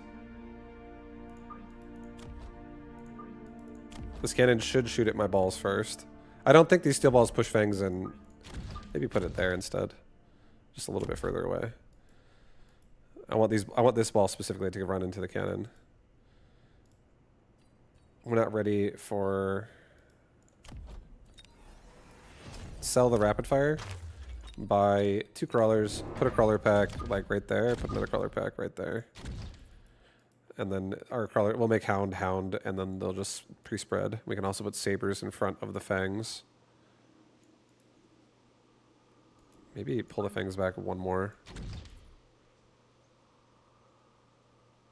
So I can fit sabers between all the fangs, including shit that goes on the line. Okay, go with that. Here we go, guys. Fang time. It's fang time. That's rough that the cannon's just blowing away all my crawlers. Like, what the fuck? Come on, steel balls. Get it together. Come on, balls. I'll put a saber up there so it stops that from being a problem still.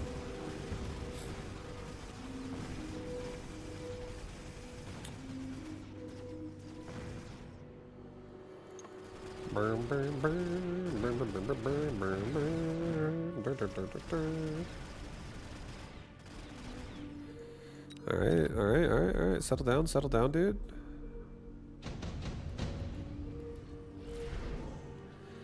Fucking missile strike here. Okay, I'm gonna missile strike him as well, I guess. 2 fangs for the towers, so no wasp can ever be a problem. We're gonna missile strike this area, so this right side doesn't just get blasted and paralyzed. And then, finally, for my final trick here. Oh, God, it's too early to make hounds, because missiles could be being purchased this round. I'll unlock the hound, but I won't make a hound. I'll just get another crawler pack in the back that comes out late. The missiles. Oh, he's missiling me. We're missiling each other. Yep, we're missiling each other, so it's okay. It's gonna hurt. That's also a good missile too, because he's gonna get this crawler pack, and this crawler pack loses like half of the crawlers anyways to this fucking rapid fire cannon. So that's not bad. Next round will be decent for us. We'll have sabers coming in. And sabers will definitely change the way this fight feels.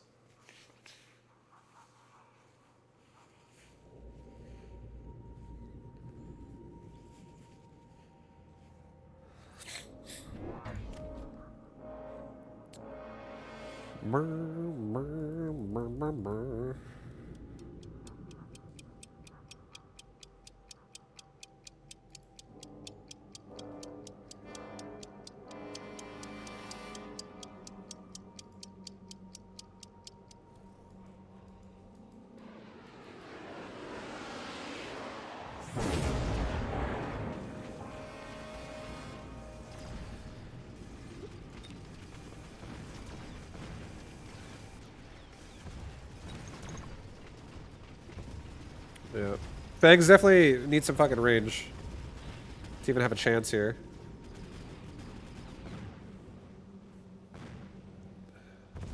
We're playing into like 2 counter units right now.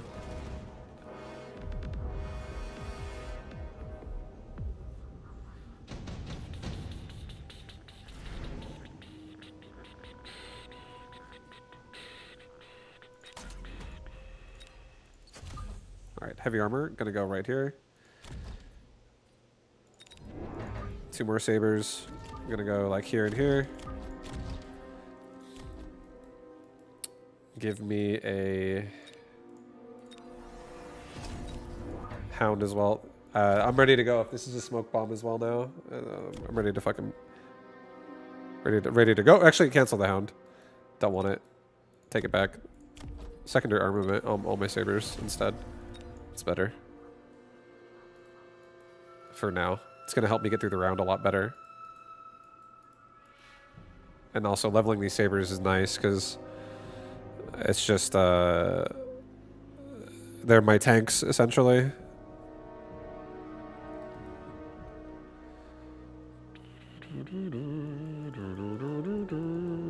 But I think next round does ultimately have to be range for fangs. These fangs are still all level 1, so the tanks are your tanks, yes. They're more than just a tank. They're also a tank.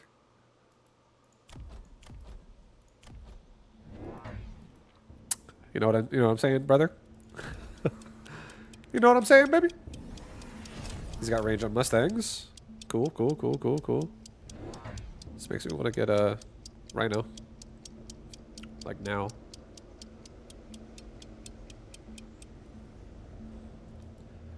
So many Mustangs.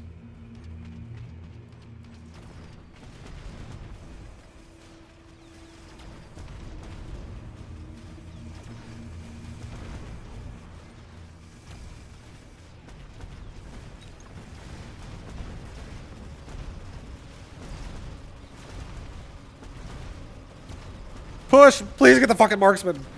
Oh, God. Almost.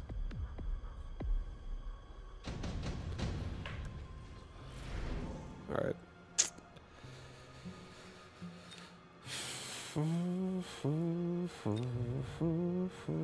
I think we take a free tarantula. I think we put it on right side for now, just to assist. Get range on fangs. There we go. Now we're looking good. Now we're cooking.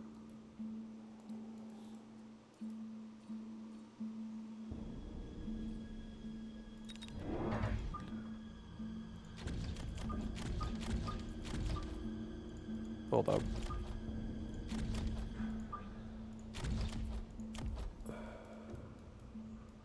Okay. Give me HP. Alright, go with that. If Scorpion becomes available, that would help the Mustang flank if you put all the way in the back. You want me to put a Scorpion back there? I don't really want to put a Scorpion back there.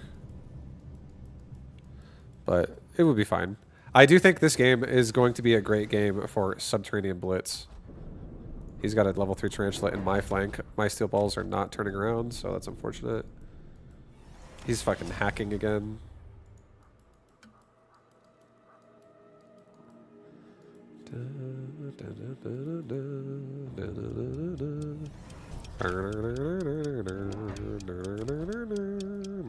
We have to go crawlers. We have to go crawlers. And get like anti-missile on sabers possibly at some point. So it can't be incendiaried from a hound. Nice. One steel ball came down to kill this fucking tarantula. Yeah, get shit on. Get killed, boy.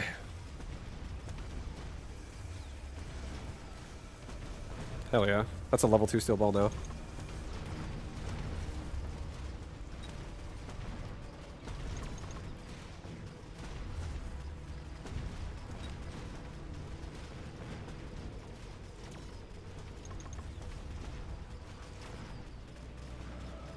So I mean, all we're fighting is like, once again, another fucking backline Mustang hacker game. This guy's doing the same thing he did last game, more or less. So it will be rough for us. Give me more crawlers. Give me another crawler. Crawler pack can go right here. Another crawler pack can go right here. This is so much. No, I don't like this. I take that back. Crawler pack can go right there. I don't like this tarantula being here either. He has to sell it. He's gonna sell it. I'm already killing him with the ball. Well, he might not sell it, honestly. I'm not going to really respect it either. Let's kill these Mustangs.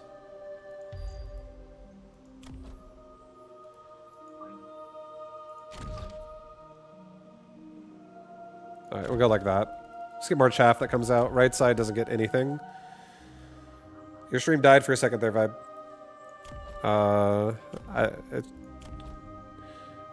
It should be fine. It's definitely Twitch's fault, not mine. Because I haven't dropped any frames, so my internet's like flawless right now. But sorry about that. Oops, undo. Undo. Okay, this is fine. Double missiles. Oh, yeah, yeah. And he's not selling the tarantula. Okay.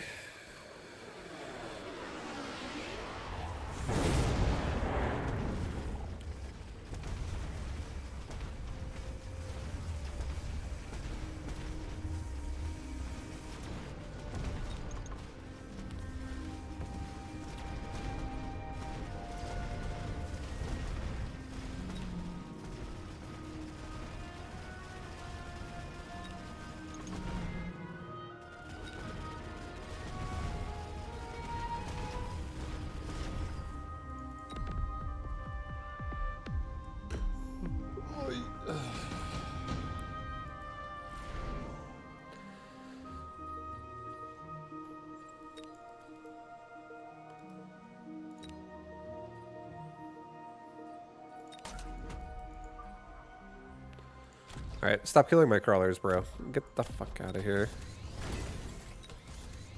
I'm taking Mechanical Rage. I'm taking Crawler, and I'm taking a Crawler. And I'm leveling my fangs. Gonna get a Crawler right there. Gonna get a Crawler right there. Right there. Gonna get a Crawler over here. We're about to get Subterranean Blitzola. Tired of this shit, man. I'm tired of this shit.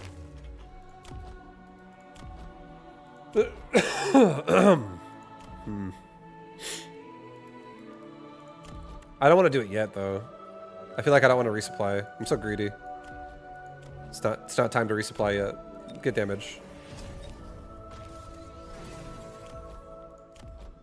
Alright, he's got Phantom Rays. Oh, God. I need to get it. Fucking shit. We have to get anti-missile. He's doing all three at once, man. This guy's insanely smart. This guy has 200 IQ. God damn it! He even sold the fucking shit that was my Scorpion's gonna kill now. What a lethal maniac.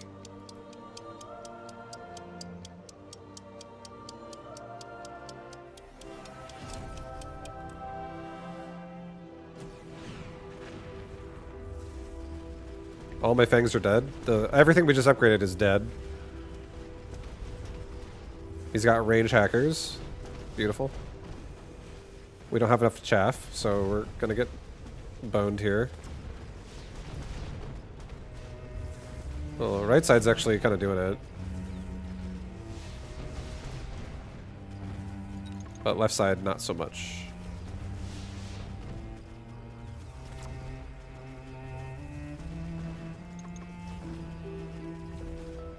I at least kill him for the round. Like, or like, I survive is what I mean to say. Right? I'm not dead, right? It's gonna be, actually, no, I think I am dead. Oh my god, it's so close. We're not dead. We're not dead, we're not dead. Holy shit, guys, I'm scared. Fucking scared, man. I'm fucking scared.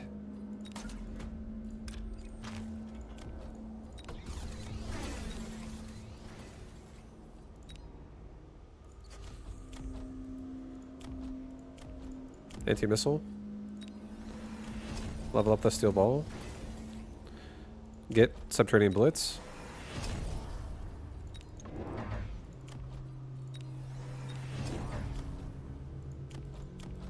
Armor piercing bullets for fangs. Range and speed for everybody.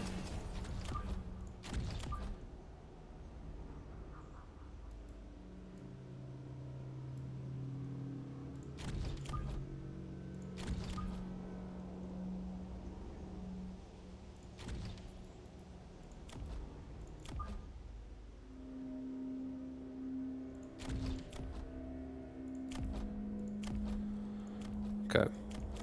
We'll go with this. Alright, guys. This is it. We're smoke bomb now. This guy has an answer for every single situation. He's got his hackers and his Mustangs are insane. He's also got explosive Mustangs. It's actually will feel good if I beat this, if I win this game. He's got such like an anti-Fang fucking army right now. Like Saber Fang versus hacker explosive Mustang. It's a bit fucking crazy. Come on, Fangs. You can do it. Come on, Fangs. Please. Now he's also flanking my right side and splitting up my army. What a mastermind.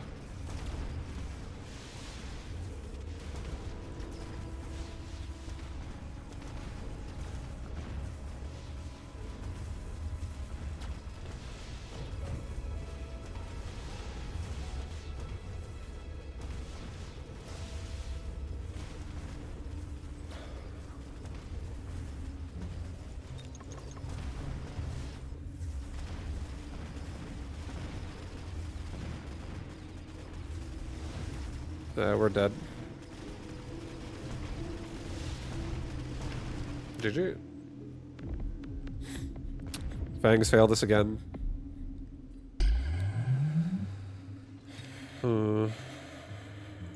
Maybe if someone plays backline Mustangs like that, I really have to make more of an emphasis on the steel balls instead of the sabers. Realistically.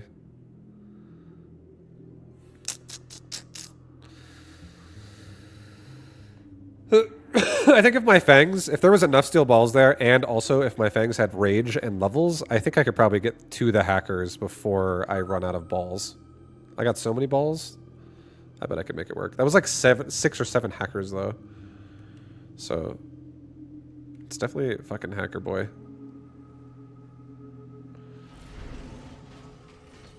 Typhoon spec. Alright, we're gonna be aggressive again. We're going to be aggressive, guys. We're going to be aggressive. Alright, I got a super sweet idea this game.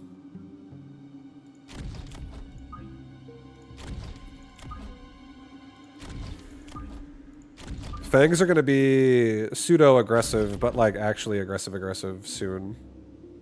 Pseudo-aggression coming in right now. You know what I'm saying, man? Got that pseudo-aggression coming out right now, you know what I'm saying? Pseudo. So, these guys are in the front for now. And they're gonna die. But they're also gonna get XP, they're gonna trade. And they're far enough away from the cannon that I'm not gonna get hit right away. Have you ever played AoE 2? What are your thoughts of the game? I played it for very little, and it's a good game. Age of Empires 2 is solid. Age of Empires 2 is like Brood War to the Age of Empires community, if you know what Brood War is for StarCraft 1. It's like it's just the most solid Age of Empires, and I think Age of Empires 4 is also pretty fun. But I don't personally play either one of them nowadays.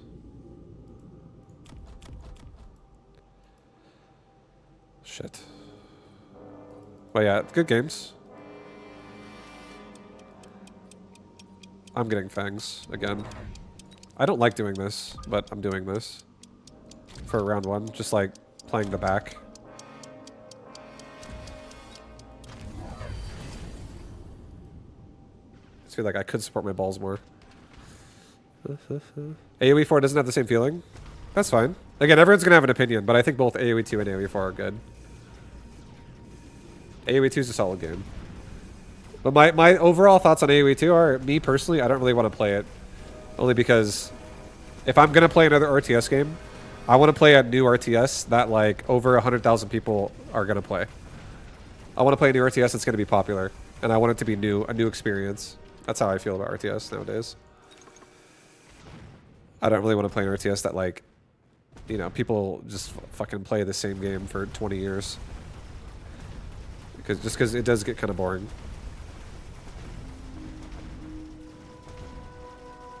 If you play all the time.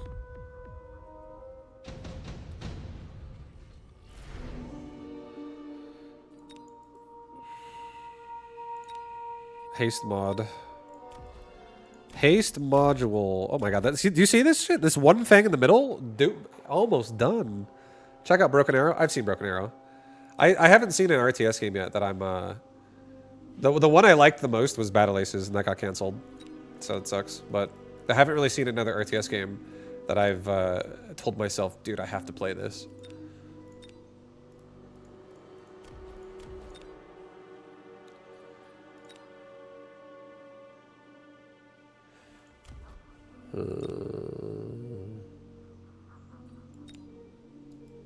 I don't really want a haste module. I'm gonna die so hard if I do that. I think photon coating sounds kind of tempting, but I'm not gonna get full uptime out of it because the steel ball is not close enough to the front. I wish it was like there if I was gonna do it. I'm not afraid of wasp. Ay, ay, ay. It's between photon coating and haste. I think a haste module on a fang could be kind of sick. I'm gonna do it. I'll do a haste module on the corner fang. And then I'll progressively upgrade them as we go.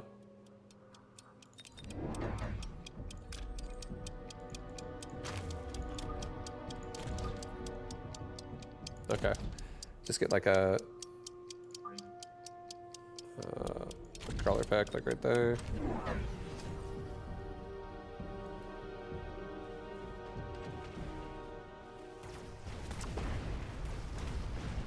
This is looking good. There's a scorpion there, which is terrifying, but...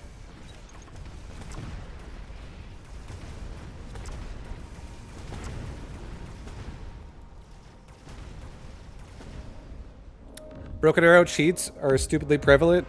It's a good game with network issues. Yeah, I saw a little bit of Broken Arrow. I didn't play it, but I saw a little bit of it, other people playing it.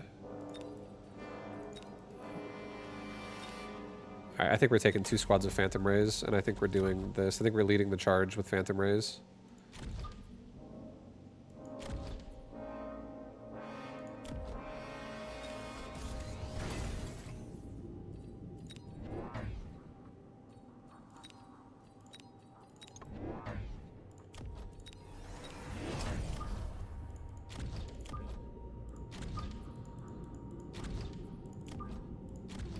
Okay. Okay, this is good. This is fucking sick. And before missile to the face. Look at that, dude. Look at those Phantom Rays, though. You see that shit? They're missile blockers, baby. Missile blockers. Also, I am going to be going Typhoons and getting Barrier. This whole strategy is revolving around I'm saving space for Typhoons so I can Barrier my army. Which is going to help also versus the Scorpion. Hi, yeah, what up, bulkiest pig? What up?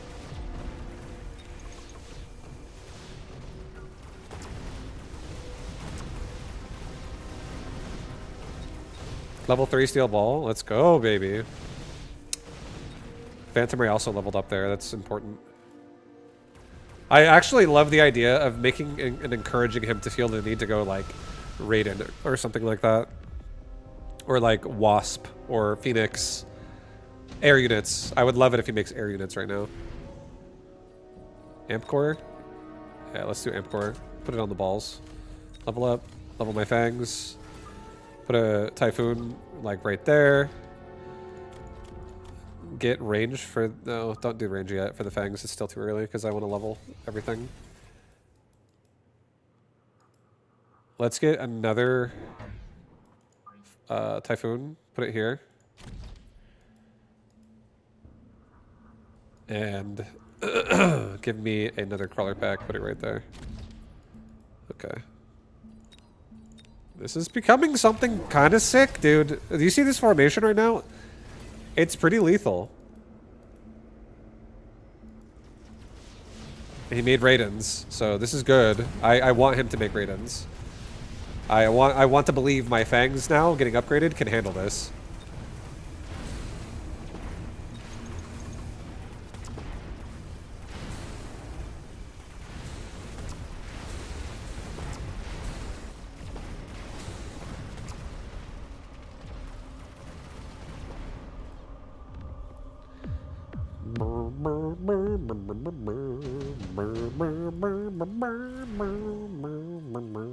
Speed. Let's sell off our Phantom Rays because they're just dead instantly now because of the Raidens, which is fine with me because now I have barriers. Range, Mechanical Rage on Fangs. Get another Typhoon right there.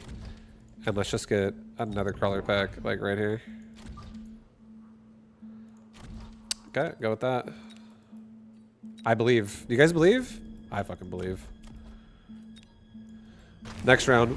Hi, Gojo. Hi. You got some shit on your eyeball. No good. Next round we'll I'll do barrier for Typhoon.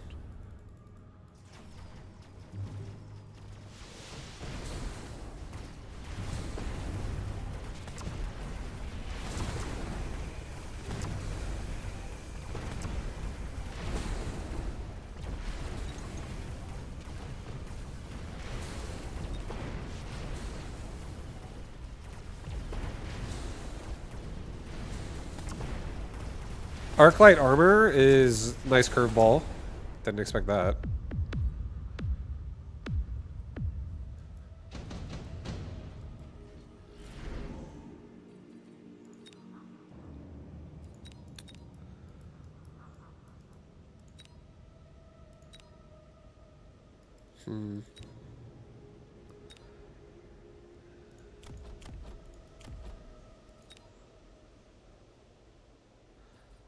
I'll do a heavy armor. I'll put it here. I'll sell the Phantom Ray, barrier. I'll give my balls range.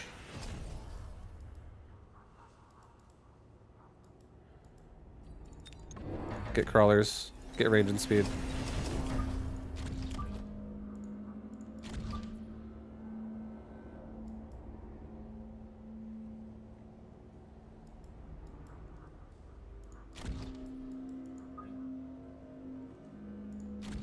Okay, go like that, it's fine.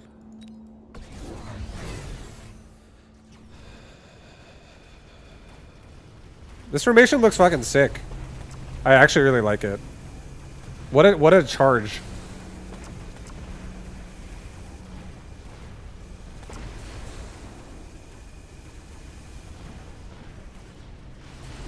Nadine! Hey, Gojo, turn around. Nadine sub. Vibu heart. Thank you, Nadine, for the 32. Love you. Thank you, thank you. Ball range, yeah. The ball range and barrier now keeps us safe from missiles. So we're so aggressive here. This is good. This is good.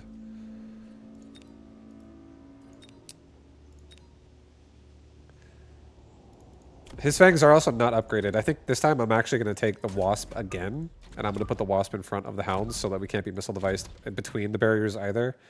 And I'm just going to give the Wasp a barrier so that they are just hard to kill. Level the Fangs, level the Typhoons. Level everybody in this push. This push is so sick. So sick, dude. Let's get another Crawler pack in bottom right. And let's get... there's a big fat arc light right there. That's pretty strong. It's just going to be killing all my units.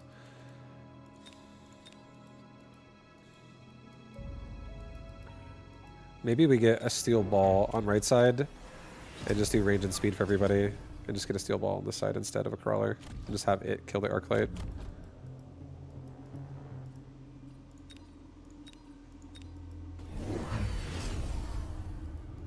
Okay, now he's got napalm, so we need to get sprinkler systems for sure.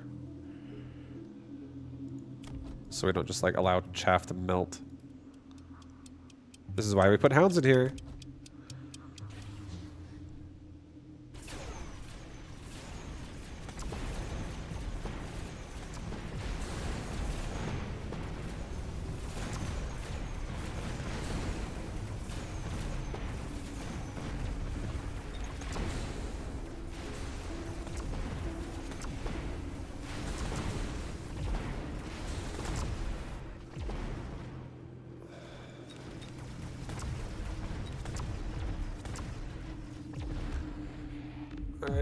Definitely get some Hound sprinkler systems, and I think this is going to be it. I think we win here. I actually believe that this is probably going to be... Oh my god. Alright, let's do a Javelin. Try to hit both of his Raidens and his Scorpion. That's a big Javelin. He Javelins me too. It's not a lot I can do about it. Get range and speed. Water sprinkler system.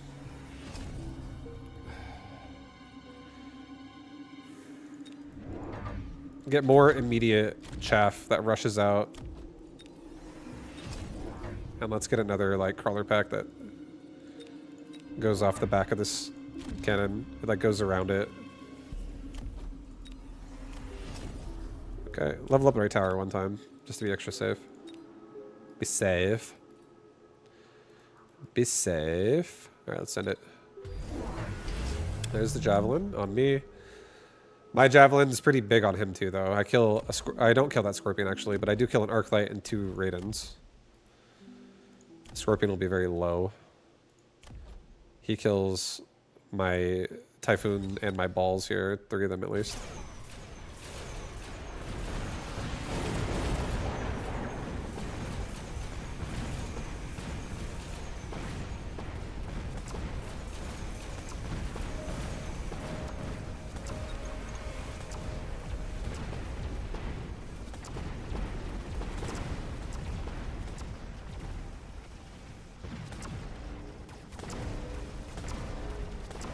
Oh, we're dead, actually. GG.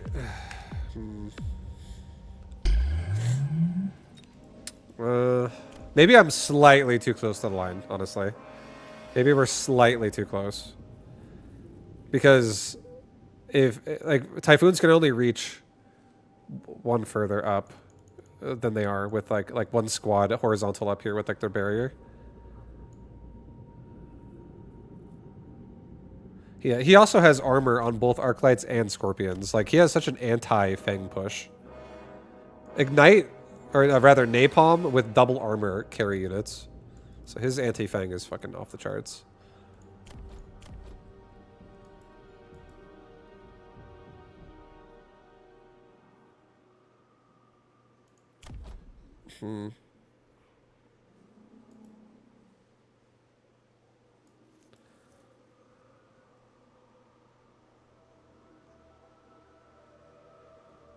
I'm just debating if I really like how forward this is. I kind of do.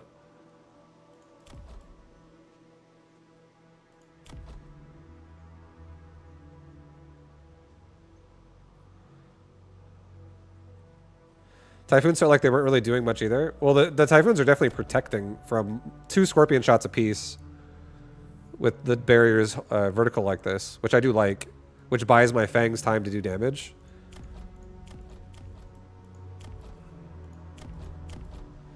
I don't know how much I like my Hounds being exposed, though. I actually think I might have actually liked it better if I would have gone for horizontal barriers. And then maybe, like, another unit in front to bait out Scorpion shots so that I could actually... Or either that or just giving my Hounds fucking armor enhancement. I don't love horizontal barriers either, because he could actually kill 2 at once with the Scorpion. I do think this build, though, right here, is actually a very good setup for more steel balls and then linking my balls and turning them into super tanks. I actually think if balls had energy absorb, damage sharing, armor enhancement, range behind my Fangs here, I believe that I could have like 9 steel balls and like 3 Fangs, and we could push that and kill that. Because I could actually... And the Typhoons could also get mechanical rage behind barriers, so they could walk up and kill chaff really fast. The fact that he got range on Fang is pretty smart, I want to say. Because his Fangs didn't walk in super early. So they stayed further back with the Scorpions. Either way. I'm going to try this more. That was fun. That was actually sick. Like, that engagement was pretty fucking powerful. There's potential. There is potential. There is great potential here. Maybe I like running it 3 off the line instead of 2 off the line so I can fit rhinos in the front as well in case he goes like Fire Badger like that. Or Vulcan. It's because, I don't know, I think level 1 hounds are kind of a liability too. They can just die so easy. They can die so easy. You have like level 1... You have level 1 fangs. Or sorry, level 1 hounds in there, and they're just, if they get targeted, they're so dead so fast. Oh,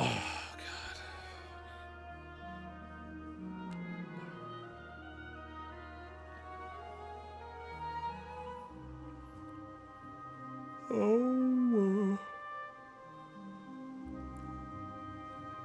Molotov.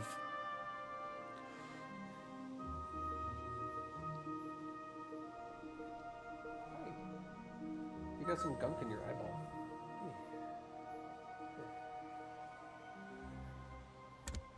Did I get it? I didn't get it.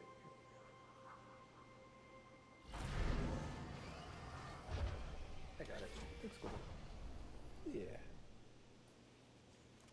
I got you. Yeah, good boy.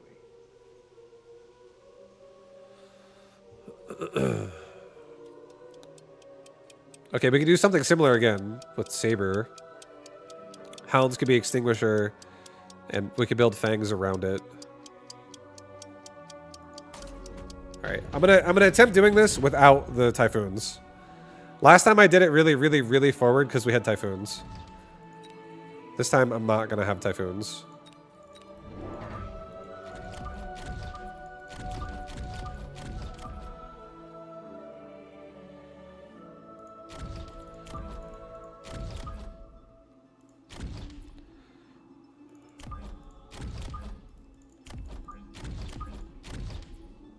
No, I like it better like this.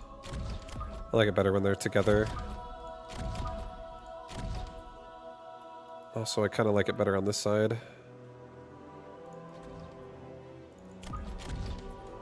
No, we need to go against the wall. Yeah.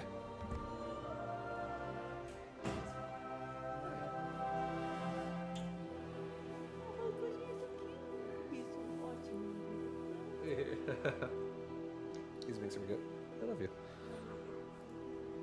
You feeling hungry?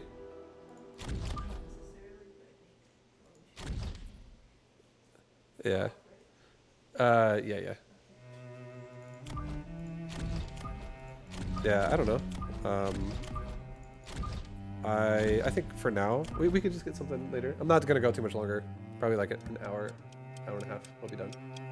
Is that okay? Alright, oh shit. Dude, you're good. I love you, baby.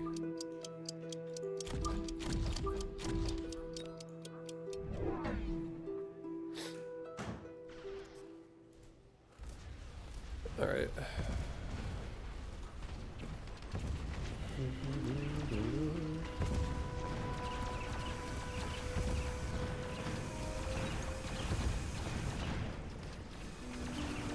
Okay.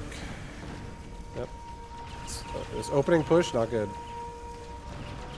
It's not good.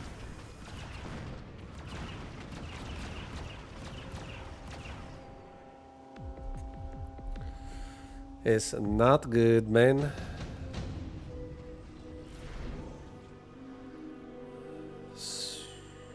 Photon coating. Photon coating. Photon coating, man. I don't like it again with how far away we are. I could do another steel ball. Okay, I could do one steel ball up. I could do a farce here, like here, and I could fucking stack a bunch of stuff here that just comes out with a lot of photon coating. And this one photon coating isolated ball could be out of range, but still have photon coating. I'll do it. I'll attempt to do it. Okay. So, one steel ball is going to lead the charge way up top. I'm going to maybe like flank him with a crawler pack and just make these things turn around. Because the tarantula's forward. Like next round or something. Let's start selling off my turrets. I don't really need them. We can sell the wall too. All right, go with that. Just let it go. Okay, there's a scorpion right there.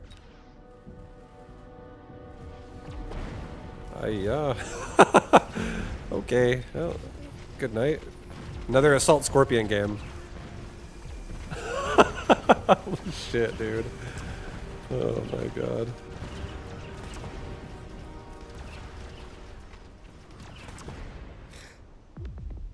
Gojo, that didn't feel good. Yeah, we just got assaulted again.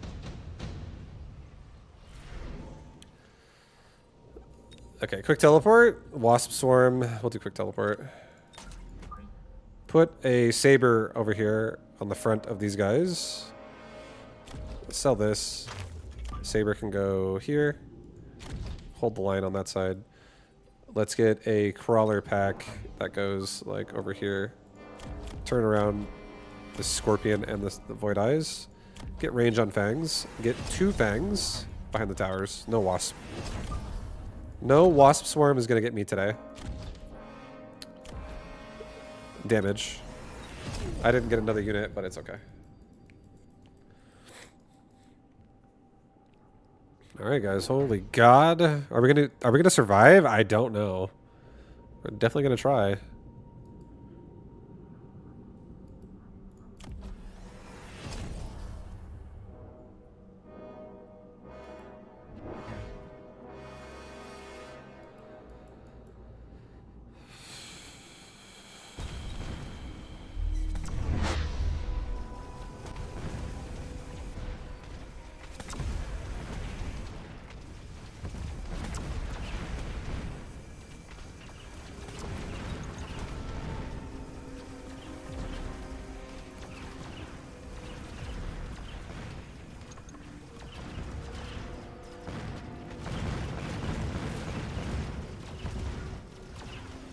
Hey, the fangs did it. What do you mean by that, Frelzo? The fangs did it, baby. I ain't dead. I ain't dead.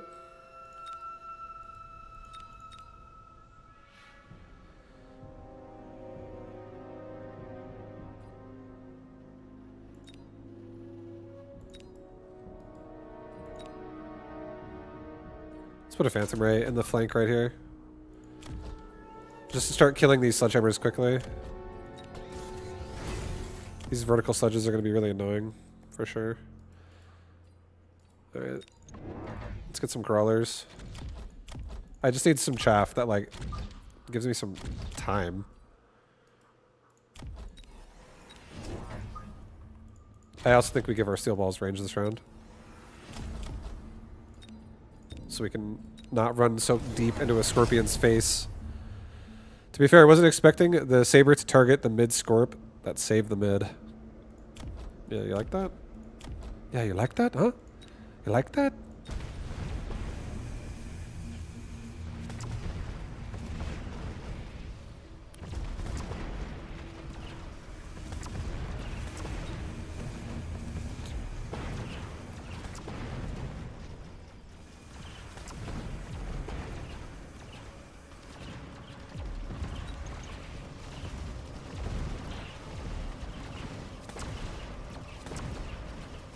Phantom Ray, do it, baby.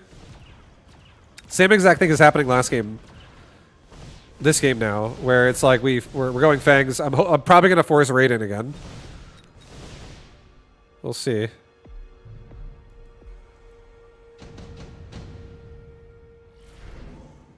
Advanced targeting systems, yes. Level, level, level.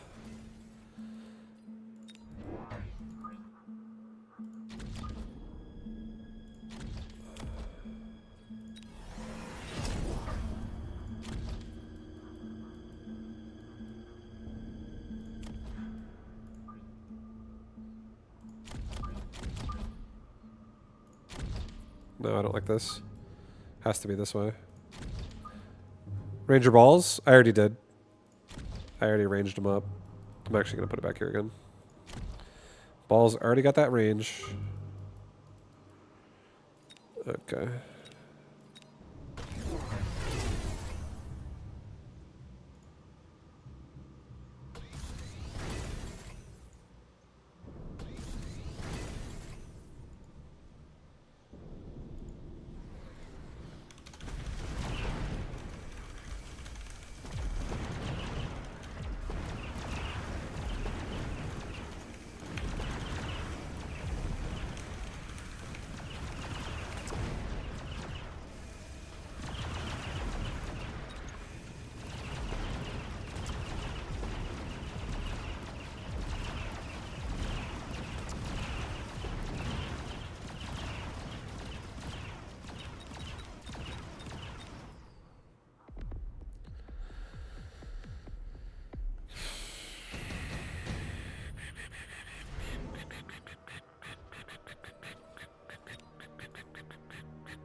I don't know what I want here.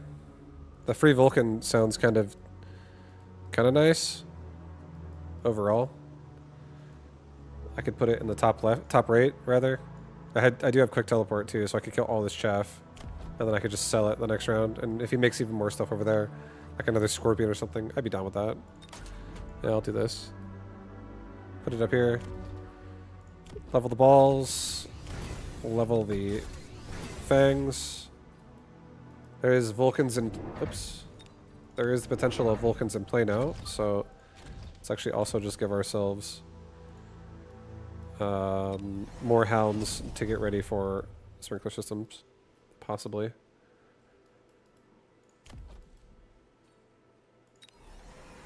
I guess that's good. Get an HP. Go with that. I sell Vulcan next round. Most likely. Yeah, I'm gonna sell it next round.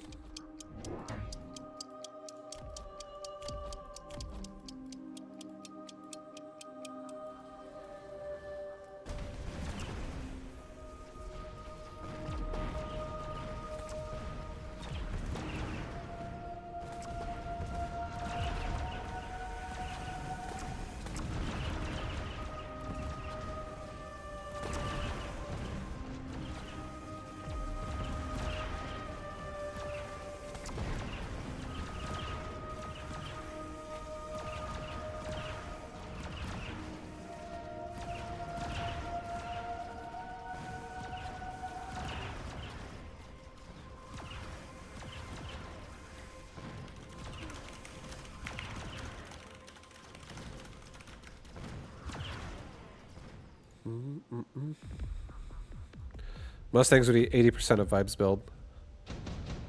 That's when I gotta turn on Armor Raise. Armor Raise. Assault Vulcan. Do I want to keep the Vulcan over here? Probably not.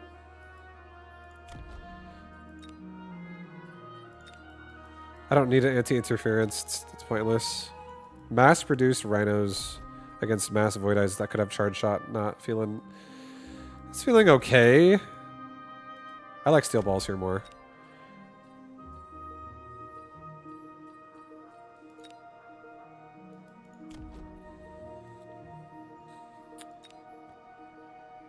I think I'm gonna skip. I think I'm gonna sell the Vulcan. I know he's gonna add more shit here.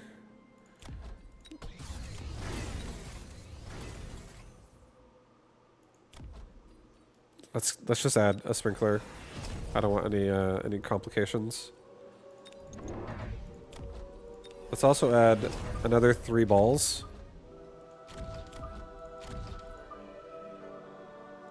And give them heal.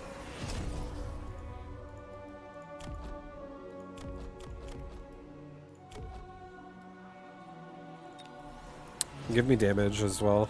We have a crawler pack too that leads for missiles over here on the left side. So I feel good. Steel ball should be protected. And there's the oil, and there's fire badgers, so I'm glad we got sprinkler systems.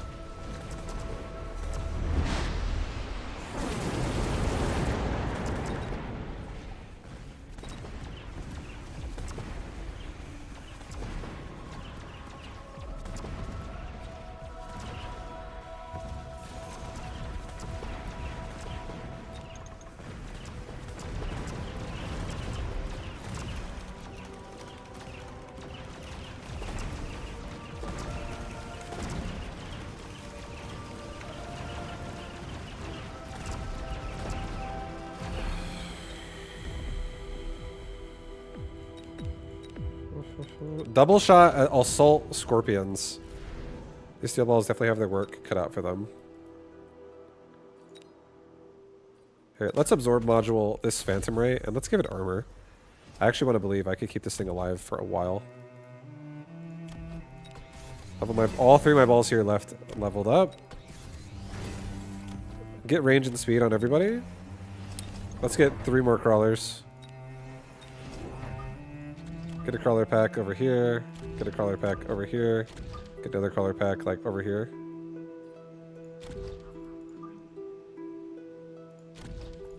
Sell that.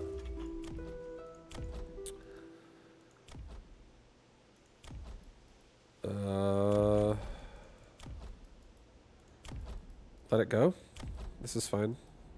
I'll do a missile device right here. That's such a clump.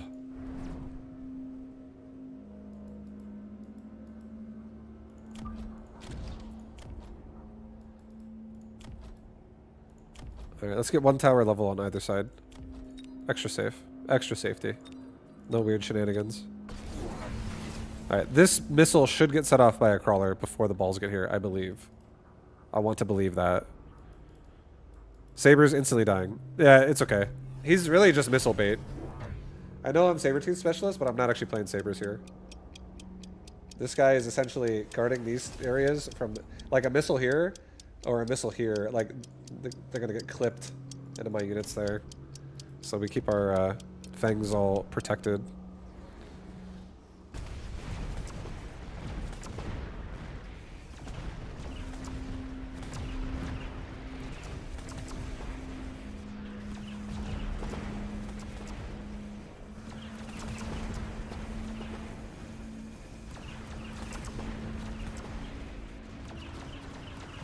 Yeah, that Raiden, or not the Raiden, sorry, the Phantom Raid's living for a very long time.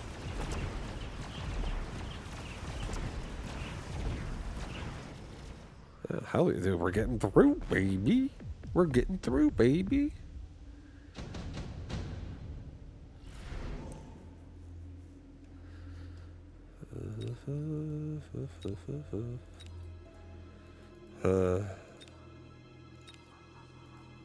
Stormcallers picking off the left side would be kind of nice. I'm not afraid of air. Not really afraid of a melter either. I'll do this. Stormcallers for left side. And let's get another Fang squad that just like leads the charge over here so we can set missiles off again. Get range and speed. Level the Fangs. Level the balls. Give our Fangs armor-piercing bullets.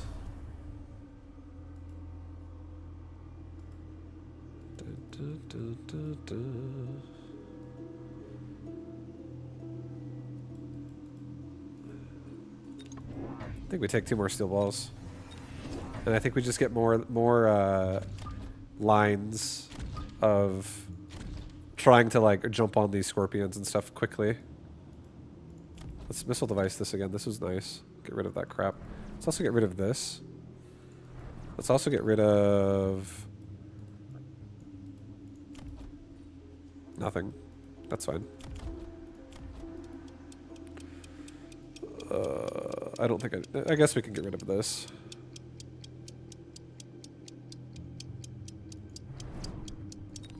The crawler pack in the front.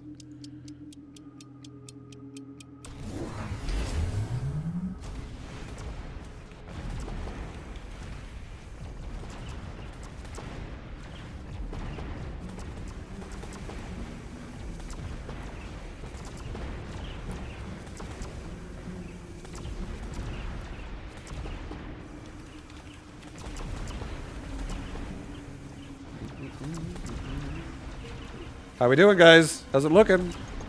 Looking a bit rough on right side, but we're still kind of alive. Actually, we're getting through it. Never mind. We're looking great. That paralyze really just turns everything around. These balls just never die. The balls never die.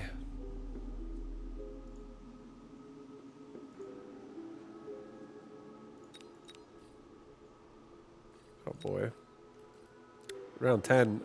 Efficient light. A nuke.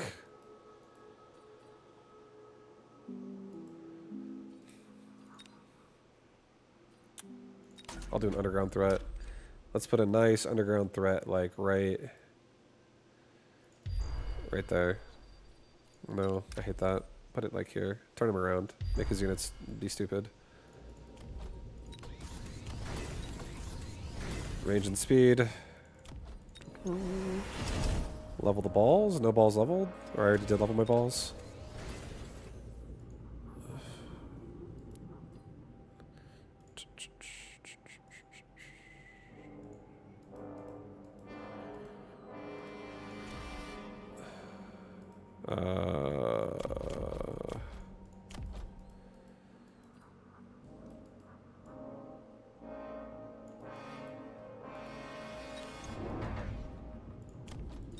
I'm gonna make a little bit more crawlers for this side. And I'm gonna make another crawler for this side too. And I'm gonna give my balls. I'm gonna send it, dude. We're gonna share. We're gonna finally link up the balls. Damage sharing balls. Let's do a resupply. Get a missile. Oh shit! It's okay. All good.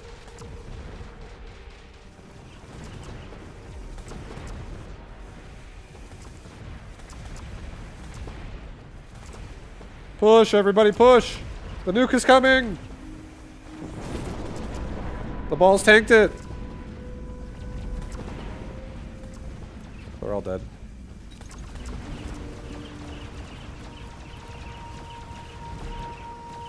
We paralyze each other. We're getting through his army. Oh,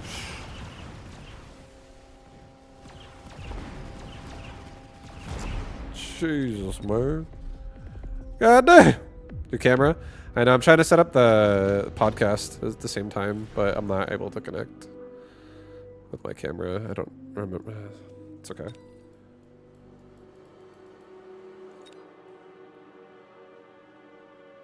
Extended range phantom raid? No. Skip.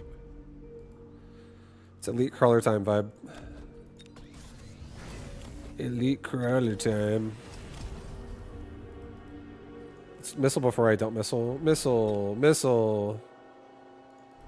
Missile this crap. Missile that crap. Let's get a big mountain over here. Let's get range on it. Yeah. Thank you, though, Nadina. I love you. I appreciate you. You always let me know what's going on. Yeah, I'm just trying to... I turned it off to try to connect to this, and I still can't do it. Is this good? Load? Problem with camera. Why? The fuck?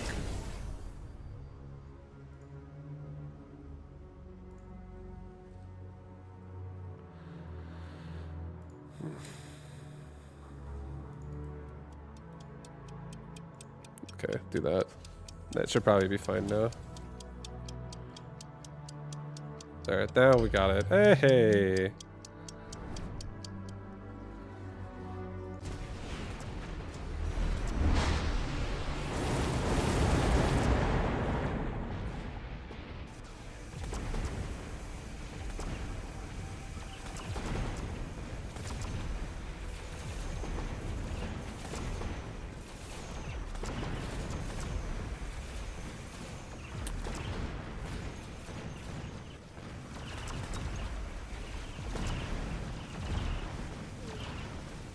The steel balls are pushing. Oh, baby, we got it done. That's Mountain's gonna push it over the top, and we're gonna win.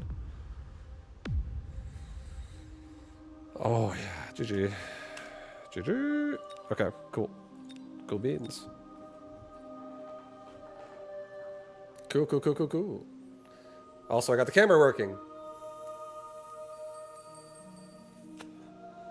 The camera is working.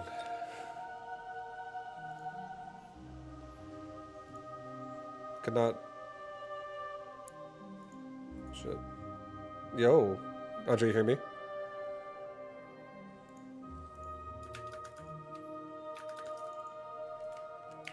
I don't think I'm speaking.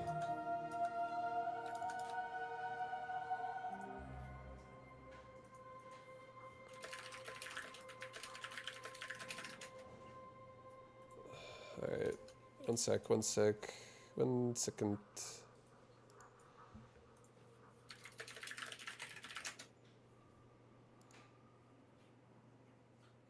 Can you hear me, Vibu? I can hear you, yeah.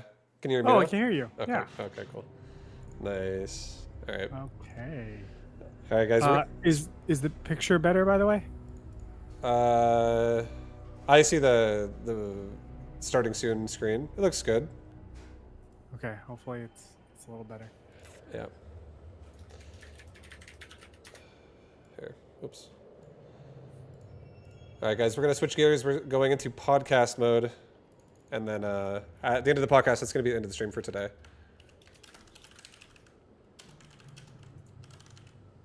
Thanks for doing this, Vibu. Of course. All good, dude. I know we plan on getting one done this week, so I'm happy to do it. Let me connect you in.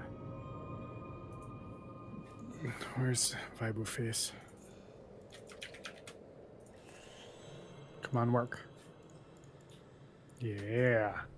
Nice. Okay. I'm gonna adjust your brightness and stuff. Let's. Hey, Gojo. All right.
Hello, everybody, and welcome. Hello, everybody, and welcome to another edition of Mechabuzz. We are here coming to you a little late night podcast, but I'm super excited. Joined alongside with me, of course, my co-host Vibe. I'm doing Vibe, good, how you doing, man? good. How you been? had a nice day in Mechabuzz myself, so I'm having a good time. I see you out there. I see you out there fanging a lot. You're You full know, on, like, you're full on like werewolf Yeah, mode. I actually feel like I did a couple builds with fangs, and it just like it all came together really well, and it just was really fun. So now I'm trying to recreate it with all these different kinds of units. Not only that, you're playing pretty aggro. Not only that, always you're on playing the pretty line. aggro too. Yeah. You're always on the line. You're always just out there like buildings. I don't give a Go crap. for it, I'm just and gonna go for it, and if I lose, I lose. But I'm gonna fang you, and I'm gonna carry with fangs. It's pretty wild to me. Yeah, I feel like it's fun. I'm in a fang phase. I feel like before Right I've on. tried to go fang phases, and I'm like, oh, it's kind of memes, but right now I'm definitely enjoying it. Okay, right on. Right. Well, I gotta Okay, right apologize on. to you and the rest. Well, of I the gotta community, apologize of to you course. and the rest of the community, of course. Not much I can I do. mean, Of course, it's not much I can do. Mechabuzz Of course, such a huge part of my Mechabuzz life. is like such a huge part of my life right now. But for the past You've month, seen me go in and out. I mean, you've seen me go in and out. crazy I've had like crazy 20-hour days. I Like thought I was I should have gonna just prepped. man I mode thought it I was and, gonna like, just man I'd mode be it able to and do like all my crazy I'd be days able and to the do all my crazy podcasts. days and the podcasts. It was like 22 days straight where I was just on fumes. We're doing overnight casts as well overnight for my event. casts as well for my And event. I broke.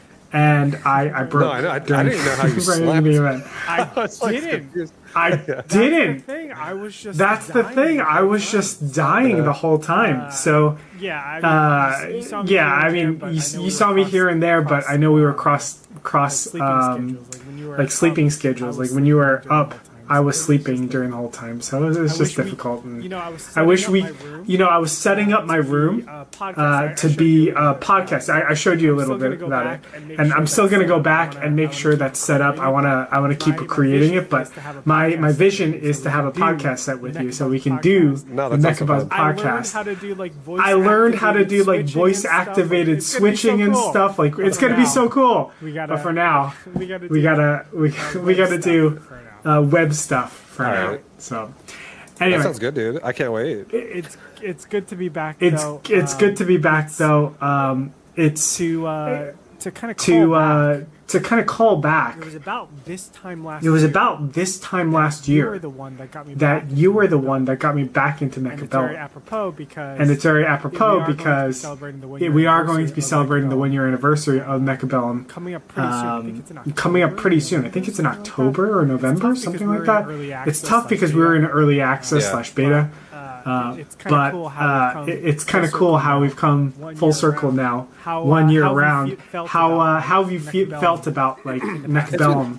It's been in the so past fun. year. From I remember I started playing it right after Path of Exile 2 launched, and I did a big binge session on PoE 2, and then I came back and played Mecha right after, like mid to late December, and I have not quit since. And I was really like so happy just seeing like all the improvements to the game, like just seeing that like early game unlocks were not expensive, like no longer had a cost. It was all free, so like you can make like all the way up to Mustangs and stuff for free now. I was like, oh, this is so much different than it used to be. And then the drops all the time, it made the game so much more interesting. Yeah. I took me a little bit to like really feel that way, like maybe a couple days when I first played it, but I really liked it ever since. And every patch they've done, all the new units they've added, I really liked a lot of it. The only thing I have had a little bit of a back and forth on if I don't like it, and I think I'm more on the side of I don't like it, is the building stuff, but it's still not even that bad. I think they're still fun to a degree. So I've been having fun. I really agree. The buildings, I really agree. Like the buildings, well, we'll get into buildings later. But the all the new units have been really cool. And of course, a new unit of this Fire Badger has come out. We'll talk about that a little bit later. But yeah, like I think they've done some really cool changes. Remember before, we didn't even have any of the like the hounds We're and hound stuff, boys. right? Like we're hound I love boys. hounds. Oh, what would life be without them? Oh, what would Stuff life like be that. without It's them? just- It's stuff like that. It's just there's been so many cool, interesting additions to this game. interesting additions to this game, and I think it's still slowly evolved too, which is super cool. Like we're seeing new strategies developed. I know we didn't get to talk about that on this pod, but I'm sure you've heard of the gospel, which is just another, yeah. Just people talking about all the time on the stream. You do a gospel? You know what gospel is? Yeah, They love to talk about gospels. they love to talk It's about so gospels, man. It's so but funny. yeah, it's been But yeah, it's been to me a really it's been a wonderful year. It's been a wonderful year. I did honestly. find out though. I did find out though, only from Reddit. Reddit. That when the drops first came out, there were drops like 8x hackers that you can choose. Which to me, what a time to be alive if you were playing that. I didn't get to play that, but I couldn't imagine playing a game where it was 8x the amount of just 8 anything on the field, just drastically changing the landscape. I think that would be really cool. No, I think that would be really I saw cool. it once in not in actual like 1v1 and stuff, but they still did it in the free for all mode where you have like these mega drops happening. Oh yeah. That's the only time I saw it. You're right. Absolutely right. You're absolutely right. Dude, it's been really cool. It's been really cool. I know there was just an event. Did you happen to play that event? It was too early for me. I think it was from like 7 to 11. I was going to the airport at that time. Oh yes. So I didn't have Oh time. yes. That's right. That's right. There is There is a bunch of events. I really implore you guys to check out those events because there's a lot happening over on the Mechabuzz Discord. And you can just search for Mechabuzz. This is the Steam updates right now that you can go ahead and check out like everything that's going on over there. We just had a Blitz tournament. I think that Blitz MMR ladder, everything was. He had something like 10 or 20 seconds or 30 seconds. It's a very short time. Vibu, me and you tried it out. It's a little crazy. Like you can barely get your turn out. So you have to really think about what's going on. I think there's a lot of very cool elements to it. It's very similar to chess, right? It's very similar to chess, right? You do need that APM. You have to kind of know what like the game. It's not friendly to like newer players. It's not friendly to like newer players. But there is some funness. And I think especially if they're shit talking, I think that would be fantastic. We need shit talking. Yeah. I mean, like you see it all the time. I know chess is seen as like a proper like uppity game, but the lower you get in terms of the time controls.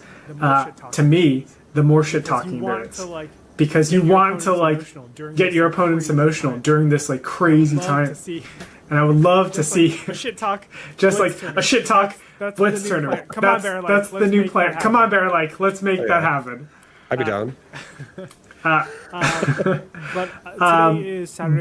today is Saturday the 4th of October. There was the first day of Private Ladder for the Mag 1 year anniversary invitational.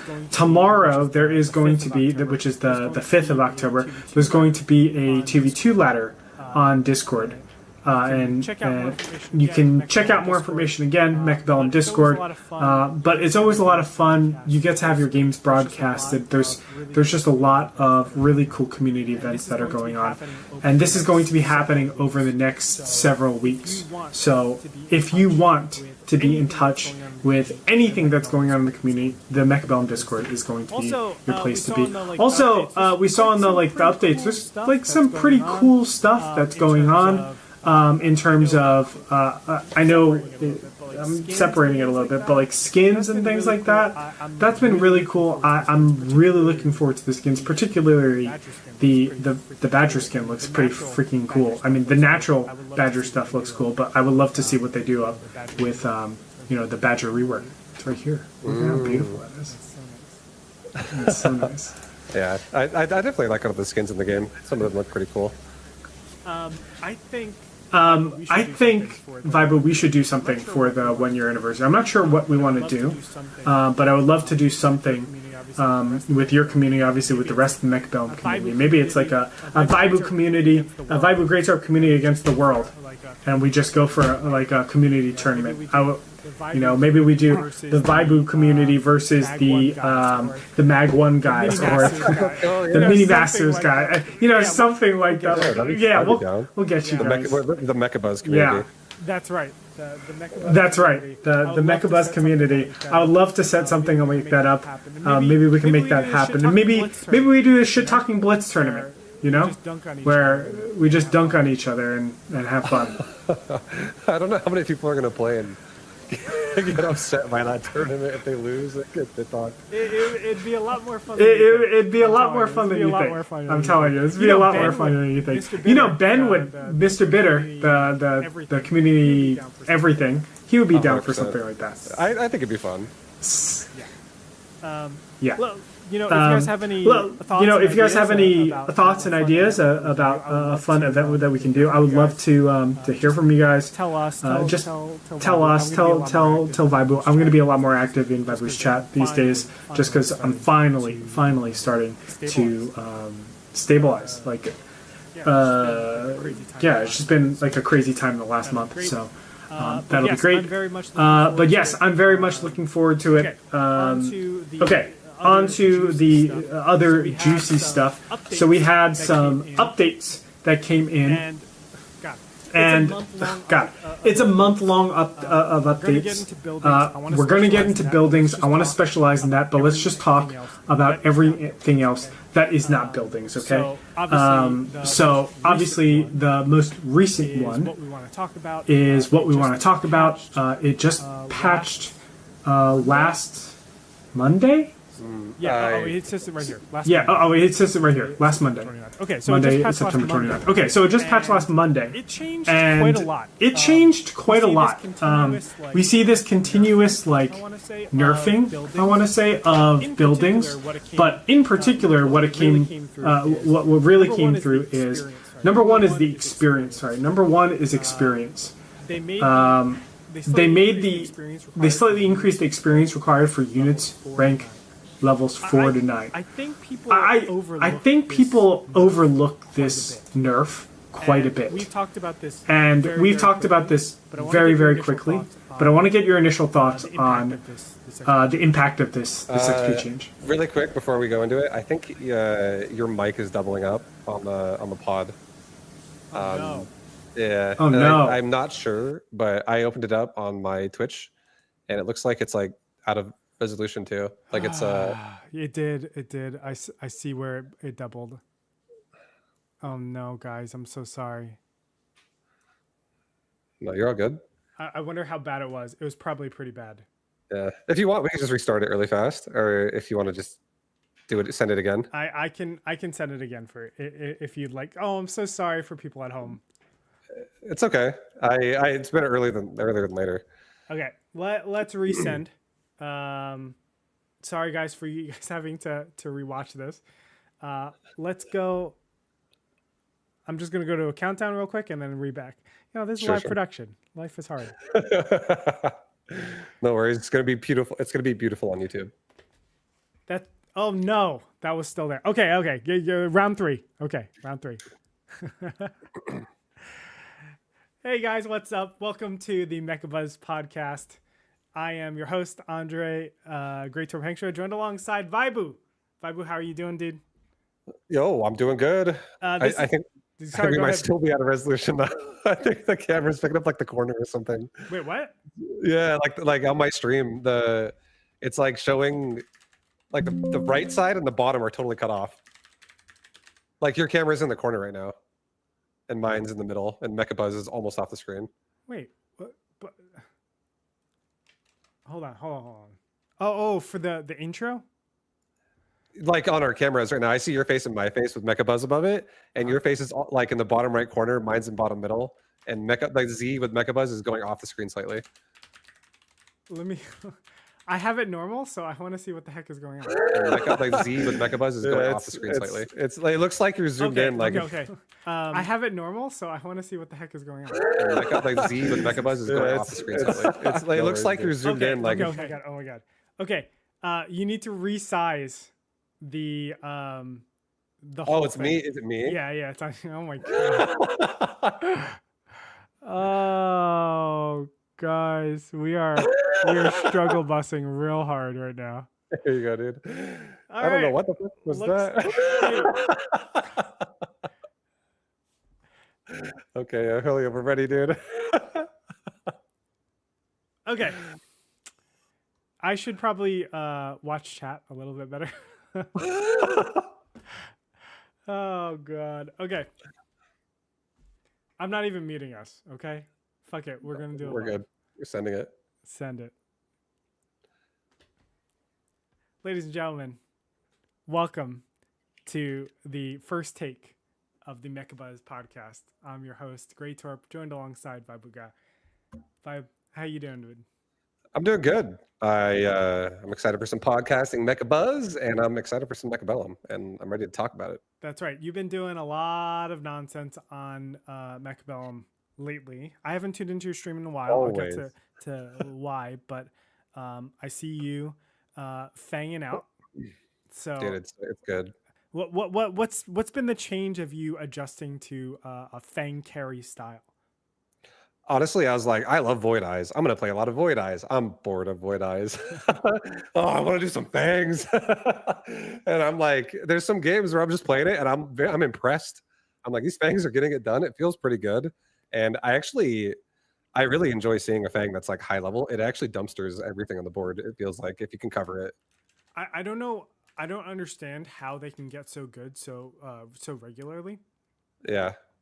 I have this problem where I think I'm okay against a lot of fangs, and then I just get absolutely dumpstered. But at some point, and I never know what the trigger is. I never know, like, oh, I went from okay and like crushing to, oh, I'm just losing everything always. Like I feel like it's when they get to the point where they have like over 200 damage or something like that per fang, where you get like that level 2 to level 3. Maybe you have, and you really get that mechanical rage going as well.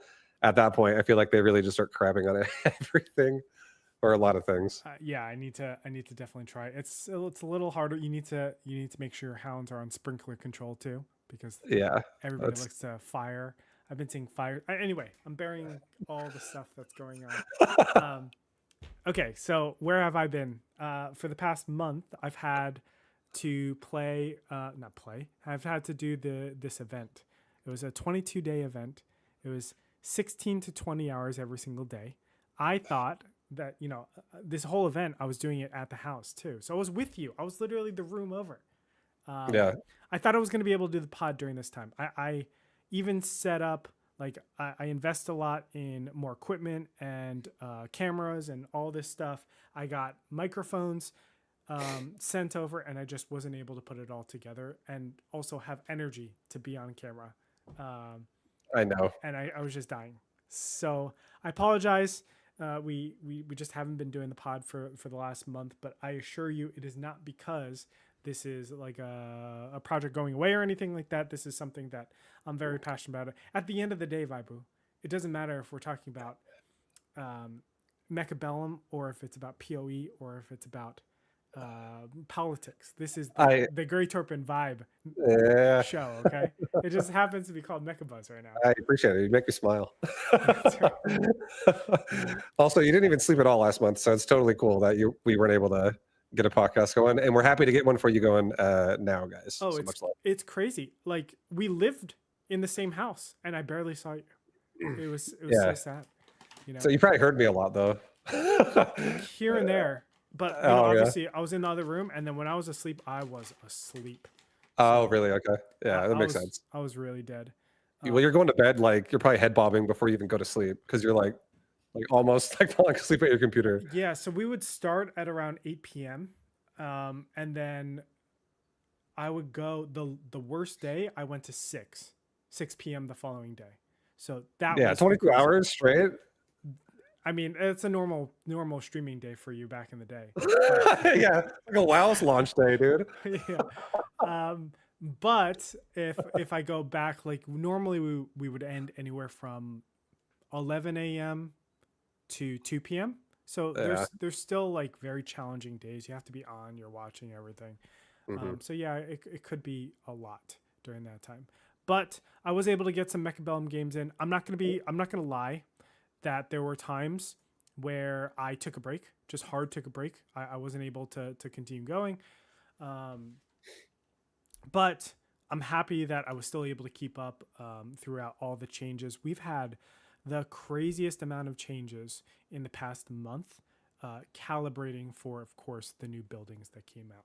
But before we go into all the updates, I do want to talk about exactly a year ago, you and I both started getting back into Mechabellum. You were the one of course, I first started getting you into Mechabuzz. This is That's maybe right. 2 years You ago. started me, and then I started you. But then I was like, okay, game's dead. Like both of us kind of quit at the same time.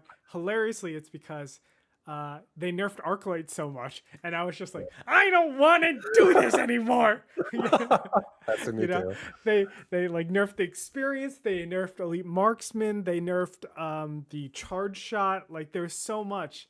I know that was so good about the carry Arclight, and they just got rid of it all. Which is a good thing, to be clear. They were way too overpowered. But yeah, they were. That being said, it is the 1 year anniversary of not only us coming back, but the game coming out. There has been a tremendous amount of changes since then. I kind of want to get like your opinion on how's everything been for you, and how's Mechabuzz been for the last year? Well, playing it back in like 2023, I enjoyed it. The Arclight carries were super fun. But ever since then, to when I came back in December of 2024, they added so many changes to the game that were amazing. Like adding the unit drops is super cool, I think, and they really like improved upon it too. They really like it makes the game so much more like ways you can take it all the time with all these like different drops you can take of like 2 of this or 1 big thing over here or something like that. And then also the tech cost requirements of all of the low tier units, the 100 and 200 cost units going away, was such a nice change. Just being able to actually have freedom to do something besides Arclight. I couldn't justify it before. I was like, why make a Mustang when I can just kill a Mustang with my Arclight? That's right. Like it's now I can, but I can now. I can make a Mustang and it doesn't cost anything. Man, I even forgot about that. I forgot that like if you wanted to unlock, I think it was even a Mustang, it would cost 50. If you want, they all did. Everything did. Like crawlers cost 50, fangs cost 50, marksman cost 50. Crawler? No. Everything cost 50. Everything. It was if you started with it, you got it for free. But if you wanted to add it, it was 50, 50, 50, 50 for like base entry units. Oh, that sounds awful. Yeah, no, exactly. And I was like, you don't have any freedom. You're like really stuck in the composition you're playing. You're playing. Yeah. I really feel like the variety is the most important part of this game. And we're seeing like, in my opinion, the variety increase up until buildings, really. I thought there was just so much that you could do where one unit could have so much impact on changing the landscape of things, and games were very, very quick. Man, that's true. That is such a good change. My favorite part, I guess, about this last year would probably be the Hound incorporation. Obviously both of us are huge Hound evangelists, let's say. They're just so versatile of units. Are they chaff? Are they chaff clear? Are they carries?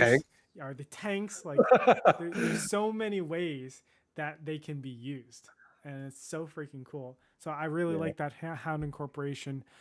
Honestly, there have been so many good things, but what sticks out in my mind most is definitely the Hound, and I think it's how great it was.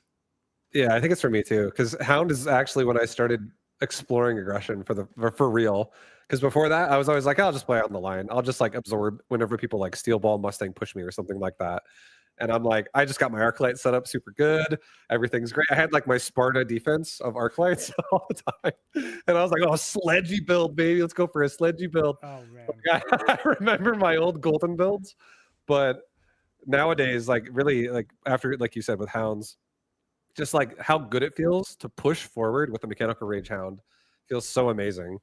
And I really love aggression now so much more. It used to be also that Mustangs were just so oppressive. And Hounds all of a sudden became an excellent... I mean, they get countered to Mustangs and counter Mustangs at the same time. And it's because of that armor. Yeah, exactly. Armor Hounds are just so beautiful sometimes. When you have a good moment for it, it's great, honestly. Agree. Yeah. And people used to have to twist my arm to make units like a Rhino. Now I make it every game. Well, there are so many great moments, I think, and really, like, I've never felt like the unit pool has been better. I'm looking forward. I hope that buildings don't just dominate way too much. But that being said, I want to keep it on like just the year end. there is a lot that's going on. We just had a Blitz tournament yesterday. Today we're filming on October 4th. October 3rd, there was a Blitz tournament that happened for 4 hours. Vibu and I weren't able to get there, but basically it's like the chess time controls, right? Like it's a different skill set for sure than regular, but it was still all the fun. I was really pushing. I've talked about this with you before, pushing that we need some sort of like shit talking. You need to be able to, when we're doing things so fast, you want to kind of tilt people, number one, and you want to flex that like, hey, I'm already done. What are you waiting for? Can you please end deployment? Like, all right, grandma. We want to be pushing the envelope here and just making sure that happens. And we see that in chess.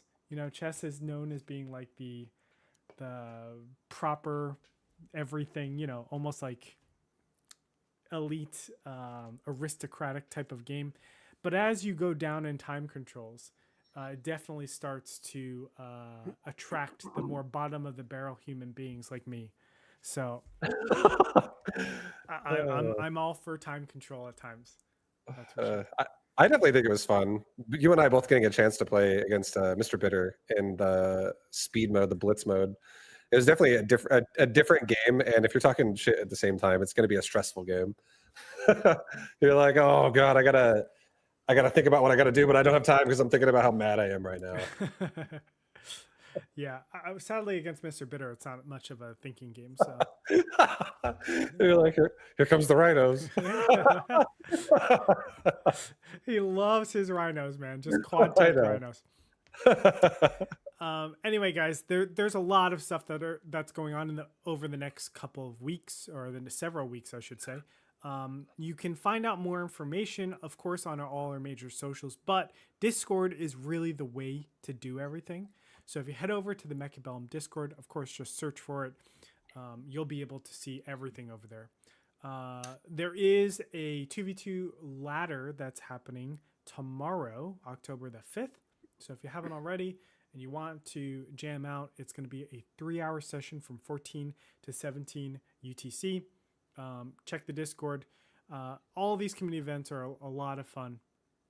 Really implore you guys to get in there, and if you're not part of a community already inside of Mechabellum, just like meet people that love this game as much as I know I do, or you do out there. So, yeah, I actually have people in my stream sometimes coming in and just being like, hey, anybody want a 2v2? And sometimes people are like, I'll do it, I'll join you.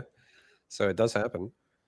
You should definitely get in there. Mr. Bitter puts on like some hell of events. We had the StarCraft event, obviously, that one time. We have Age of Empires event. Like, he's able to cultivate a lot of people all together from all different crosses of gaming lives. I know, like, some of the people that I followed the most was Kriparian from Hearthstone. I definitely watched, an ungodly amount of his content. And we were able to bring him in. Obviously, Frodan, he was my former co-commentator in StarCraft. Now he's in everything, but TFT is a big one. He was able to bring Frodan in, bring in Rotterdam in. Like, there's so many people that he's been able to bring in. Great events. Really, really suggest you guys check it out alongside with everybody at the Mag One team. Like, they put on great events. Like, they're just completely they're a well-oiled machine that's able to produce a lot of great content. So yeah, they do it so often too. Oh my god, I can't keep up. Of course, I have girls. They have to go to jiu-jitsu all the time. I'm like teaching judo all the time, so it can be really hard. You're doing so much, dude. Honestly, you're doing a lot.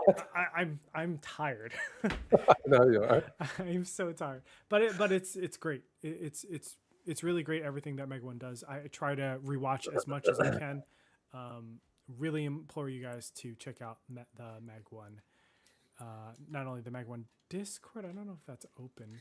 I think it is open, but Mag One broadcasts in general. They put on some of the finest Mechabellum games in the world. No, they put on the finest Mechabellum games in the world. All right. That being said, there has been a lot that has happened in the last month. Of course, Buildings came out, and then there was a slew of different updates that changed the units and the buildings altogether. We're going to talk, as you can see on the, hold on, let me get this here. Right there, you can see we're going to go into the updates, but then after that, we have our own section for buildings. So we will talk about buildings, but this is going to be the major patch that came out last Monday. And I just want to talk about the first major one, non-buildings, which is the experience change. I know Elite everything is very near and dear to our hearts, whether it's the Wasps, whether it's the Marksman or Arclight, of course. So many. Three. I wish Phoenixes were a little bit better to do that, but all right, whatever. Can't ask for everything. Anyway, talk to me. What's your overall sense of the XP change with levels 4 to 9? I think it's fine. I'm okay with it. I still feel like, I think maybe I would honestly not be opposed to even making the XP requirement even bigger sometimes if there was more cards that came out that were like smart something, so you could like power level your units if you saw a card like that to like combat something like that. But I think slightly slower leveling is honestly good for the game. I think if you're able to like every single turn level something up and it just destroys the board repeatedly, it's like one thing that comes to mind is like a Vulcan. It's like pretty unsatisfying feelings of if that just keeps leveling every single time. So I'm okay with it. Man, you just gave me an idea for like an ability. Sorry, this is completely tangent. I haven't taken my meds today, so you have to forgive me. Oh, let's go. What if we said all 100 cost units can level more than once a turn? And basically it doesn't cap. So like, let's say an Arclight is able to get all the way up. I would love that. Please. You already made me happy. Dude, I think this is a pretty big change, to be honest. First off, you have to ask how many units actually get to level 4 or level 5 or level 6. And okay, I'm going to give that not a ton really do. And those units are going to be like, honestly, it's like Marksman, it's Mustangs, it's mainly basically a lot of the carry units that are going to get to that point. I do think those levels matter though quite a bit. Yeah.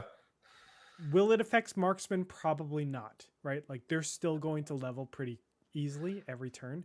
I'm sure there's going to be some fringe cases where that distribution line just moves over and we are going to hit some problems where it should be like a level 6 and instead it's a level 4 because it took 2 turns to level up instead of exactly. Yeah. But I think it mostly affects, like, I hate to say this, it mostly affects Arclights. Arclights are like the hardest units to get levels on, and now extending that is going to be the biggest. I got the perfect answer for you. Go ahead. You just gotta not make anything besides fangs. so that even though they're more costly on those levels, those Arclights are killing everything, and the fangs are just buying time for it. Oh, interesting. Oh. You just want to not spread it around. Don't spread the love. Dump it all in the Arclights. I would love to have elite Marksman fangs one day. So would I. That would be so great. Yeah. I think it's a very interesting change. Again, I'm not sure why. I don't know if this is for a 4-player FFA or 2v2 in particular. Given 1v1, it's not going to affect it nearly as much, but I like those end game compositions where it's like, if I got to a level 9 unit, I deserve to win, right? Like that's really rough to say, but getting a level 9 anything is hard. And if I'm able to get there, it should be able to like really flourish. And sadly, the difference between level 8 and level 9 is very, very little, but I should get rewarded. Maybe double stats if I get to level 9. Yeah. I actually feel like I do love every single difference of like even the bigger and bigger and bigger thresholds of health whenever you level units like this. I think I'm really obsessed with aggressive play lately again, even though buildings are in the game. And like again, like a Rhino definitely comes to mind when I'm like, just being able to ramp up the HP bar by like an extra like tens of thousands each time, and then you scale it with like a device or something like that, or any mods you have. Sure. Definitely, it feels amazing. Man, but you're right. The rhinos are going to get affected by this quite a bit too. Yeah, I feel like a lot of my playstyles are. I definitely like. I feel like I get a level 9 unit every other game. Like, I'm always going for level devices and stuff. Dude, I've seen the most ridiculous games where you'll have like level 9 worms. I'm like, how do you have how do you have a level 9 worm and it went more than 9 rounds? Like this is crazy to me. And you're just like, oh yeah, this is a standard round 13 game. It's like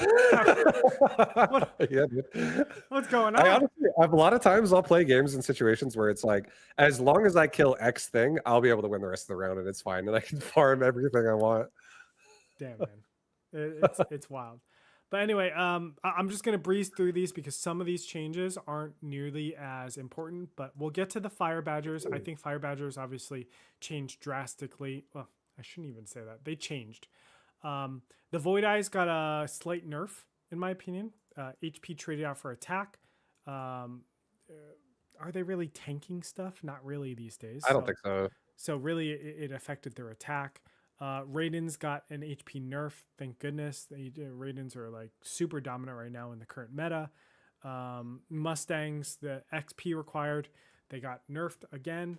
It's not major, but that plus the XP nerf above really messes it up. And then just different adjustments for equipments, battlefield power, etc. There has been major fire nerfs as well. That are, I don't think are in this patch. It was in a previous one, but fire damage went down, I think, by almost 20% per second, and then the duration of fire went down quite a bit as well. Yeah, across the board. I think the fire duration and the fire damage is actually one of the most consequential updates of these patches. Let's talk about fire and badgers. First off, let's start with how you feel about both of them. I think fire definitely can be toned down a little bit. I'm happy about it. I think there's answers to fire. I think positioning is an answer to fire, and I also think like hounds can be an answer to fire. So there were answers to it. So I don't think it was like overbearingly bad, but I think it's a nice way to go to make fire less oppressive on the board. I do think that's a good change. And I think Fire Badger specifically, I still don't really like that unit that much. I tried using it for like 3 days, like 2 to 3 days of just like forcing Fire Badger builds in all different kinds of ways. And I feel like I still, at the end of the day, my favorite Fire Badger is one that has like, it's near the front of my army, or it's like near the line. It's close to the push, and it just has range and napalm, and that's it. And it just like drops fire on the ground and kills chaff. And it's like, especially when someone has a lot of chaff on their board that's shoving pretty early. That's how I feel it is. Defensively, it's the best to me, right? Like, I just don't see it being incredibly useful aggressively, which is crazy because you would think with the new Baneling hit that it has, it would be able to do a lot more, but yeah, it's just funny watching it. Like it'll charge in, but by the time it gets there, it just like, it's like a little fizzle out dud. Yeah. It's like, it like barely does any damage, but it leaves fire on the ground. And sometimes they die so quickly that they leave fire in your chaff. Yes. So you're like, no, why do I just lit myself on fire? So consistently that happens where I'm just like, oh, I just killed all of my chaff instead. This is great. So and then, of course, like by the time his chaff actually gets to where the fire is, it just fizzles out. And it's just like, okay, well, what am I doing here? Like, how is this good? I agree. Yeah. I think the Badger change has only made it so defensive Badgers are good. I agree. That's how I feel right now. For it to be aggressive and for it to be good, like, just think of all the sets of things that you need to make it work. So let's say you want it against Mustangs and you want it to be a Mustang killer. You still need range. You still need counter, because that's what people are saying. Like, oh, just go the counter fire on it. Yeah, you just get an extra 80 range with that. And then you need one of the other two, right? Which is napalm, which I think is better against Mustangs, or you need the damage modifier. Yeah, the scorch. that's a lot of upgrades just It is. to adjust against Mustangs and make it like viable inside of standard. Yeah, no, and there's things that could just shut it down way cheaper too. And Yeah. you're just like, oh, because I've done a lot of things too where I'm like, all right, I'm gonna Farseer out, I'm gonna regen, I'm gonna photon emission with like regen on a fire badger, try to get through, have it actually tank, use counter fire and regen or something like that. And if it really does well, maybe then turn on like the AoE baneling, whatever the charge. Yeah. Anything really, but like you spend so much money on that thing, and a level 3 fire badger or something like that can still get shut down pretty hard, pretty quickly. Super. And you're it's just like one Raiden is just there, like beep. yeah, yeah. Seriously, there's a lot of things that just crap on it. Or the worst is when like there's another unit there that is right next to your badgers, and your badger explodes at 50%, and it 50%'s your other badgers, which then puts them in a position where it's like, oh, I'm gonna explode now, but now it's down to like 20% health, and it's just like, okay, guys, like you guys are idiots. Like, I don't know what else to say. You guys stink right now. Like you don't know what you're doing. God, that is a really, really frustrating situation to have happen. Yeah, I haven't found the right way to use badgers other than I just put them in the front. Like I get them as a drop. I put them in the front with the counter fire, not the counter fire. The what is that called? I should really know the name of this. Here, you could come with me real quick. Let me see what the name of this thing is. Napalm, counterfire, scorching charge. Scorching charge. Yes. So this baby, yeah, like that's the only use I have for it right now. Yeah. I just put it in the front and just have fire there, and it's like, okay, I just spent 200 this turn. I got the drop. Now I'm forcing you to basically go hounds and clear it up the next turn. And it's kind of, I just bottleneck their next turn into, I know exactly what you're doing generally, right? Yeah. That's how I've been using it. But in terms of like long play, like as a unit that exists for, you know, anything that remotely does standard, nothing. It's just just there. Yeah, I literally just look for angles where it's like, okay, it has some time to kill crawlers and things here, so like, that's a great spot for it. That's about it. Like outside of that, it's like I forced it and I just throw the game. Yeah, I'm not sure what they can do to it to make it like, the problem with any type of fire unit like this is that it just becomes too good at some points. There have been games where I've seen, don't get me wrong, I've seen badgers be very effective. And there are some badger builds that like, or I'm sorry, there are some times where you need to get badgers against wraith builds. Badgers are incredible. Anybody that's chucking wraiths at you, you just don't have like a good way to get your marksman or any of those units, like the anti-air units, locked onto the wraith. Badger does the best job. It's like the tankiest for it. It has 3, so it can kind of like make this cone, and then of course the AoE is so good. It's just a better AoE than any of the others. So I really, really love it in that situation. But outside of that situation, I can't find a place for it. Yeah, no, me too. Same. I usually use it as well with drops or when I get the specialist, and you're just gonna get it for sure for free. I don't really love buying it. Every time I buy it, I'm usually like, oh, okay, I might be using something else here if I'm, not getting it for free. But a lot of times when I do it as well, I'm always very hesitant to be like, what, do I even want to turn upgrades on this, or do I just want to eventually sell it? Like use it for a while, then just sell it and get full refund. Yeah, I think they're still finding its place. I look forward to seeing what it is. I just wish it wasn't such a nerf on aggressive play altogether. Well, do you think it'd be better if Scorching Charge didn't have like a proc where it's like at 50% it does it, and instead they just like the second they got in range, they were like, time to suicide. Time to go.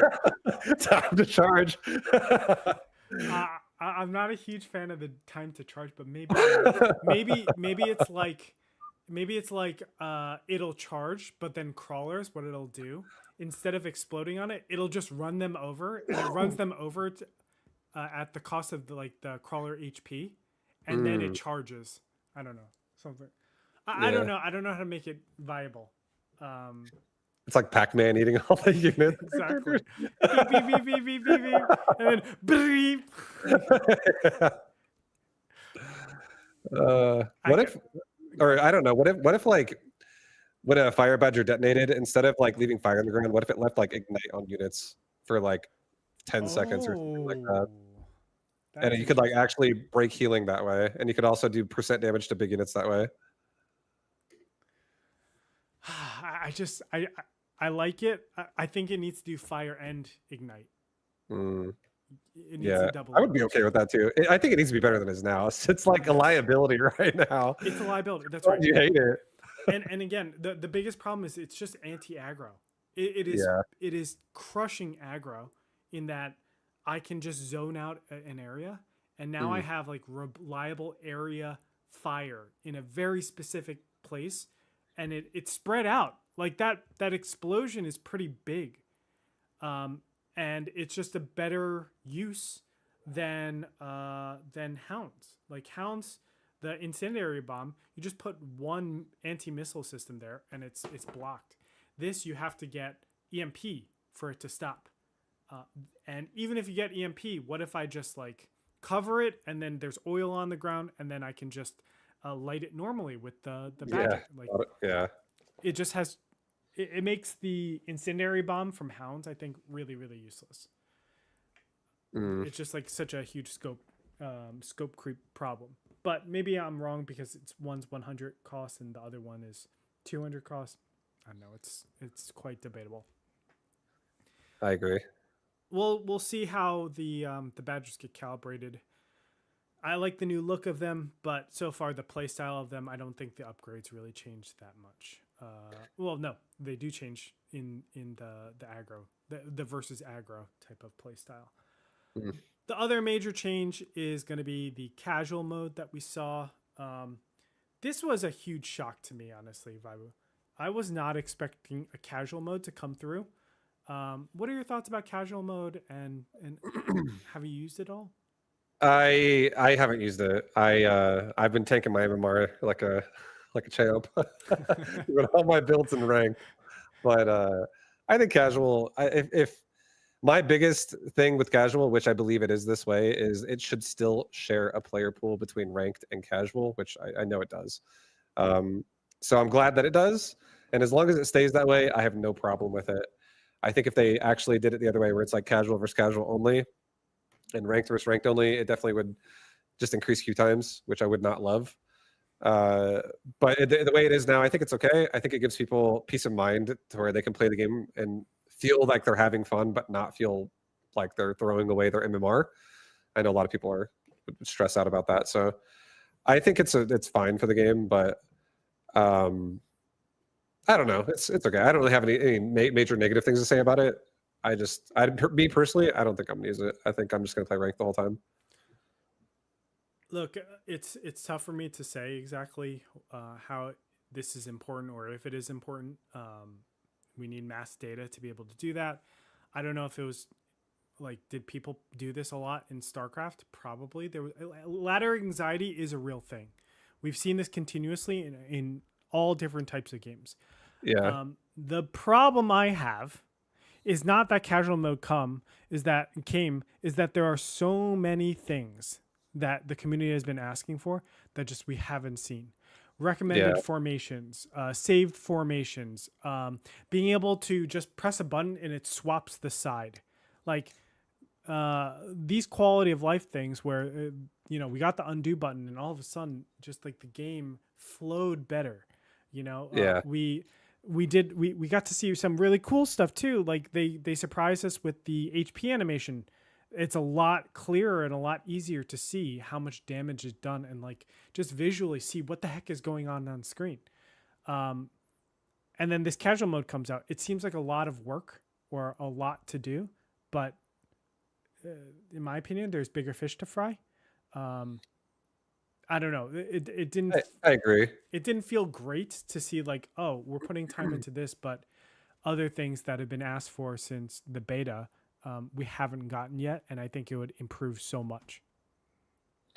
Yeah, I don't feel like it's like a super needed change, but I I will say I have seen a lot of people using it just on my daily grinds. I would say the first day especially, I saw so many people playing casual. But it also could be because it did start you off on casual as a preset. So maybe they were like, "Oh, what the hell? Why am I playing casual?" It would reset you back to casual. It would every time. Like, oh my god, this is like the most frustrating thing ever. And honestly, I remember when it first came out, and of course, I've been a little bit negative on ladder lately, but I would see casual people like 2100 or 2200, and they would say casual mode. I'm like, you little bee, you know? Like, yeah, you play for your points. Like, what? You can't risk your ladder points? You think you're that good? Jesus, God, like, just I don't know. I think it definitely. Sorry, God. I think when you have casual mode, I think it makes people actually have more ladder anxiety in a weird way, because I feel like people start stressing out even more about like, oh, I don't want to play ranked unless I'm ready for it. If they're that kind of person that just like gives into it and they like grind some casual before they actually even play ranked, and maybe they don't even end up playing ranked that session, and they don't have enough time, or if they do, it's like when the ranked game happens, the intensity there is like a lot higher, where they're like, I can't lose, I have to go up in MMR. And if you do lose, it's just like frustrations and anger. I don't know. I feel like just conquering the MMR demon and just going through it is for the better. Here's the thing, right? Like I think Mechabuzz is so difficult, just like a lot of 1v1 games, and especially a lot of 1v1 games that move so quickly in terms of updates and balance. It is so difficult to, especially when you get to a new area. So let's say like I hit 1800, I hit 2000, I hit one of these huge benchmarks, in my opinion, huge benchmarks that say like, hey, you're a pretty good player. Like you're a very good player, actually. You want to stay there, but staying there when a new update comes means like a lot of times you're going to play exactly what gave you success, rather than like I dropped somewhere around like 700 ladder points, right? I went from 2500 to 1800 at one point when buildings came out, just to start testing everything. And I think that if you get very attached to your ladder points, you end up not being able to see what is good. You know, what are the new styles that are working? How does it work? Why does it work? What is like the cap? So like, if you have 8 scorpions against my hounds, is it going to kill me, or can I still overwhelm you? You need to find out what these thresholds are, and like just send it. And I think casual mode does help with this a little bit, where people are like, okay, I don't want to risk my MMR, but I also want to test very actively. I don't have the data to support this, but I think casual mode is I believe it in that sense. Yeah, it doesn't make you feel like, oh, like for me, I went from 2500 to 18, and I think to a lot of people that's just like, oh, this guy is shit. This guy is like a one-trick pony, or I don't know, like all the things that your brain can think up to be very negative. I don't know. I think that mentality to have fun in those situations can be very difficult. Yeah, no, I agree. And I do think that if the casual mode allows people to just focus on actually exploring the game more, you'll get more fun games on average too. When you play someone who's playing casual, it won't just be like the same meta crap that you play all the time. If like the guy that you like say, you know his play style because you play him so often, because like at the top you really get to know the same people a lot, and then he's playing something completely different that's like wild and different from what he normally does because he's playing casual. I feel like that definitely can make the game interesting too, just getting to explore different aspects of the game with people, and it's encouraged in a way that like casual does. Yeah, totally agree. So overall, like, look, I know I'm not shitting on casual, but I just wish some things would come out before this. But I think this is like a good change in the aggregate. So I am thankful for that. Okay, so that being said, is there anything else that you want to talk about the last updates in the last month before we go on to the building stuff and talk about like what your experience are, etc.? Yeah, just if we're talking about buildings in a second, just the fact that they toned buildings down, I think I like that probably the most. Okay. Yeah, let's talk about that a little bit right now. So buildings came out back in the beginning of September, late August, somewhere around that. I think it's actually beginning of September exactly. We saw, two sets of walls. We saw like giga, super strong cannons.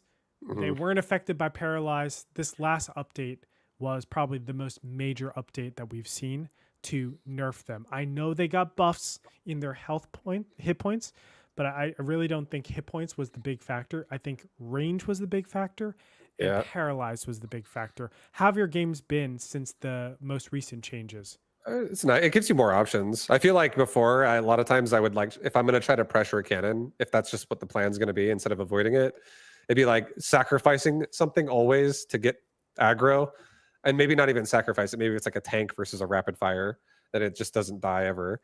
But always having to do something to mitigate the cannon and then also be able to deal with it. But now I like that, like with the 5 range down there, like a ranged upgrade on certain units, like a Void Eye could deal with it super easy. A Marksman straight up at level 1 with nothing could deal with it because it actually outranges it by 5. I feel like you have a lot of ways, just more ways you can deal with it. And I wouldn't even mind it if the cannons got even less range, just slightly, just like nerf them again.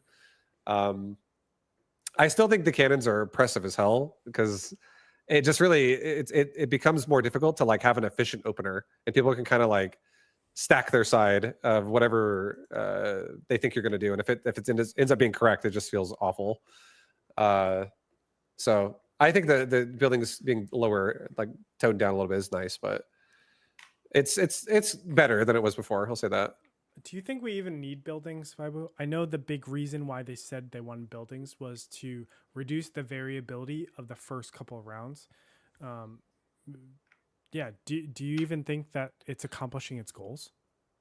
I think buildings does give you more options of units you can run in the early game, but I think it reduces the locations of where you can put them. Because I do think there are games when I can like be like, oh, you know what? I'm going to make 2 more. I'm going to go 5 Void Eye opener, and I'm going to feel good about it because I have a rapid fire cannon that's going to cover that. I can do like crazy, like forced like carry builds where when I get like an upgrade, it's turning on an upgrade for 8 squads by like round 3 or something. And it feels not too bad because the cannons support it. So I do like that I have range to be able to do that if I want to. But I don't like that whenever a cannon exists in a spot on the map, it just becomes not ideal to push there, especially if it's like the first round, because unless you're committed to it, you're going to have a bad time.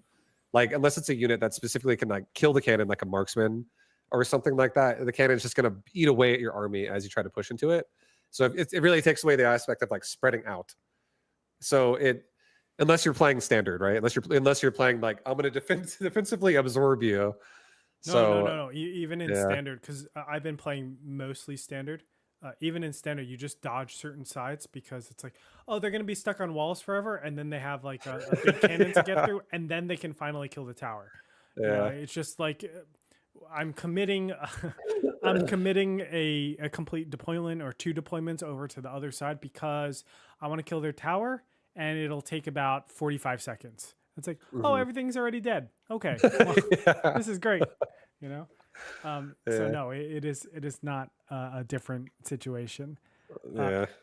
It's tough times for that. I think you hit the nail on the head, which the placement of where you put your units has reduced considerably. Or if you want to ignore it, you just take a heavy toll, right? It's just a handicap for you. Yeah, exactly. Because you're eating some sort of fire. And it doesn't even have to be like, you might be like, oh, well, I'm sending my, tarantula or my saber-tooth straight into a rapid fire cannon. Not a big deal. The big problem is that those units need to be on the line.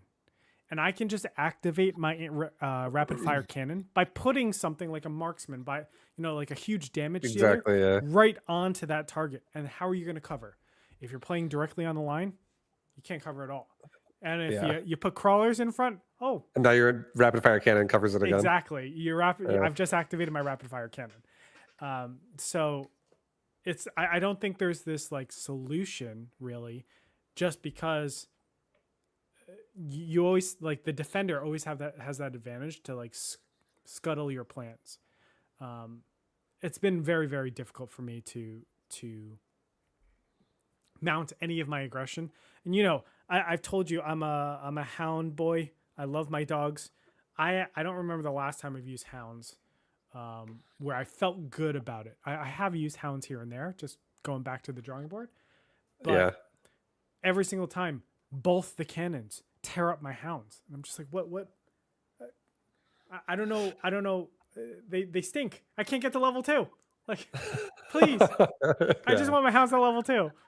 I definitely feel like you have to have more compositions now rather than like having like a push. You can't ever really just have like the amount of the variety is down for sure of like having one squad go do something somewhere else on the map. Agree. You always have to have like supporting 2 to 3 squads together to be able to actually make anything happen when cannons are there. Super agree. It's been very difficult in that sense. What are the? You said that like it opens up more potential and more possibilities for different openers. Yeah, I definitely agree to that. I've definitely seen that instead of just going chaff for the first 2 or 3 rounds, I'm like, okay, well, let's just get 8 packs of Void Eyes. Okay, let's get Void Eye Arclight with like 1 marksman. Like, oh, all of a sudden I'm getting useful like not cards, useful units that are doing things like that. We're having these like bigger battles in earlier on. Mm-hmm. That has been very, very cool. Is this a good thing or a bad thing though that we're seeing more or less? Or I'm sorry, we're seeing significantly less crawlers and fangs and stuff.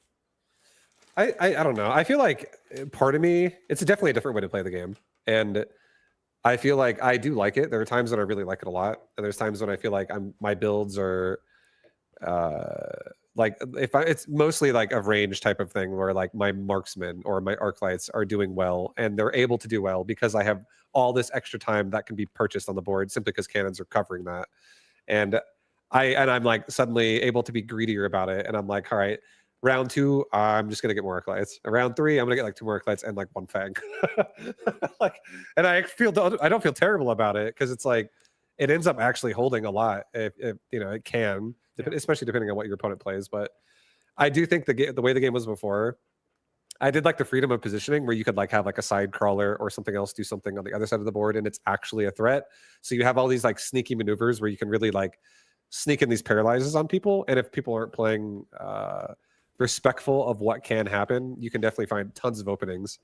But now the openings you just have to invest too much of just like deployments. Too many squad deployments have to be used to abuse these things. Agree. So you're just like, I think it made it overall.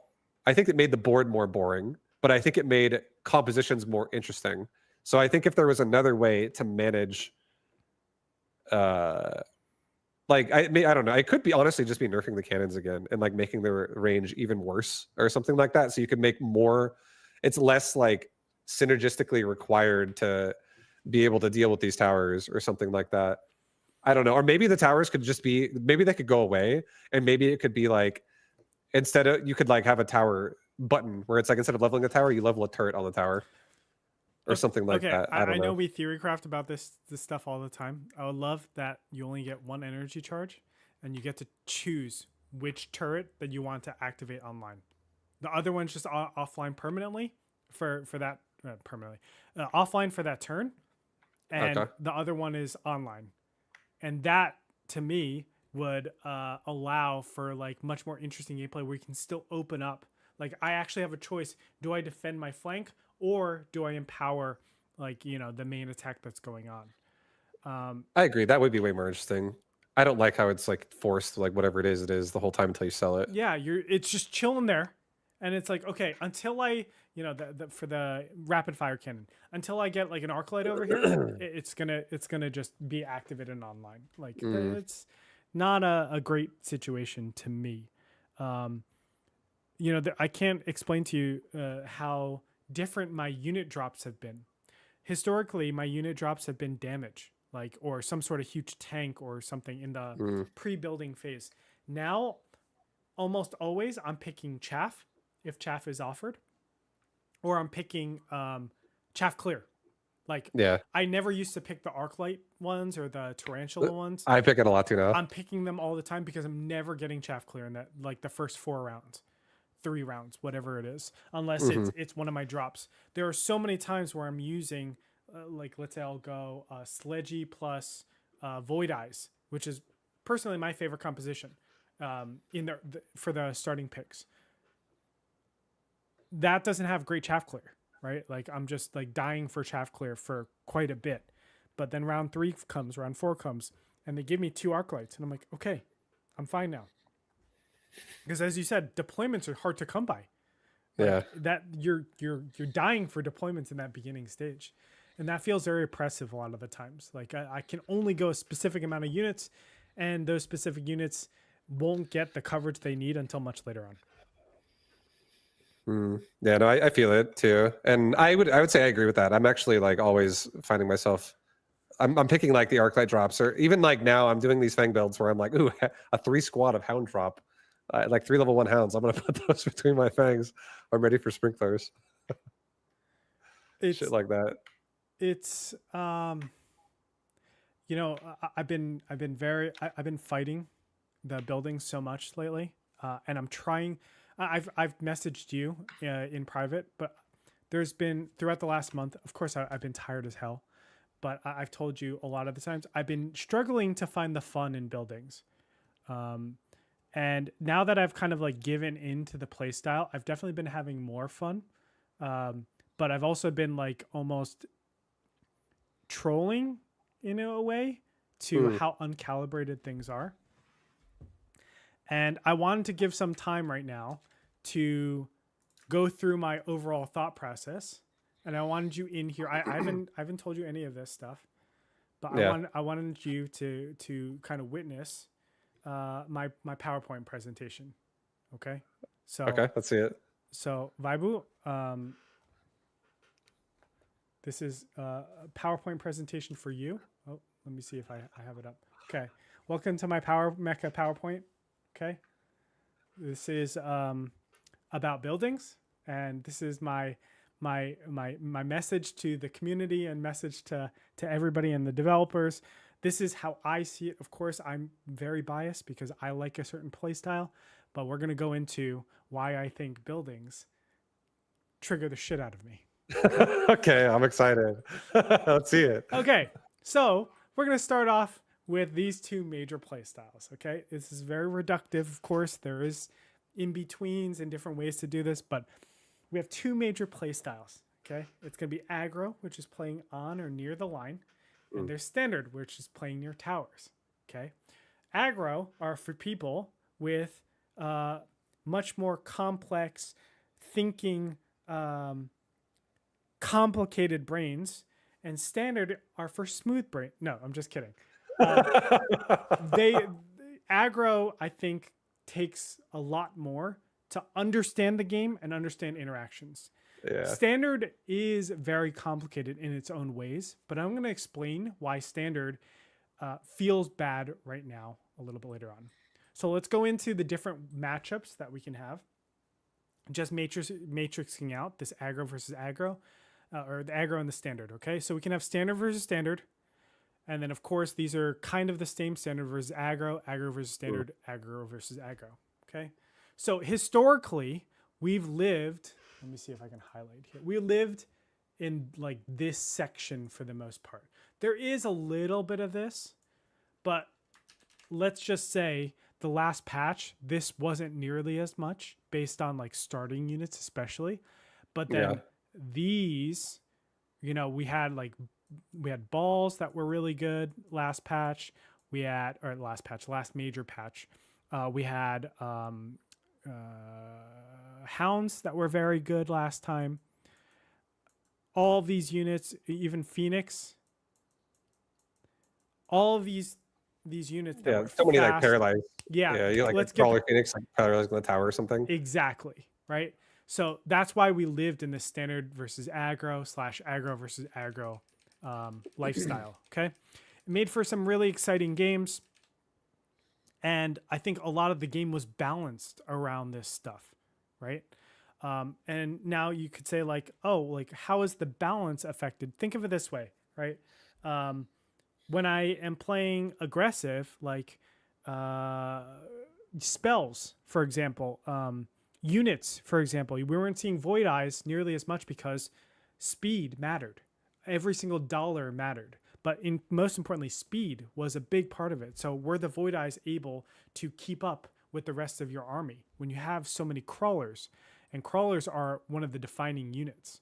So we're going to talk right now. I want to move from this, just understanding that these are the 4 major patches, okay? I want to go to standard versus standard characteristics, okay?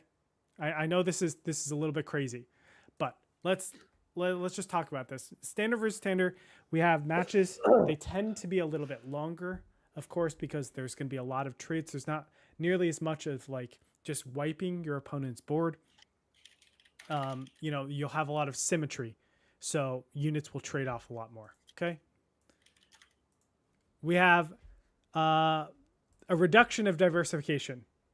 So because almost the matches tend to go longer, a lot of times what happens is that you start teching your units a lot more. And when you tech your units, let's say something like an Arclight, it has 2 techs on it. Are you ever going to go another chaff clear? Right. And I'm not saying that you would go multiple chaff clears and other things, but you're going to reduce the diversification, and you're going to continue getting the same units over and over. I'm sorry. Go ahead, Vibu. I just saw it. Hello. Hello. Oh no, all good. Yeah, Pucci. Thank you for the raid. Welcome everybody to the Mechabuzz podcast. We're like halfway through it now, I think. Okay, so universe diversification goes down incredibly. To me, that is not something that you want in a game. And then lastly, in standard versus standard, just certain units can't be used. We were talking about the Fire Badger before, but things like the Wraith can't be used in like long-term games, right? There are certain units that are just creep scoped above. Hounds really can't be. I mean, you can make arguments, but in my opinion, hounds really can't be shining over other chaff clears, because other chaff clears do the job better and are more resilient to stay in the game longer. Like you're not going to have a 100-second battle and the hounds are left over at the end. It's very walk kind of close to the fight. They just die. Yeah, it's just miserable. And these are all the type of units that kind of get, like you can't use these in standard versus standard. And now you might be like, hey, Gretorp, carry wasps. I've won games with carry wasps, and I know you say carry fangs. I'm going to explain why. And it's mainly like you get punished all the freaking time. How many times you get to, especially you, Vibu, you get like level 6 fangs, and all of a sudden a red spell comes down and it just wipes your entire board. And now your entire like turn 10 is spreading bubbles all across to make sure that you're safe. And it's just like, oh my God. I love thunderstorms. It's like, what the heck are we doing? But guys, remember, when we're looking at like standard versus aggro versus standard, those red spells operate way differently. And we have a different distribution, right? So like, I put a red spell like, what's it called? Ion Blast. I put an Ion Blast down in aggro versus standard. Well, it's going to punish the standard player a little bit more than the aggro player. Why? Because the aggro player is moving, so you don't really know where his units are going to be. Carry wasps, carry phoenixes, void eye carry, all that stuff. It's just like, okay, you're just dumpstered for that round, right? Like you might just lose the round altogether because storm came, and that it's just such. You're like, I should have ran jump drive. Should have just got out of there. I want to be very clear too. Like, it's not like you can't use them. It's just they get nerfed somewhere in the game, and it feels freaking bad. Yeah, there's like, I feel like it's like you could have like thousands of resources invested, and it could just be countered by a spell. That's right. And I kind of buried the lead here. I put why I gave up standard versus standard. So the number one thing is, losses to me during the learning process can feel very unfair. That's a huge tangent, but like basically like in standard versus standard, you don't know the thresholds that well, and you can't really force things. It's just like, there's no, you're not mobile beaconing anything. You're just letting things fly and go. And to me, losses can feel like you don't know where it came from. All of a sudden you're winning one round and then losing another round, but you can't really discern what the heck is going on because there's so much shit going on, right? Like there's so many interactions that are happening that you don't quite know what it was, right? It could have been a bubble that changed it. Could it have been like a tech that they got, whatever it might be. It's very hard to discern what that's going to have. The clear linear unit hierarchies is a huge problem for me. For a while it was just, Tarantula is the best chaff clear unit for standard games. That's it. There is nothing else. Why would you get anything else? It has the most hit points. It has the most damage. It has the most AoE. It's just like better than everything. Whereas in aggro, everything kind of works, right? There are benefits and there are costs to everything. And then spells, right? Like it is so uncalibrated and it feels terrible. There's nothing worse to me. I've had these Void Eye rounds where it's like, I have like level 6 Void Eyes, right? And it's just spread across. And then a nuke comes. And I'm like, okay, I guess I'm dead. I guess I deserve this by choosing to go Void Eyes. And it's just like, what kind of game are we playing right now? And this is where I think the Spellabellum comes from, right? Because it's only a huge problem when you're playing this area in this standard versus standard area. But when you go to the standard versus aggro spots, like even standard versus aggro, the standard player can move out of the way and rotate, right? Like it's not impossible. They just level their tower and then mobile beacon over. Like they're clustered up enough. Aggro versus aggro versus standard. Just think about how fast units move. And if you're trying to get to tower a lot of the times, they're not going to storm over themselves. They're going to ion blast a lot of the times. But the ion blast, now it's like, okay, where are the units exactly going to be? Don't get me wrong. It can be very abusive and it can be very oppressive at the same time. But like most of these spells, maybe this is like the most fun in my opinion, where you can play these mind games with your opponent. But fire, I think, is like super oppressive. It just zones out a complete area. And it's like, okay, I guess I'm just dead in this one section. Ion blast is like, okay, I guess like all your glass cannons are dead. And then stuff like this, where it's just like, okay, I guess all your air chaff, your air is just going to get mutilated. You're slow. Like this is a bad feeling in standard versus standard, and hence why I gave it up in the last patch. Anyway, sorry. Go ahead. I'm talking so much here. No, you're good. I feel like spells. My opinion, a little bit, is spells are actually more manageable in standard versus standard, because I feel like playing aggressive, I can't actually force protection when I'm closer to the line. I see what you're saying. So I'm just like running into it. And I'm just face thinking it. So a lot of times, if I'm like, oh, this is going to be bad, I almost always just justify it to be like, well, if I just buy it myself, we'll just do it back, and I'll just like even out the losses, or if I get a better spell. But the annoyance comes from when we're standard versus standard, and I've chosen stuff like carry wasps. Right? But yeah, no, 100%. If I have wasp and it's thunderstorm, I'm like, I better hope that I can like predict the side and run away with one group or something and like get them out. Like that is a crappy feeling. I'm not saying that overall, like, yes, we have parity a lot of the times because I can buy it myself. But then it comes down to like, okay, what did I choose from the beginning and how did it like escalate to this? And then why should I be dead at round 9 because they picked up the thunderstorm spell and I chose this line? Like that is a really awful feeling in my opinion. And then on top of that, you have things like they pick it up at round 5 or round 6, and guess what? They get 2 turns to use this spell. That is a really crappy feeling. Yeah. Okay, so again, I'm not saying this is 100%, but I'm saying across the distribution of standard versus standard games, we're mining for a lot more terrible experiences. Like don't think of it as like the what is, what it more so what it feels like, and we're mining for bad feelings when we play these games.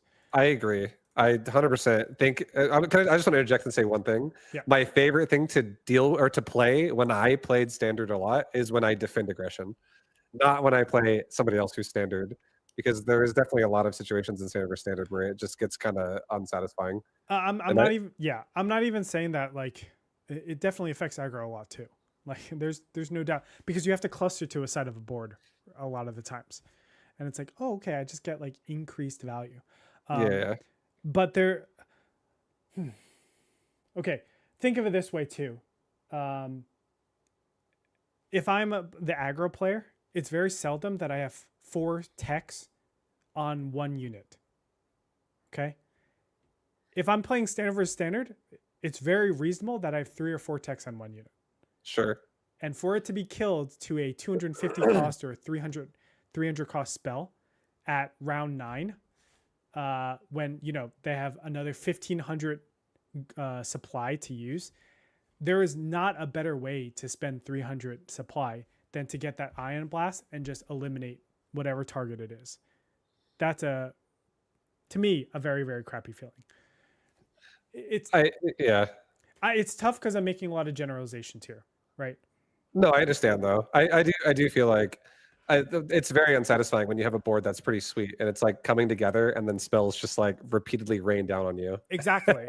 You're like, okay, dude. It's oh my god, it's so brutal when it's like round 6, round 7, round 8, or something like that. Round 8, round 9, round 10, and it's like, okay, I guess this is another bubble round, and I'm getting chaff. It's like, ugh, I spend 1,000 just defending myself, and then now I have what, like 400 left over, 600 left over. I gotta get temp range, gotta get yeah. Ugh. That was so many of my rounds back in the day when I used to play standard almost all the time, was like, it was just a prerequisite of barrier range, like every time once you get there. No, totally. Okay, so like why I think aggro is a lot more beneficial at times. Games used to end around round 7, round 8. So when we're looking at it, like, you just need 1 tech on units for them to be good, right? If we go to the round 10s, around 11s, then it's like, okay, well, that's when those single units just start shining really, really nicely. But you can get by with just 1 tech. Like, there's so many times that I only have range on my hounds. I think that's a completely reasonable way to play. Same.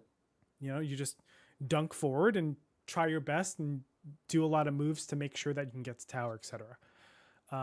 I think this is a good characteristic. The least amount of techs on your units, the better, because it forces diversity, and diversity, in my opinion, is good. Like, we want to have that diversification. More map is used. So this one's a little bit hard to understand, but I'm not talking about the left and right side. I'm actually talking about the forward and the back side. So a lot of times with aggro, we would use from top to bottom, right?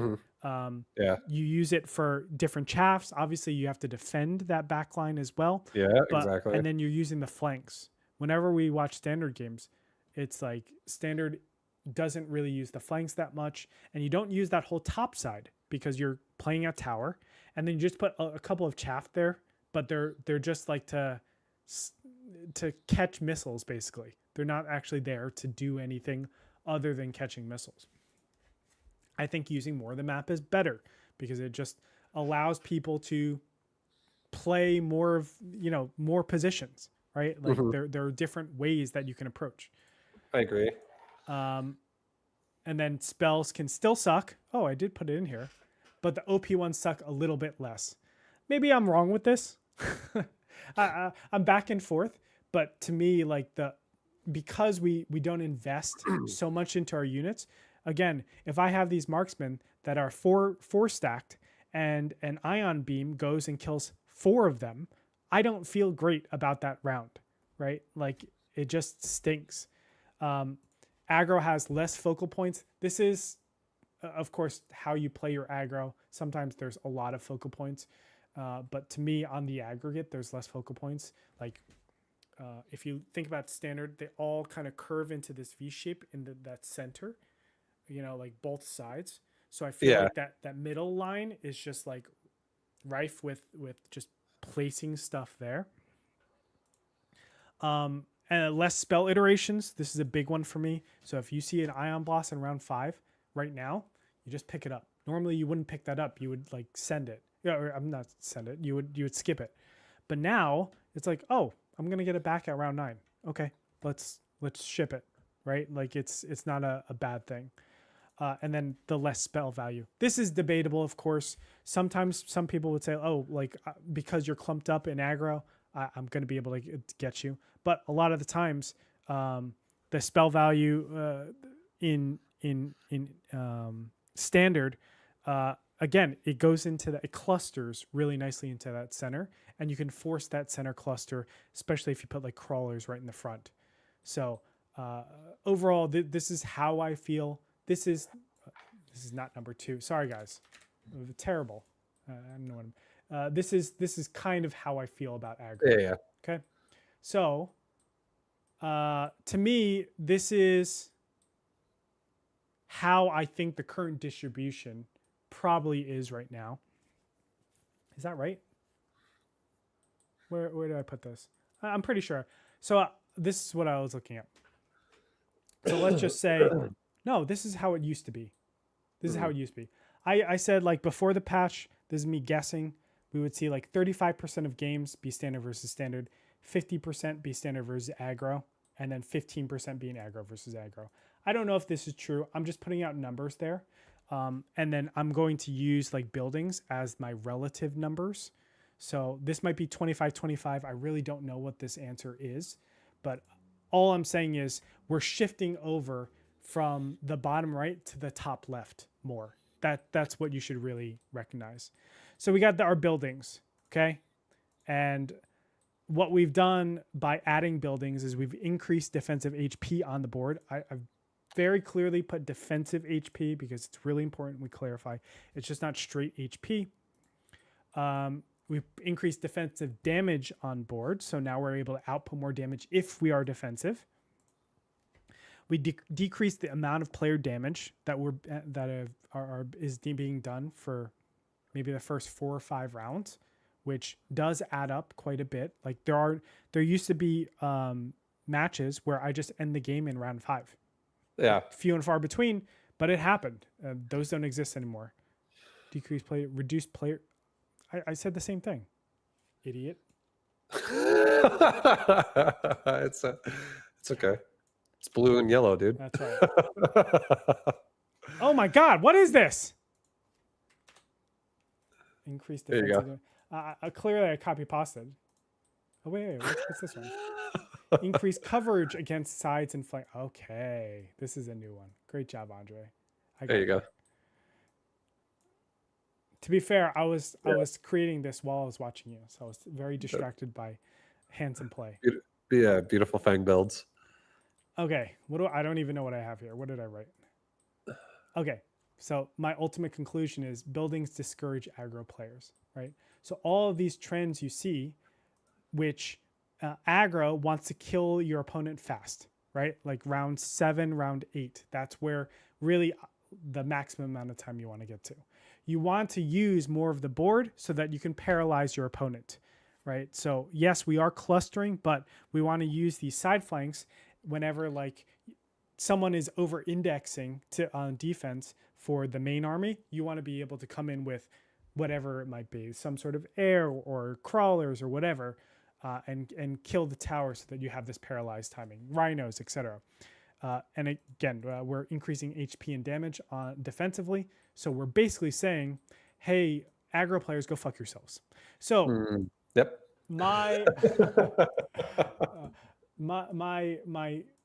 I'm saying this is the trajectory that we're going, right?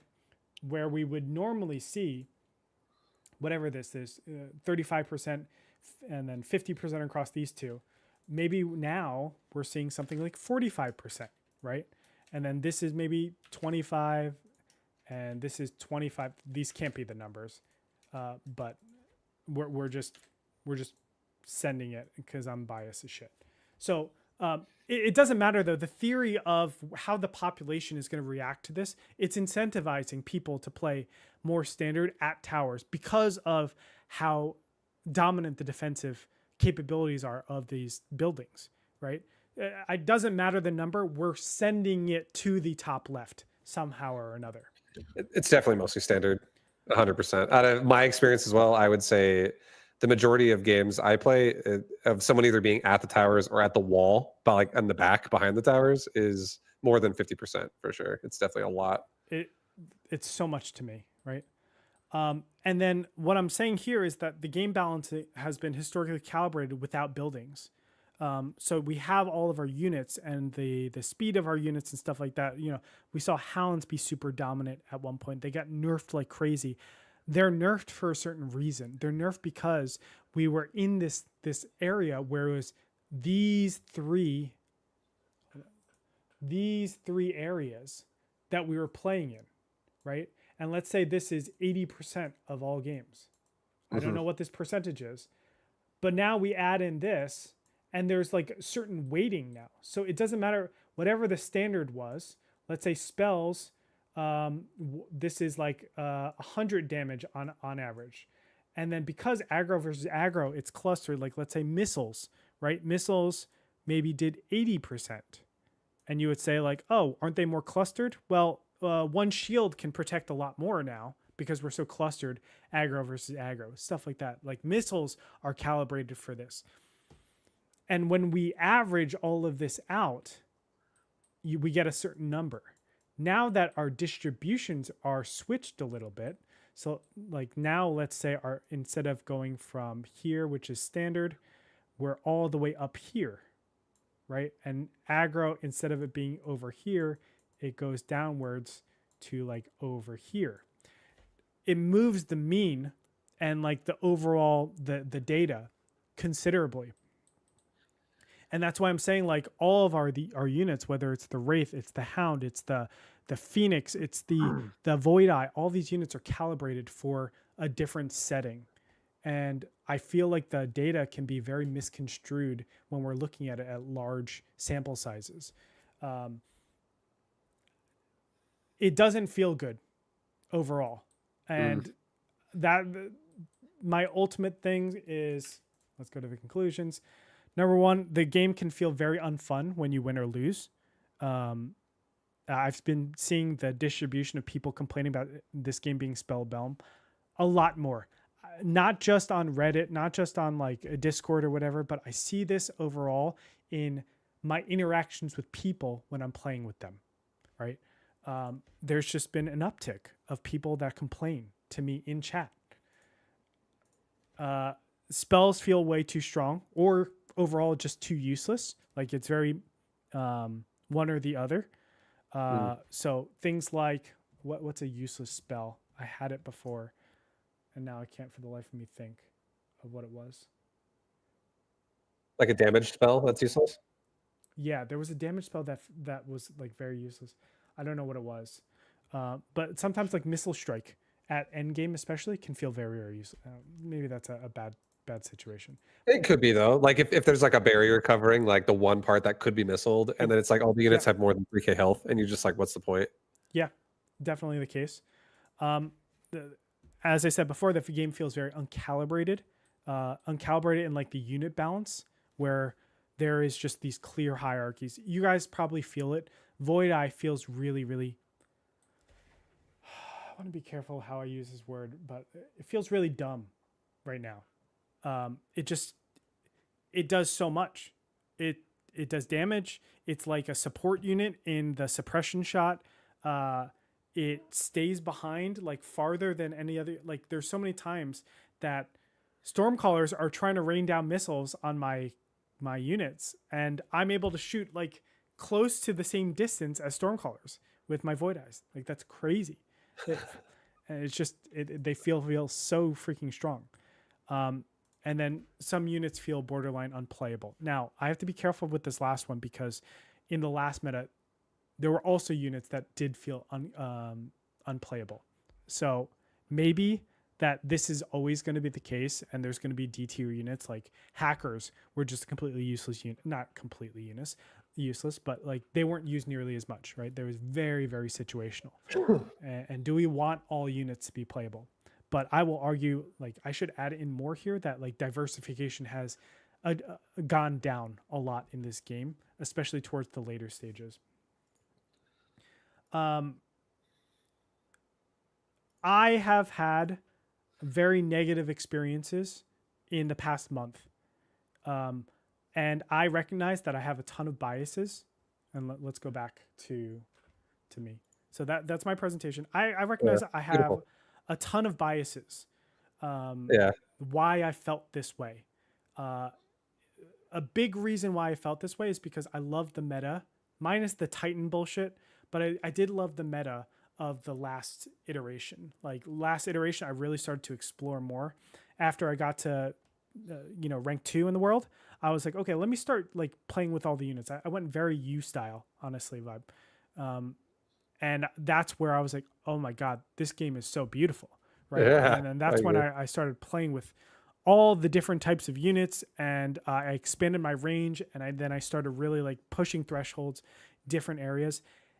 And it just feels like we've reduced in variety and in calibration. And there's so many different parts of the game right now that have led me to just have bad situations. And I'm not saying the game is bad. I'm saying when I win or lose, there are specific situations where spells come into play, or the way I win is very unsettling and it doesn't feel good. And at the end of the day, I think it's really important that the game should feel good when you win, right? I don't care when I go to a casino. It matters that if I play red or black and I win, or if I play the numbers and I win on roulette. Because one way is way harder to win than the other. But if you just gave me $200, I'm going to be happy. But it's like, it's not a win anymore. It's just, you gave me $200 and like the thrill is not there. And that's how I feel about my wins a lot of the times. The game is like pushing me to a place, and my opponent refuses to play that style where the game is pushing them. And I just win because, they want to play a certain way. And I'm just playing Void Eyes. I'm playing like bullshit.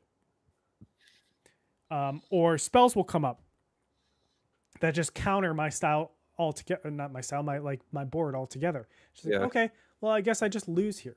And these are the places where it's like, how are people winning? How are people losing? Is this the way we want people to win and lose? Does this feel good? Because there's a very different feeling that you get from going to a casino and playing rock, paper, scissors, or playing Mechabuzz in August. And how Mechabuzz was in August, God, it felt really freaking good for the most part. Again, Titans were bullshit.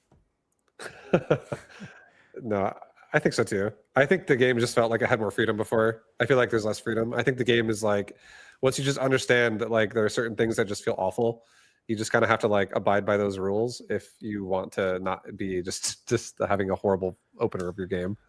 Yeah. I don't know what can be done. I know we've thrown out a lot of stuff here. I know Bearlike has said like he really wants to make buildings work. I was always a big terrain guy, so man, I wish we had more time. I know I'm going way over of what I committed or I asked from you today, Vibu. You're all good. I appreciate it. Like there are some really cool things about buildings, right? I do like the fact that people can't just copy paste the same build and just go in the same areas and just play that way. Like that's stupid too, right? You shouldn't be able to just do the same thing over and over again and just win games. You need like this, slight variations to say like, oh, I can't do this because units are going to be over here. I want to adjust, etc. That is good. Yeah. 100% agreed. Like if it's just like telegraphed, like every single game, you already have like your spots picked out every single time. You're like, oh, I'm just gonna, once I get there, I'm gonna buy it, put it there every single game, and you're just winning games repeatedly. Like that's literally the kind of build and playstyle that comes to mind is like a Vulcan playstyle, like the people that just play super standard Vulcan. Definitely, those games are probably the least fun to play out of all of them. I agree. That was the bane of my existence. Like I hated that style. I detested people. I shouldn't say that like that, but I detested people that would just, it felt so brain dead. It was like, okay, are you having fun? This is what I would say to them. Are you having fun playing this way? Because you haven't changed your playstyle and you're literally just placing units on the same play every single turn, right? Like every single game is a copy pasta of your last game, of your last game, of your last game. Of course, you could have said that about my playstyle as well. I just mashed hounds, but I didn't. If you looked at a lot of my games, like every single one of my games were very, very different on how I did a lot of that stuff. And maybe I'm just missing the nuance of those Vulcan players. Maybe I'm missing like how much skill it actually took. But to me, like, you know, they would win and lose the same exact ways where it's like, okay, this game, do I want to just hard counter them or should I play as if like I didn't know that they were going to mass Vulcans? Yeah. I think my thing with it is I think that there's always a creative way you can kill somebody that plays like that. But I think the games that feel the most unsatisfying is when the game just gives you some horrible choices and for them like great choices, and you just can't get over the hurdle fast enough to like outscale their build, and they just actually end up killing you early on or like earlier on because they have the advantage of whatever they're doing, whatever strong play style they're doing. It's just like carrying too much momentum until you're dead. But those definitely feel unsatisfying. It's like if you have like a good situation where you're about to have something activate, and then like you said, like a spell comes out and it cripples you for the round, and you actually lose the round, and you're like, oh my god, I'm fucking losing to this. But look, for sure. To me, there are ways of balancing that aren't buildings, right? Like buildings change play styles. Buildings force very specific positions, right? Buildings. Agreed. I shouldn't even say buildings. It's the cannons. No, it's the walls too, but the cannons are such a big impact in this game, in the early game stages, where it's like, oh, we're just transforming how we play our round 1 to round 4 completely from what it's ever been, and it makes the game, to me, it makes the game feel a lot more brain dead in those first early rounds. Yes, there is some variability, but like I can kind of close my eyes and just play the same units every single time, knowing that, you know, the buildings have me covered, and that's a brutal situation for me to feel. I'm gonna just say it, like I would like them to just remove buildings altogether. I think the game would be so good. The Titan change, amazing, love that. Keep it that way. Increase it. I don't care. That is a wonderful change where you force people to get the efficient supply, right? And then all the upgrades after that cost more. Good job. But I agree. I was gonna say, I think they could totally get rid of buildings too. I personally wouldn't mind it though, with how much effort they've put into buildings and how much like iterations they're trying to do on this. I wouldn't mind it if buildings also became an option in drops. Like you have to sacrifice like a unit to pick up a drop instead. I love that. They could keep buildings like in the cycle of things, but not start you with buildings every game. How about a round 0 drop? Just have a round 0 drop. You know, it's like you could choose 1 marksman or 2 buildings. You know, like something. I don't know exactly. Yeah, but I mean, I would be down. That would be amazing. I would love something like that. Something that forces your opponents not to feel so. Man, that early game just feels so oppressive. It also doesn't feel good. Yeah, and I also think if you actually didn't start with buildings and you didn't have buildings preset on the map that you can see, and you actually, like now you're actually thinking more about like openness about how you can open your board as opposed to like, oh, can't go there because I'll just die to the cannon. Yeah. Got steel balls. I forgot about steel balls. Thank you, Bentley. You brought them up. And hello to everybody. It's great to see a lot of familiar faces in here. But steel balls are just like, I'm not going to say dead because I saw you win with them today, but it's really hard to get steel balls to work these days. It was already hard for steel balls to work in the last patch, in the last major patch. Steel balls, like they get stuck on walls for ages. And even if you flanked your opponent, like the battle has already ended over on the other side, you know, and your steel balls are finally getting to tower. And it's like, guys, what are you doing? Yeah. Because no, they definitely sometimes can be pretty bad. Like I feel like I had a few games in a row that are like, I'm like, oh, I'm gonna try another steel ball strategy, and then it's just assault scorpions. Like, okay, never mind, we're dead. All right, I'll see you next game, buddy. It was a good run. Yeah. Look, I love the game. I'm obviously it was tough in the past month, and it was a mixture of me being biased, me being incredibly tired from my days, but then I truly do feel like the game categorically became worse with buildings. Now, from what I understand, when with units coming out, or the unit drops coming out, it was the same situation where people were up in arms, and they got Mechabuzz got review bombed and stuff like that. Yeah. I don't know how bad it is right now with buildings, but I would guess that people don't feel great right now. I think. Let me just check right now.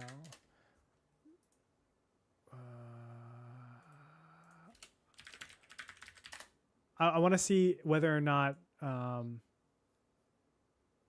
player counts are down over the past month. I mean, it's natural for this to happen. Yeah. But we're close to an all-time low right now. And that sucks, man. It does. I think it's just like the initial take of buildings and everyone feeling the effects of like, oh, I want to do whatever I want. Never mind, I can't do that because I'm just getting just destroyed right now. And you have to really just like the mindset kind of feeds into, oh, I have to play standard, or I have to like abuse my cannons like other people do. So I'm going to back it up. You can still play around it. I do think you can still play aggressive, but it's definitely worse. And the tolerance that people have is varying levels. I think I'm still definitely exploring and trying to have fun with it all. And I do think I wouldn't mind if buildings got nerfed again or removed. But yeah, I think that the game, honestly, it became just more, there's more annoyance in the start of the game of just because of what buildings do to it. And then having everybody like, convincing people that the mindset of, oh, if I just like I'll make it to where I can guard my cannons and you run into them at the same time, and I just abuse the fact that I'm getting free damage into you, it definitely it gives you, it is a clear advantage if like you're the one having your cannons shoot at units nonstop and you're just like guarding them as well at the same time. You're just getting extra DPS. Yeah. So trying to make that happen is definitely like incentive if somebody wants to win the game, especially if their army's slow, right? And like they're just like, oh, may as well just absorb you as you run into them. So I don't know. I feel like they could be removed too. Yeah, I would love for it to be removed. I'm just looking at Steam charts, and we are indeed at an all-time low. We lost about 33% of the player base right now. Now I'm sure some will come back, but the livelihood of these games, it's really important that the loyalists, like the people that Mechabellum is part of their lifestyle, those people don't churn out. And I think that buildings have definitely churned people out. These major patch updates, I think they need to be tested so freaking much. I know there was a delay. It was like a 1 week delay in the end of August. Then I was honestly hoping, I know we tested it and I was like, I'm not a huge fan of these buildings. But they need to be tested a lot more vigorously. Like this is a huge shift for Mechabellum. It is. We can't afford losing a player base like this. I really think that one of the biggest problems with them, honestly, is that they're just forced round one and their locations are preset. Yeah. And I feel like there's no choice. I feel like it just takes away choice from like the agency from a player a lot. Agreed. In the first part of the game. So I feel like if they were just not in the start of the game, or if they were like somehow they were tweaked to a point where it gives you choice again, and like you actually feel like you can make choices, and like we talked about a lot of examples of how that could happen, but definitely just not preset like every round, time a game starts. Round one is like, oh, there's the cannon, there's the wall. I can't go here, or here. I can go there though. Like that's where I go. Yeah. that whole concept should be reworked for sure. That's not very fun. Has to be. Most of the time, I can guess where my opponent is going to be. Exactly. No, exactly. It takes away a lot of like the push potential as well. Like there's been games where I've played where I'm like, this is my clear, like my whole composition's terrible if I go here. I can't go here. Cannons are bad. There's like my composition could be like hounds and mustangs, and it's like a rapid fire cannon's guarded by a wall. I'm like, let's not go there. Especially if he guards that. Yeah. Let's go to the other side of the open area, and then he has like a whole clump there ready to absorb it too. And I'm just like, okay, well, rough for me. And there's so many times where I'll I'll see like my opponent and it's like, oh, well, I'm still going to charge at this place anyway. And I just put like one crawler pack, which desyncs a lot of their crawler and like damage units or damage. And then all of a sudden the crawlers come forward and then I just clean up 3 packs with the cannon. I'm just like, this is great. Thank you. Appreciate it. You know, like those are bad situations. Why are we mining for them? You know, it's not a good feeling on either side. It shouldn't feel that way. Like wins shouldn't feel like that, and losses definitely feel terrible. So what are we doing? Agreed. I'd like some more reworks to the buildings, more revisions to them, or just removal of them. Same. I'm big on removal for now until it can be patched in where it makes sense and people. I don't care the balance. I care for, are you mining for a good position? Like, will people feel good when this happens?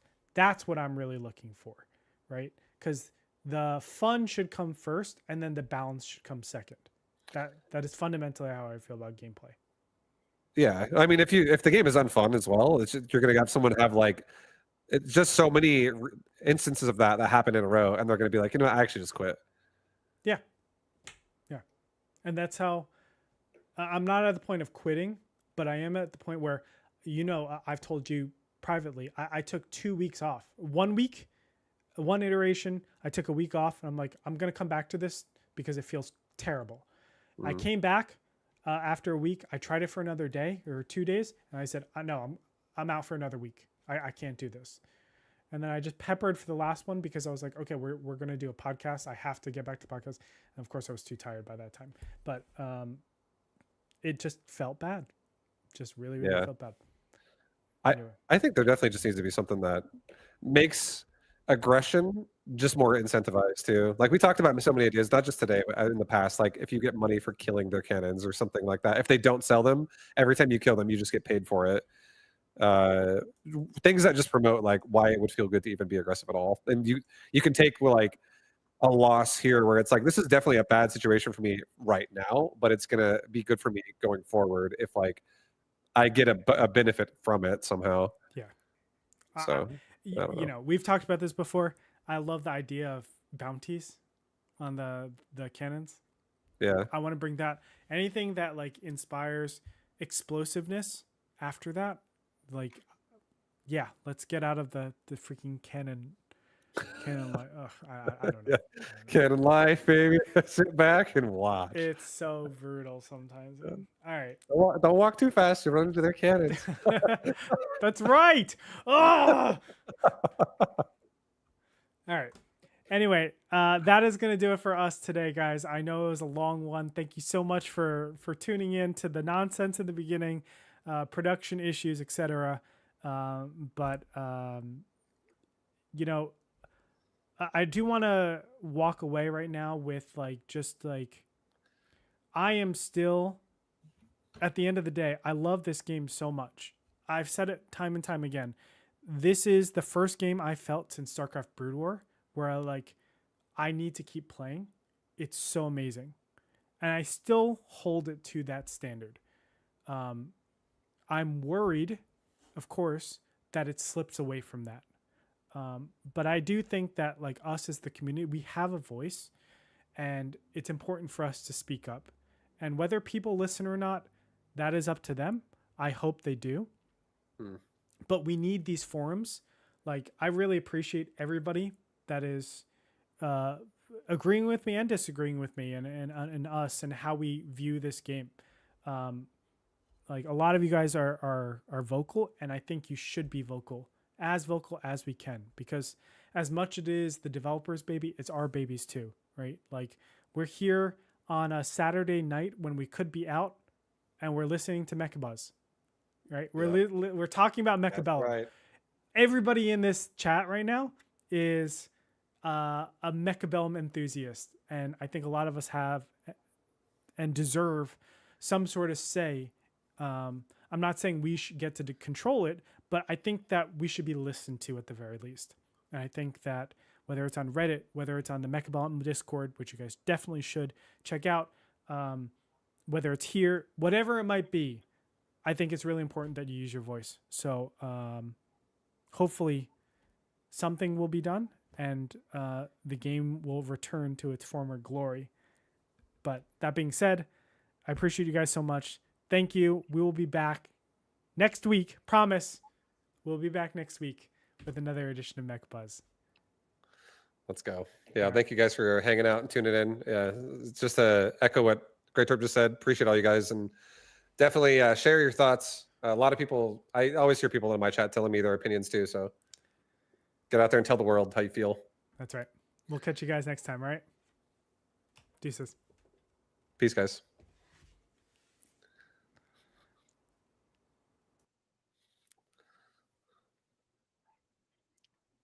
Yeah, dude. Of course. Much love, dude. Yeah, we got it done. I timestamped the start of the official one too, so.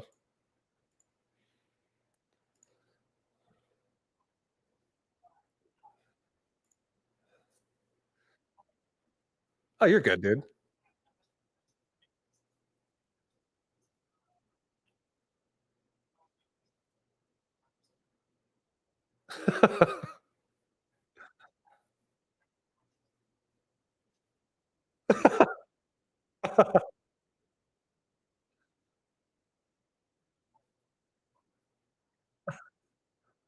Yeah. Nice. That's like, dude. Just show them, dude. I looked at it through my OBS, and it worked that way. It yeah, because I was looking at it through the Ninja, and it's so blurry. I can't turn the quality up. I don't know how. Like I can't even read the text. It's okay. My stream, I just take it off studio mode, and I'm just like getting an almost like exact. It's only delayed by like maybe a second.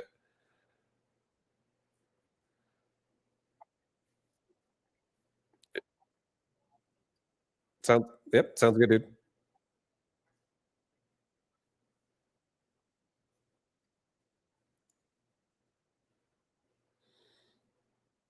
Yeah, and I will. And she knows. She really appreciates you and Sue, and just living here has been really great. It's been really really nice, dude. Yeah, it goes both ways. Yeah, have a good night as well. See you, dude.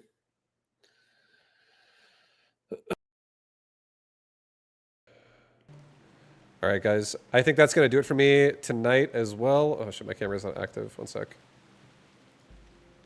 Activate my camera. There it is. Yeah. I think that's going to do it for me tonight as well. But I just want to say thank you again to everybody hanging out. Big, again, shout out to Poochie for the raid and everybody who hung out and watch the podcast. I hope you guys enjoyed it. It's really just me and Gretorp just hanging out, talking, sharing our opinions, our thoughts about everything. And yeah, just overall talking about buildings specifically. But I am going to call it there myself as well. Now that the podcast is over, I'm going to wrap up my stream as well. So I'll give you guys a sec or two if you guys want to say any final thoughts towards me. You're more than welcome to. But I'm going to send a raid over to somebody else. I'll keep it in the mecha space. I'll raid somebody else in mecha too. Oh, I know who I'll raid. I'll raid Cobalt White. I've actually never raided him, I don't think. And I play him all the time in ladder. I love you, towards you. Yeah, thank you, dude. Pick a baller. Love, dude. Final thought. What did I miss? I joined at the end. We were just talking about, it was kind of like a saying hi. We haven't done a podcast for about a month. It's been a little bit since we did it because we both, mostly him, he's been really busy. Just so it's kind of catching up and then talking about recent patch notes, talking about the year anniversary, talking about events that have been happening. Which is sick. I love all the events that have been going on and continue to go on. Shout out to Mag1, and anyone else who's been running events. Talking about patch changes, thoughts on current state of game. Both of us agree that buildings kind of are in a state that is not as fun overall than it could be without them. Round one cards would be neat. Yeah, I agree, honestly. I feel like buildings being preset on the map is just not as fun. They're just not as fun. Like, I actually feel like I try to be all over the place and try to make builds work all over all the time with different kinds of units. And I do think buildings have just made the game feel less enjoyable more often. Not always. Some games, I honestly don't mind them. They're fine. But I definitely think some games just feel like buildings would be better if they weren't there more often than not. I also feel like more often than not, it's too many defensive playstyles. It's too common. It feels less interesting sometimes. Like, I think the one style I really don't like, and it's very commonly recurring, is people who just play defensive Vulcan. I don't think it's impossible to kill defensive Vulcan, but I do think it's not the most fun playstyle to kill. It is satisfying to kill it, actually, and I'm actually take back what I just said. It's very satisfying to kill defensive Vulcan players, but I think that there are definitely times when the gameplay against defensive Vulcan is not the most enjoyable, and that's probably the least enjoyable playstyle that I personally play against. I think Vulcan's pretty garbage this patch. Yeah, I don't think Vulcan is impossible to kill. I just think Vulcan is oppressive to different, like, a lot of variety.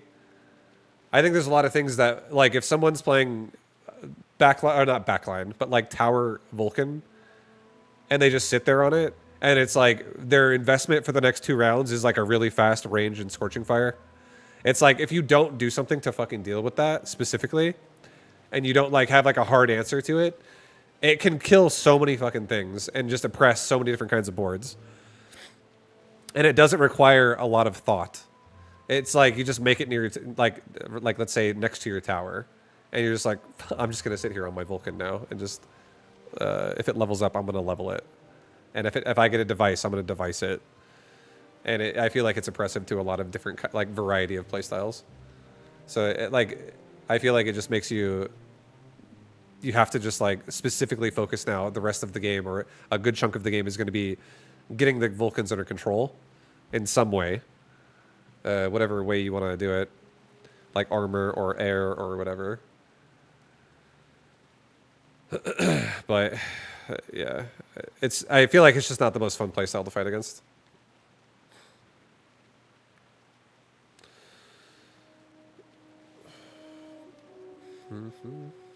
Like, for instance, I don't like the idea of feeling like you have to make something every single time to make your board become operational. Like, if, for instance, if you're like, oh, every single time round 2, or every single time round 2, or maybe round 3, I just take a Phoenix. And the Phoenix is going to really, like, get the board back on track, because it deals with all this, like, heavy anti-ground bullshit. Or some, and it like does enough damage to like get through a big unit like a Vulcan or whatever. I feel like having to go down a path because it's a counter to what your opponent's doing, and having to do it the same way every time. And if what your opponent does often is Vulcan, it's just less enjoyable. I feel like the enjoyment goes down a little bit.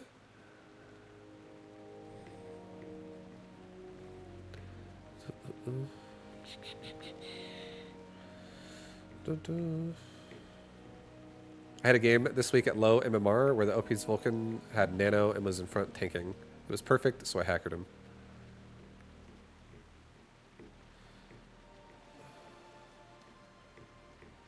Fuck yeah, hacker that shit. And there's definitely a lot of plays you can make. There's definitely like, there'll be crazy shit that happens where RNG drop happens, plus also whatever you're doing happens to be what you're doing. And sometimes it can really make for the better, and sometimes it can make for the worse. And sometimes it allows you to overwhelm something that wouldn't otherwise always work that way. Like if you get a range device on a certain unit and suddenly you get like a latch on that happens earlier, I feel like that can definitely change things in a way that, like, you know, you won't always be able to guarantee that's going to happen that way because you don't have a range device every single time. There's definitely cool little hole or like gaps and stuff you can find in somebody's play. But there are definitely, there's just defensive incentivization a little too much. And positionally, like it's just like cannons just make it so positionally punishing so many times if you spread out too much. So I don't know. I agree with everything Gretorp was saying as well. But overall, that's kind of like what the podcast was about. Just talking about our opinions of the state of the game. I still think overall I'm having fun playing this game. I think before buildings, if I had to give you guys like a scale out of 10 in terms of how much fun I was having playing Mechabellum, before buildings, I would say I was having probably like a 9 out of 10. 9 out of 10 fun. And after buildings, I'm having like a 7 out of 10. I don't think I hate the game. Some people honestly, like, some people have come to my stream and been like, I'm boycotting this game until buildings are removed. And I don't think I have that much of a negative statement about it myself. But right now, I do think it's dropped in fun a little bit after buildings by just a little bit. Like, again, I feel like I'm probably like at a 7 out of 10 in terms of my enjoyment.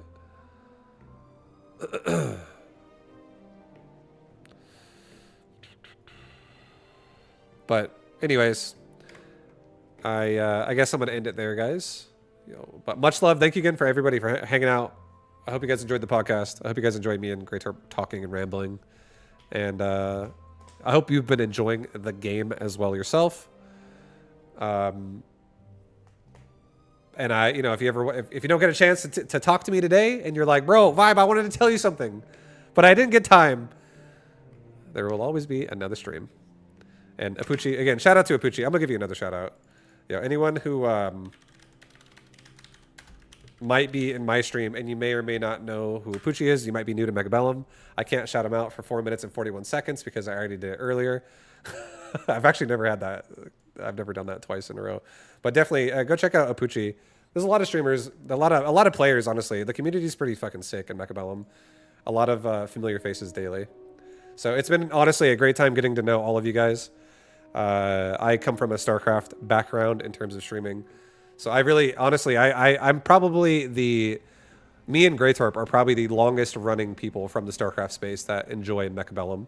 And both of us really enjoy the community. So just much love to all you guys. Appreciate all of you. And I'll be back again tomorrow. Look forward to seeing you then. Appreciate all of you. Until then, much love. Have a good night. Have a good day. Go play some games and enjoy yourselves, guys. Take it easy and go watch Cobalt White. I play this guy all the time in ladder. I feel like his playstyles are fun. I always enjoy playing games against him. But until tomorrow, have a good one. Have a good night. Have a good day. Peace, guys.